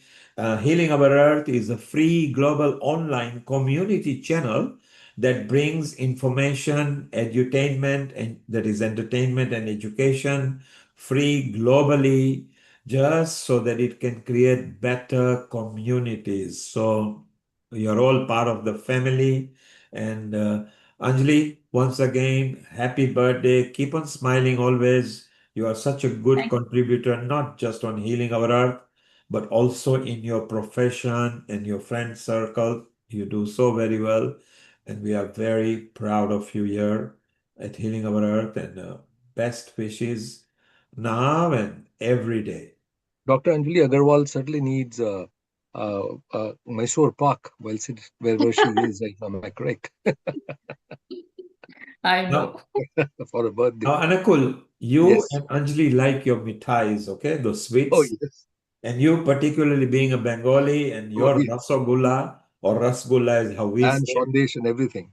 and all the dishes, and earlier it was gulab jamun was mentioned. Okay, don't stop eating them, but do one thing. If you take a gulab jamun, squeeze the criminal liquid syrup away from it. It's criminal. It's written on it. It's against the law. So squeeze it completely, and it will rebound back to its shape. And that, when you consume, will still be almost equally sweet, but psychologically you will feel good. My God, I can destroy this thing and eat this. And there is 80% of the criminal element is removed just by squeezing it. So don't But stop. I have a comment there. I've got a comment there, Nilji. Yes. And Rasgulla means Raska Gula. Yes. So you cannot, there's no fun in taking the ras out if you are not having. So now, since you are a surgeon and a doctor and quite educated, it was okay when it was made. Okay, in this current time, just because now that you know that the rust is the criminal element in it, before the court or the police books you, just destroy it, and the taste will be similar. Trust me. Now it's different in actually ras malai, because there is the milk rather than the artificial syrup that is created. Sugar is added there. There, what you can do very craftily, add some more milk to it. So you got diluted milkshake and ras malai. Okay. So again, what Neetu was saying, adopt and change what you eat. Nitu said that I would rather find your favorite foods and we adopt them rather than me forcing onto you. So your fruits and your vegetables can be designed to eat pleasurably and maybe more healthier. So milled flax seeds, for example, are very good to add with a low fat, low sugar. Now, what is low sugar? Anything that is less than 6, 7, 5 grams per 100 grams is low sugar. Anything that is 10 is not really good. Anything that is 20 grams per 100 gram is not really good. I mean, in a gulab jamun, the syrup is very heavily loaded. So let's give quantum to people as well so they can know. So don't be too conscious, but when you are selecting thing nowadays, if you are in, for example, in Europe, the law requires that you give the dietary consumption, the calorific value, and also the contents of what is in the menu. So you can adapt your fruits and yogurts and things and maybe change the lifestyle. Your body will know if you feel a bit of nausea when you eat certain food, then it's the wrong time you're eating, or if you're getting bloated. If you're a woman, it's very complex because women are such a, I personally feel they're very amazing, but they do have lots of hormonal changes as well. And they are generally very diet conscious as well, figure conscious, no problem. Adapt your body to eat the foods you want. Just be clever how you eat it and in the combination how you eat it. If you're going to eat fruit which is sugary, first thing in the morning or first thing before you eat, then you might get a sugar spike. Now, some people say that they cut sugar out or something, but your body needs a bit of sugar as well. You could get you'll feel dizzy and faint sometimes. You can have a reverse situation. So just adopt, be happy, choose good foods. I personally feel naming them nuts generally are good. Don't eat them by kilograms. If you can curtail to maybe twice a day of 30 grams, then there's 360 calories in itself, but it's got good fats on it as well.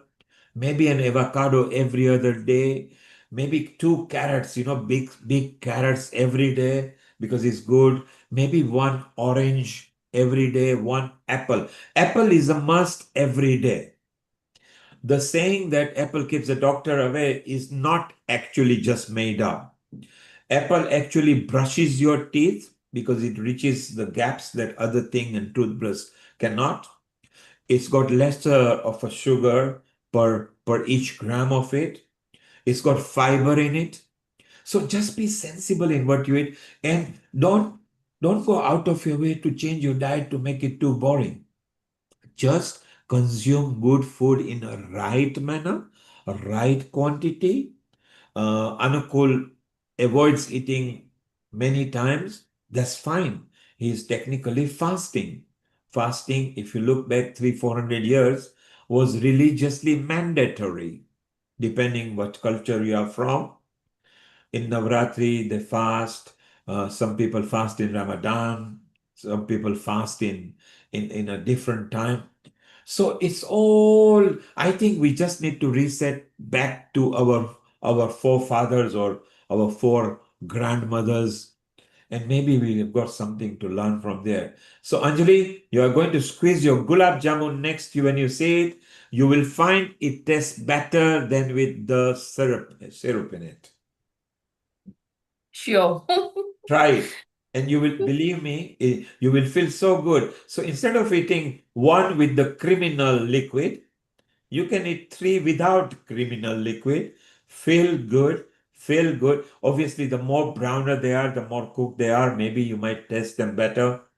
Ras malai, do have it. Add some more milk and just assume that you've consumed some liquid.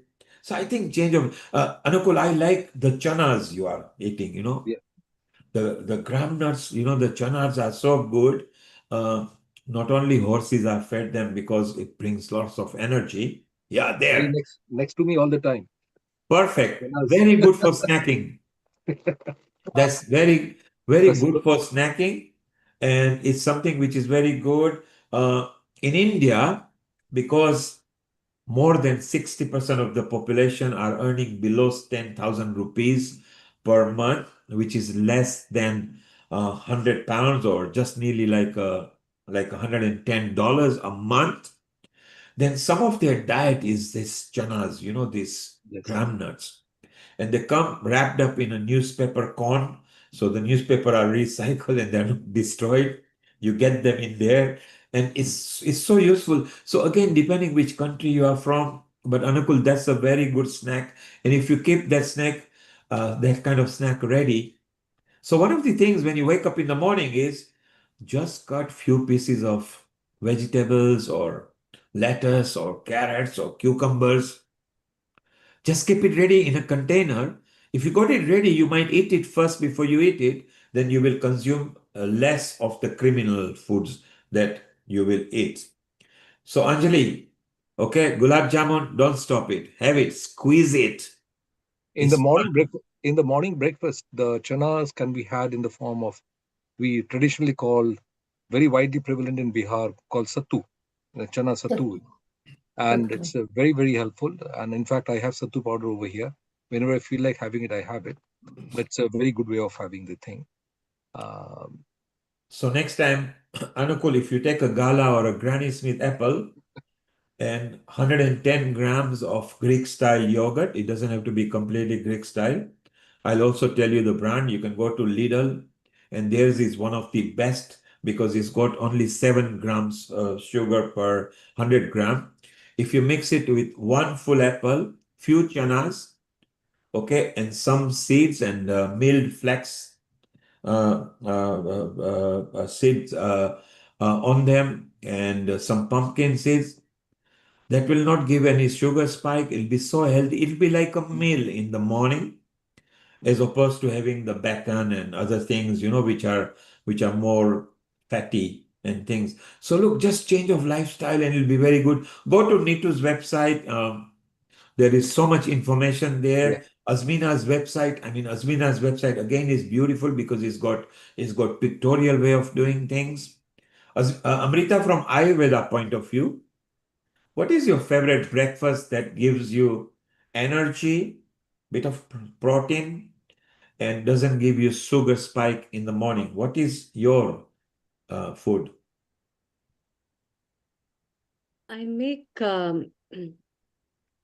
the cutlets out of the lentils, the soaked lentils at night, and then I add some cumin seeds and a little bit of ginger, and sometimes some veggies that are locally available, seasonal. That's very nice. And especially, I prepare different chutneys, which are pastes of different vegetables and fruits.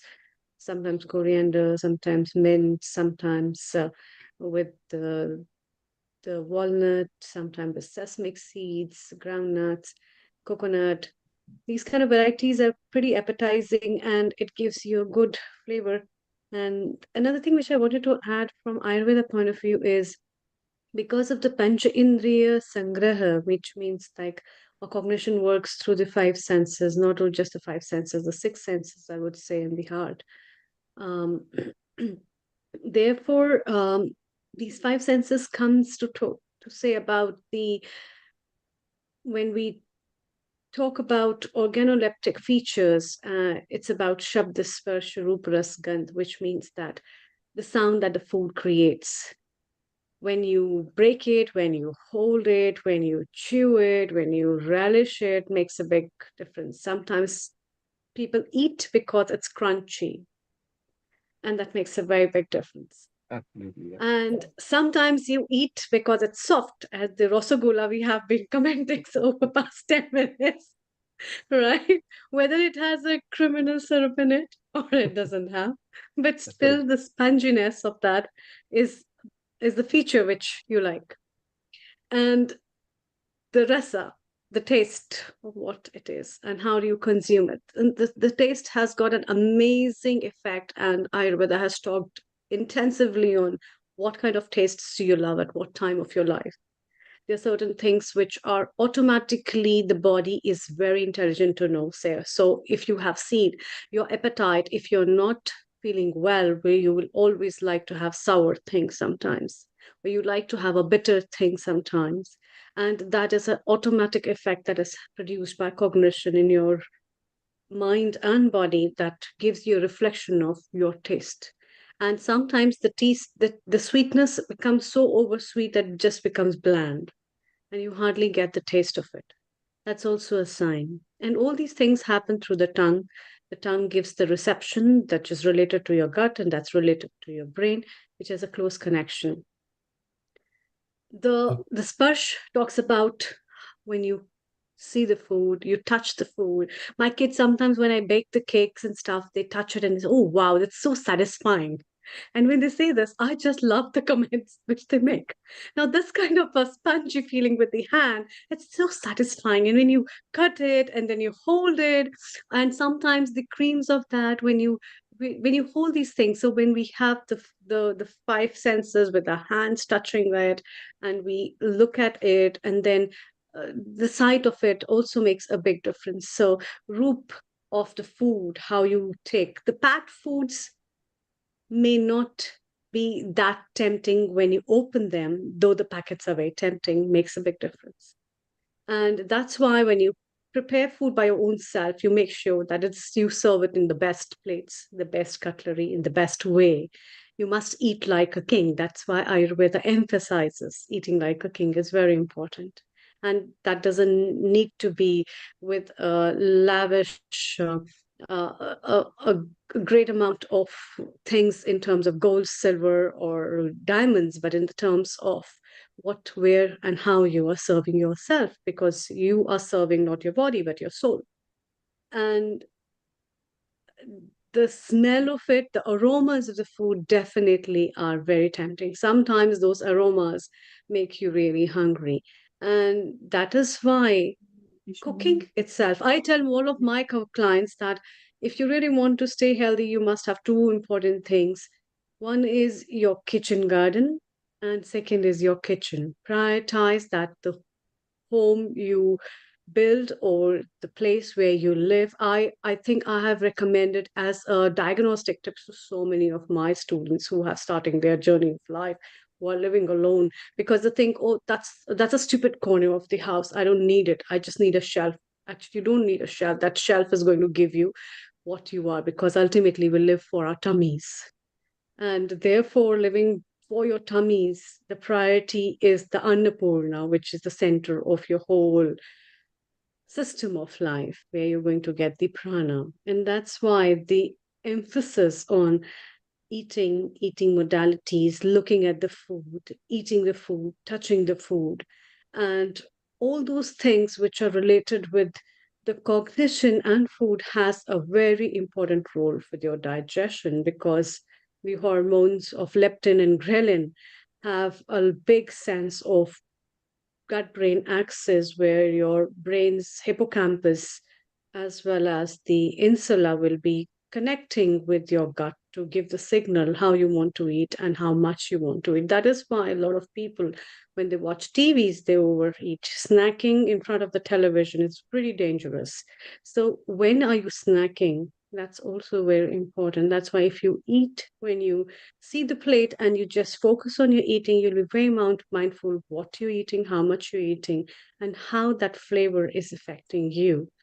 I would also recommend people about the art of chewing. That's very essential. People hardly bother about how they chew, their dental hygiene, as well as the status of their mouth, the tongue. All these things are an elementary role for the digestion. Most of the time, sometimes people chew very fast, sometimes people over chew, sometimes people under chew, sometimes people hardly bother, they just eat and gallop. And all these things have a tremendous role in the quantities you're taking and the digestive process. And also with your mind, if your mind is stressed, your chewing sense of doing things would be very sympathetic. And in that way, you clench your jaw when you're angry.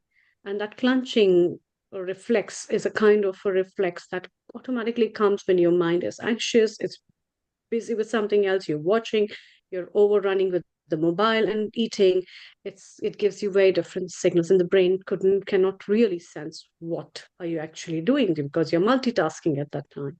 But specifically, therefore, it's very essential to understand these cognitive skills of eating and the art of eating. And I think is the real way towards your health rather than going to the hospitals and looking out for medicines, which aren't the real solutions for that. Thank you. What were the sixth sense you said about? Shabd, Sparsh, Roop, Ras, Gandh, and the heart. Yes, that's what I'm going out for. And so the heart will go only when all these five senses will be combined, because that's where the mindfulness plays a role. The heart in connection with your mind. And that's why we pray before we eat, because we are thanking God for what is given. And if we look at nature, animals don't do that, neither do plants. They aren't busy on mobiles, they aren't watching TV, they aren't busy on other things. They're eating when they're eating, and they know how much to eat and when to eat and what to eat and in what way to eat, rather. And so sometimes I really find we as human beings pretty stupid not to understand the intelligentsia which is hidden behind the nature and animals and plants being more intelligent than us. And Therefore, Amrita, they don't have hospitals, they don't have doctors, they don't have policemen. Not sometimes we are stupid, we generally are stupid when we compare to animal and the bird kingdom. They can fly, the birds can fly, we can't fly. Animals can either see at night, we can't see, not all of them can. Those nocturnal, they can. They can feed themselves. Yes, they've got to strive, they've got to fight, they don't have as much lifespan as a human being, because human being is lucky for that. Maybe human being knows how to communicate, but lots and lots of things that you look into the animal. They don't have to wear an overcoat or a jacket, or they don't dress up in the morning and say, I need to wear this tie and all those things. How lucky are they? And look at us human beings fighting, warring. Yes, animals have fights with each other as well. But in a rough format, what you said was chew your food nicely, let your mouth enjoy the food. And biological reason is if it enjoys, then the saliva will mix with the food as well. Saliva has got superb function in our body. And it is not, when we are spitting saliva, it's ugly.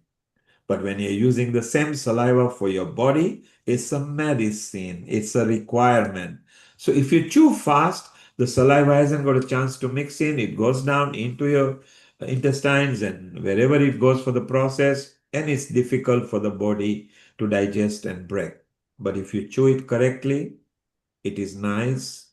They worked it out that you can chew it anything from 24 to 32 times. It could be good. It depends on your age and what you are. So yes, so Amrita, what you have said is enjoy your food, make it yourself. Some of the times why people have got a problem, those who are working in the morning, they are rushing around, in which case overnight before you go to sleep, as your holiday, rather than looking at the laptop, TV and a computer, prepare your food that is safe to prepare, containerize or put it in the fridge so that following morning it is ready. Amrita mentioned snacking in front of the TV. Yes, we say that, but all of us do that. So what should we be snacking? Well, make some nice carrot sticks, celery sticks, cucumber sticks. Keep them ready and snack as much as you like with them with nuts instead of crisps and all those burgers and naughty things. So I think it's lifestyle change. Force yourself. It is only for your own health, because the biggest wealth on the earth is the health. You may be the richest guy on the earth, and if you are not healthy, you are not really wealthy. You're only financially wealthy, which doesn't belong to you. It either belongs to the bank or to somebody that you're going to leave it behind. The health is one factor that stays with you. Healthy mind, healthy soul as well. So it's good. Neetu, what is your favorite breakfast? What do you keep ready? What do you avoid?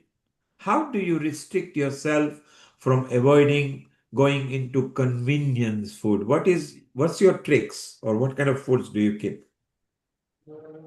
Thank you. So my favorite breakfast is overnight soaked oats. So like life is busy, so I find it really convenient to soak them overnight in soy milk. Because at my stage of life, I know soy milk can give me essential health benefits. In the morning, then I add colorful, bright colored berries into it, blueberry, raspberry, sometimes dark grapes as well. Flaxseed, you've already mentioned, so milled flaxseed. Then I add a tablespoon of peanut butter just to add a little protein into it. Some cinnamon, little nutmeg powder, just to give it flavor and keep it interesting.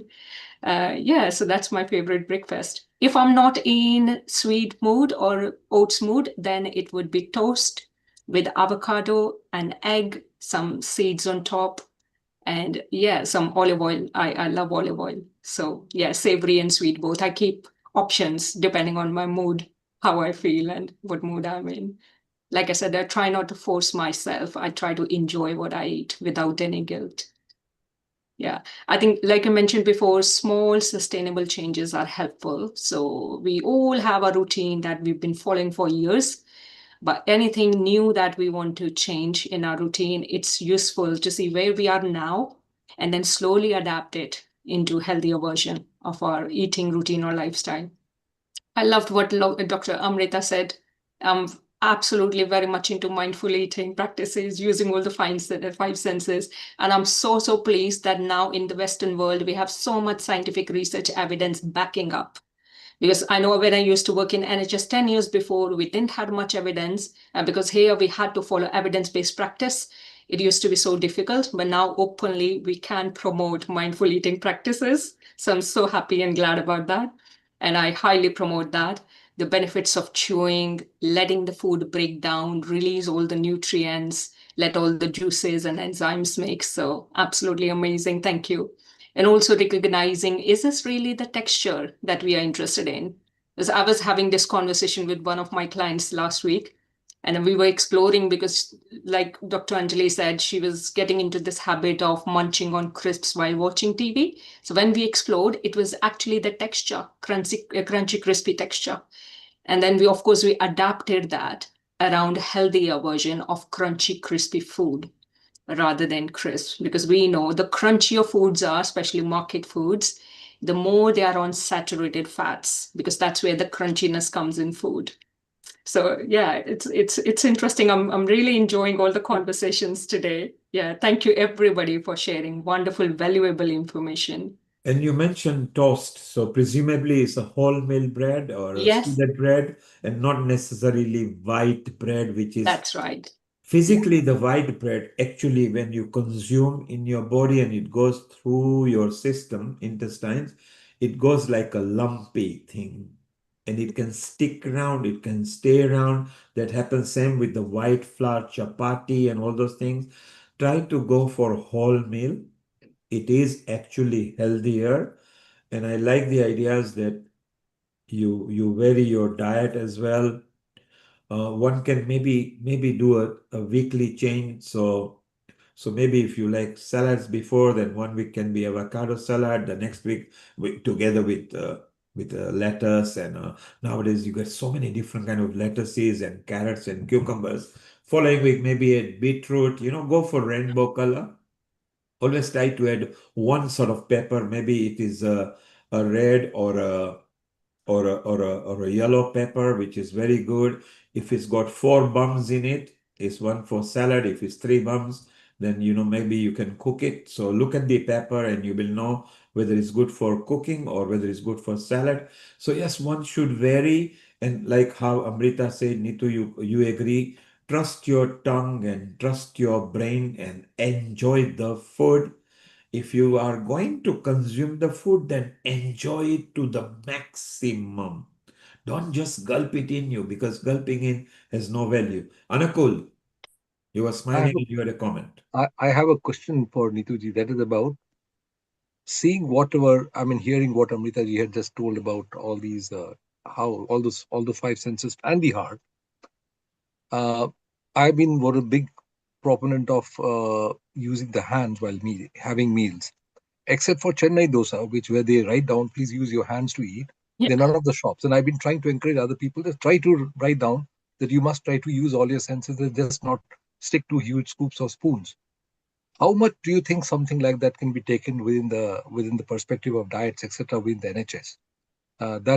That's one comment. And number two comments was about I think we must encourage to stop having buffet meals because people have huge quantities of meals that time.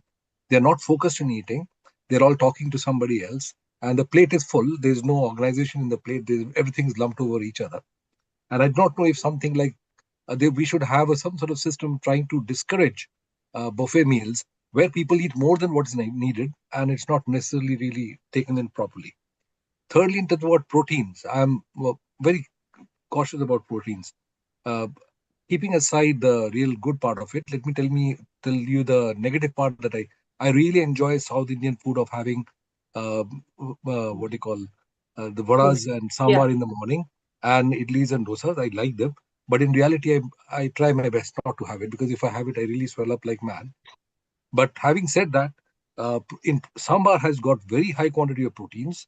So do dal, and one of the proteins I really enjoy is rajma. And I love rajma anytime.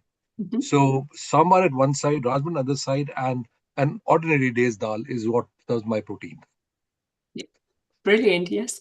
Yeah, in regards to mindful eating with NHS, I highly promote that. Throughout my career, I've been promoting mindful eating. That is definitely top priority. Again, like I mentioned before, unfortunately, it's not standardized practice across NHS trusts. I have myself worked across 3 different NHS trusts during my career and with a care group as well. But it's not promoted as much it should be promoted all across, which is a downside. However, I know all registered nutritionists and dietitians, we all, of course, definitely promote mindful eating a lot because we know, and there's so much scientific backup highlighting there's amazing health benefits of mindful eating. Whether it's appetite regulation, healthy weight management, diabetes prevention, menopause care, holistic, it's amazing, definitely amazing. And when I deliver mindful eating webinars or workshops, we look into academic side of it, learning the whole the reality behind why we are putting mindful eating practices in place, and also kind of mindful eating session, practicing these skills. So there's amazing style where we can actually experience it. So let people experience what it means. So hearing is another thing, but when you actually experience or put it in practice, that's where you start seeing the difference.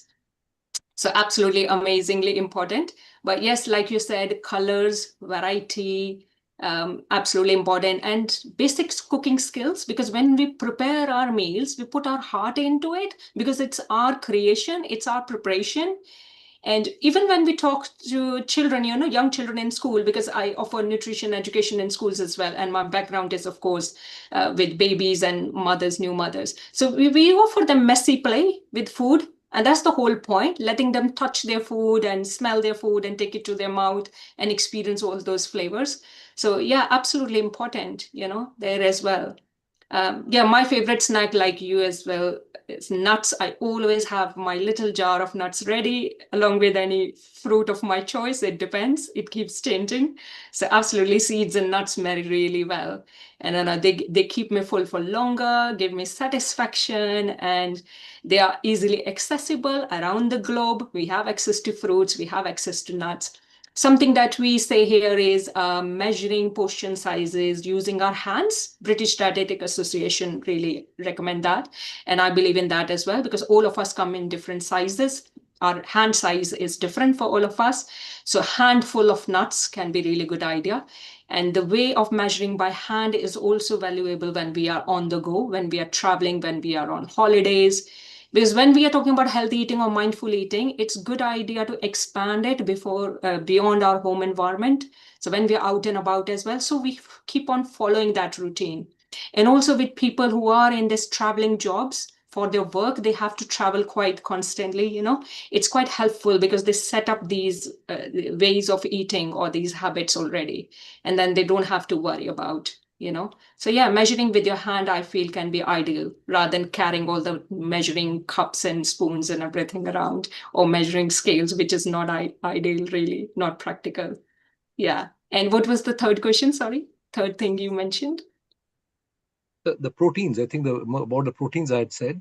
Yeah. But I also have, there's a big replacement for the proteins that I enjoy doing is having dhoklas. They're very, very Yes. helpful in terms of Yes. nutrition as well. Absolutely. Yes. We do have a lot of variety of plant proteins and, you know, animal proteins, but of course, plant proteins are more sustainable choice of protein. And especially in our culture, we have variety of dals and all the colors. And we know all these colors, bright colors, they offer us antioxidant, anti-inflammatory effects and really beneficial. So absolutely rajma, white chane, you know, black chane, and all the variety of dals, amazing protein. And like Dr. Neil mentioned about tofu, tempeh, soy milk, soy yogurt, edamame beans. So like you said, chana, sometimes I roast edamame beans, frozen edamame beans, and those roasted edamame beans can be really quick, good idea for snacking as well. Yeah. On my website, I have very little but some recipes. And this is one of the reason I try not to offer too many recipes, because I would like people to be creative. They know what they enjoy. So pick up their food. And especially in country like UK, we have so much variety of food coming from all across the world. So why not try something which you have never tried from another part of the world with a curious mind to say, okay, how does that taste? And how can I marry it with my cultural heritage food? And how we can then create something new out of it. So yeah, creating our own recipes, cooking our own meals, I feel make it more relatable. So it kind of keeps us more bonded with our food, build that positive relationship with our food, and feeling proud of ourselves that we can create something interesting and enjoyable. So it's all mind, body, and spiritual connection, the way I see it. Thank you, Neetu. Thank you, Anakul. Well, Neetu mentioned creative. Let's create something. So, Amrita, let's create an episode called Kitchen, Vegan and Vegetarian Kitchen with Mindful Eating. So we combine that, and that will be very good. And meanwhile, thank you everybody for contributing here. And let's remind people what is coming over the next 4 weeks so they can prepare and contribute. So, Amrita, the next week. Yeah, the next week we're having post COP30 episode, putting nature, people, lives, and livelihood at the heart of climate action, where we'll be having experts who will be talking about environment and sustainability, which will be broadcasted on 23rd of November 2025 from 2 p.m. GMT onwards. And that's literally a day after the actual post-COP finishing. So we will have some people live Yes, at from Bellum. there. Each year, a lot of our gang actually attends the post-COP 28, 20, 29, 30, even 27 since we started. So look forward to seeing there. And the following week. The following week, we are with Integrated Health episode, Transforming Healthcare, which will be broadcasted on 30th of November 2025 from 2 p.m. GMT onwards. And maybe Neetu, you can think of something integrating mindful eating over here and bringing it over there. You can keep in touch with Anukul and Amrita. Either one of them, if you exchange your number, I've just sent you a hello on your Facebook and thanking you, so we can connect you with all of them. You're part of the family now. And the week after that, we are starting something exciting, which will be done every month from now. And Amrita and Anakul, tell us more about this. Yes. Yes, Dr. Anukul, please go ahead. Yeah, I think our Indian traditional systems have actually been always taken into account all aspects of our life, just not physical self, but even our psychological selves and our intellectual self, and on top of that, even spiritual self.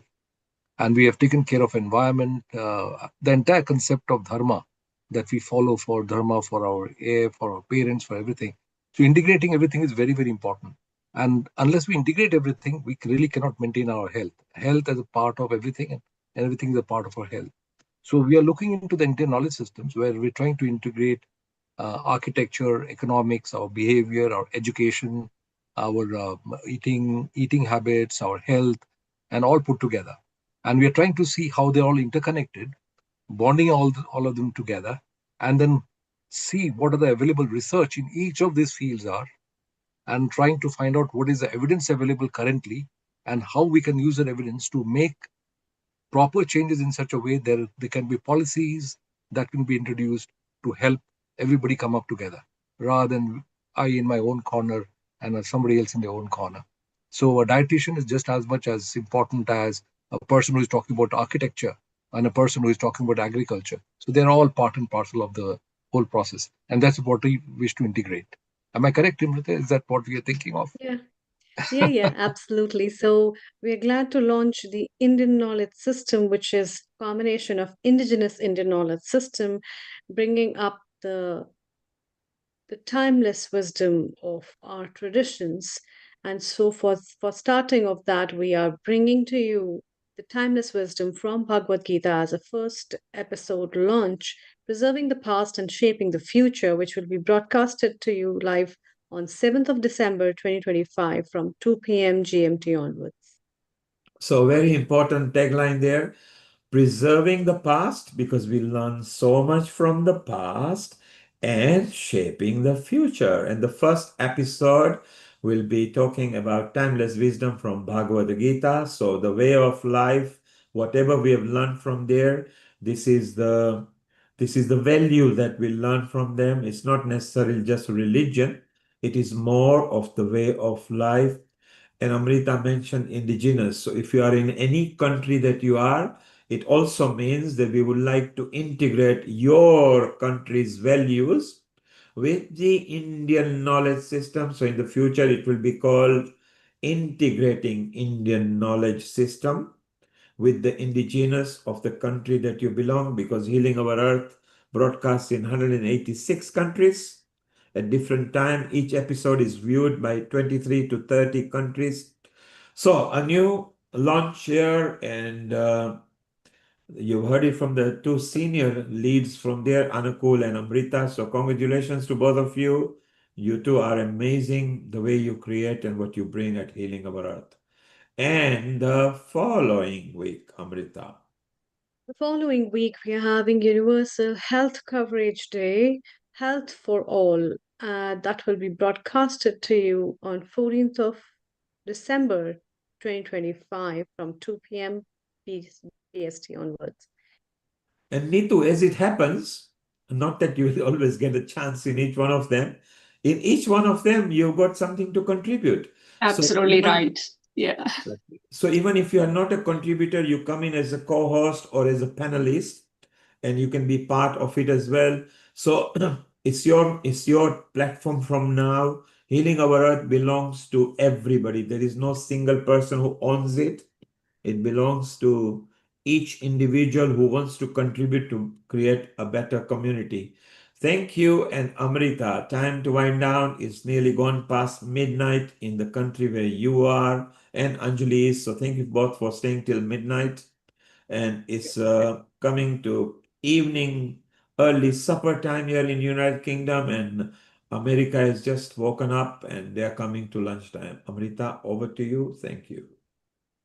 Thank you very much, Neil Kumar. A special thanks to Neetu, and a special thanks to all the guests, and especially Kirit Bhai and Rotarian Lal Goel ji, Dr. Venkat Joshi, Dr. Anukul ji, Dr. Anjali, for again making this episode a beautiful episode for everyone. I hope you all have enjoyed, and we promise you to bring new topics with interesting as well as testing and tasting gossips, chit chats, discussions every Sunday that you will relish and put it in your diaries and your bucket list to follow through. So keep staying healthy, happy, and don't forget mindful eating is the way towards health, and health is wealth. Time to wind up with Gayatri Mantra. Om Om Bhur Swaha Tatsaviturvarenyam Bargo Devasya Dhimahi Dhiyo Yo Na Prachodayat. Om Bhur Swaha Tatsaviturvarenyam Bargo Devasya Dhimahi Dhiyo Yo Na Prachodayat.